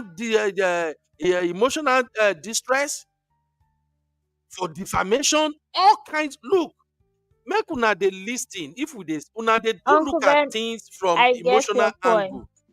You say what? Yes. I say I get your point now. I Eh? see where you're That coming is from. with that right now. Look, do you know how many times I've read somewhere before, and I think one of my sister put it in the chat there. Do you know that they have actually granted that DNA like 4 times? About that night they run. That's what I gathered. I don't know how true is that. Yes, that is actually true. They ended up So doing listen, it my dear. So, my dear, we gather to learn. For me, I have this mantra: life is a game you play to win. If Wumi is my sister, even before I go even drag the abort everything, I go don't carry her go do DNA. Uncle Beno, this swing you're talking about, is it in America or in Nigeria? Is it Baba Mohbad that is wearing Mohbad's clothes that he wants to sue? Don't look. You see, that is where being emotional just for the comes sake of around. suing, because you know you're not going to get anything from the suits. It still doesn't matter, but they go suffer. That's the point. Whether we want to admit it or not, they have already put a question mark on that boy's head. Sister Natu, you know your heart that Mohbad's dad allegedly doesn't care about Liam. Doesn't give a damn. Look, Doesn't listen. care about Wumi. Doesn't care about Liam. He's a terrible dad. God forbid. Do you know what I'm even thinking? This is just my own speculation. I'm even thinking that if they do DNA between Mohbad's dad and Mohbad, it might turn out that Mohbad's dad is not Mohbad's dad. I just had that thought. My thought exactly. Yes, sir. That's why he's running. Because I mean, so that is why I'm just telling you guys this. Some things are better not being dragged. That's why I pride myself as a consequentialist. I will look at the whole situation and look at it that, okay, what is my strength here? What are my joker here? If Wumi is my sister, oh my God, we go do the DNA. So that if Lamb is not Mohbad's son, hey, with the waka. Or if it turns out it's Mohbad's son, you see, this video where they be like, say nothing touch him. So I swear to you, even himself, he go see case, he go run. Trust me. The problem is just that Nigerians are not fond of doing the right thing because of our emotions. Mohbad's dad is just after money, properties. Exactly. That's his own problem. Is Doesn't it not? really care about Liam. I think either Abby or Tosin, one of you guys are the one who sent that video to me. Where that man take him out, admit, say the police don't already conclude the investigation. Now he no go collect the boy. I sent it to you. I sent what that are we video saying? So please, this is not about emotions and all that. Yes, when a VDM brought that angle out, let's do DNA, let's do DNA. But Wumi herself, has been moving so wrong from the get-go. If you ask me now, who make it difficult to figure out what happened to Mohbad, I will say Wumi. She allegedly she's not the one that buy him or anything, but Wumi is the one who was right by that dude's side, who can give accurate account of everything that happened. But look how long it took her before she started talking. And now that she's talking, where a VDM is there to pick holes in whatever she's saying. So please, fellow Nigerians, we don't need to dey drag things we no need being dragged. I have seen cases upon cases where somebody will hide, even when that person is alive. The children that are actually his children, some where the family will stand up and say, no, they are not his children. And the woman will say, okay, let's do DNA. Let's not just give all these. Sometimes the way we approach issues in Nigeria, we are the ones that are making things complex and complicated for us. It's a simple open and close case. Baba Mohbad in his own hand self no clean. The man get his own wahala full everywhere. In fact, I even know the battle the man since I discovered. I said, now he no go claim the boy so that I made a bury him. I'm not even Now more angrier than on they that man. wear in Peking clothes. That Imagine is that that. not what would they call the abomination? God forbid. Sister Should be the Natu, other way this is around. this is not about Wumi being guilty. For me personally, I'm not interested in Wumi being guilty or not. All I'm saying and what I continue to tell people since they analyze this case is this: if you are around somebody when the person die, quickly tell the police exactly what happened. So far, you know, do minus and addition. 10 years from now, your story will still remain the same. But when you kept quiet and then you are now beginning dropping something here, something there, many people, so far the case is on the internet, many people will begin to do minus and addition. They will make you look bad. Even Wumi herself, she was part of the mania's group. Are you alive? Was she not there? Are they not doing what the shenanigans they are doing together? Now. But that doesn't mean that Mohbad is not the father of the son. No. When you look at that boy, you look at Mohbad, you can see the resemblance there. But now that they put the question mark on that boy's head, just like Abby said now, that boy will grow up. Don't be surprised when the boy himself will go and ask his mom, who is my dad? Una go shock. How much Mohbad leave behind? Where is the property? Where is the money? They don't almost spend everything finished now, by now. It's good to do the right thing at the right time. Do the DNA if you want to do it. It comes out positive. Then you go after very dark man. You sue him, sue every goddamn thing where he get. Now him go come out, come they apologize. I beg. That is just it to Abby. Make I leave their matter to their problem. We're gonna come back tomorrow and do something else. Thank you, Abby, for hanging out with me. Sister Natu. No problem. How you doing, my sister? It's Thank been a you, while. Oh. Abby. We love you. Don't go on this Kisses. holiday again, Uh-huh. no, because I don't understand. Is it Uncle Don't go Ben? on this long holiday. Uncle Ben is enjoying now. All right, see you later. I beg, Mona, allow me Bye. enjoy. Uncle Thank Ben, you, thank you. Bye, Abby. Oh, Abby. Oh, bye, Abby. Thank you, my dear. CB, thank you. Have a very Yeah. good night, CB. Yes, Have a sir. good night. Bye. We'll catch up tomorrow again. Okay. Yes, sir. Yes, sir. Sister Nadu said, do you think being a window is part of her plan? I don't think so. Absolutely not. I don't think so. And that is the more reason she was supposed to fight for her husband. She was definitely listening to a lot of people. Many people are in her ears. I remember when Mohbad died, one of her sisters from US, that one was ranting. Yeah, yeah, yeah, yeah, yeah, yeah, yeah, yeah, yeah. Go to Daddy Freeze. Go to Edgar. Where is the sister now? So I don't think it's part of the plan.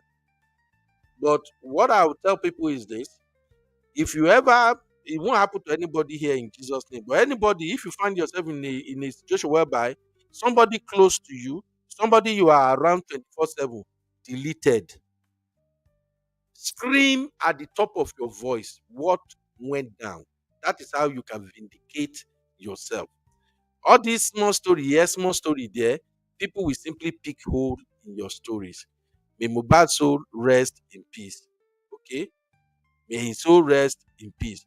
I don't know Mohbad from Adam, but I enjoy his music, and that is why I think the guy deserve justice. But now, when they don't turn out to politics, God will fight for him. I will see you guys tomorrow. This is Uncle Beno's channel. Thank you for all the likes. Thank you for all the super chat. Oh man, Una really shocked me today. Sister Natu, God bless you, man, for all the super chat. You are our MVP. And shout out to my sister Latu. Happy birthday to you again, Sister Latu. Thank you for the super chat. And everybody who are part of today's show, God bless you. A big shout out to Uncle Dayo, my Uncle Patrick. God bless you, Uncle Patrick, for always honoring us with your presence. Shout out to Dr. Adama.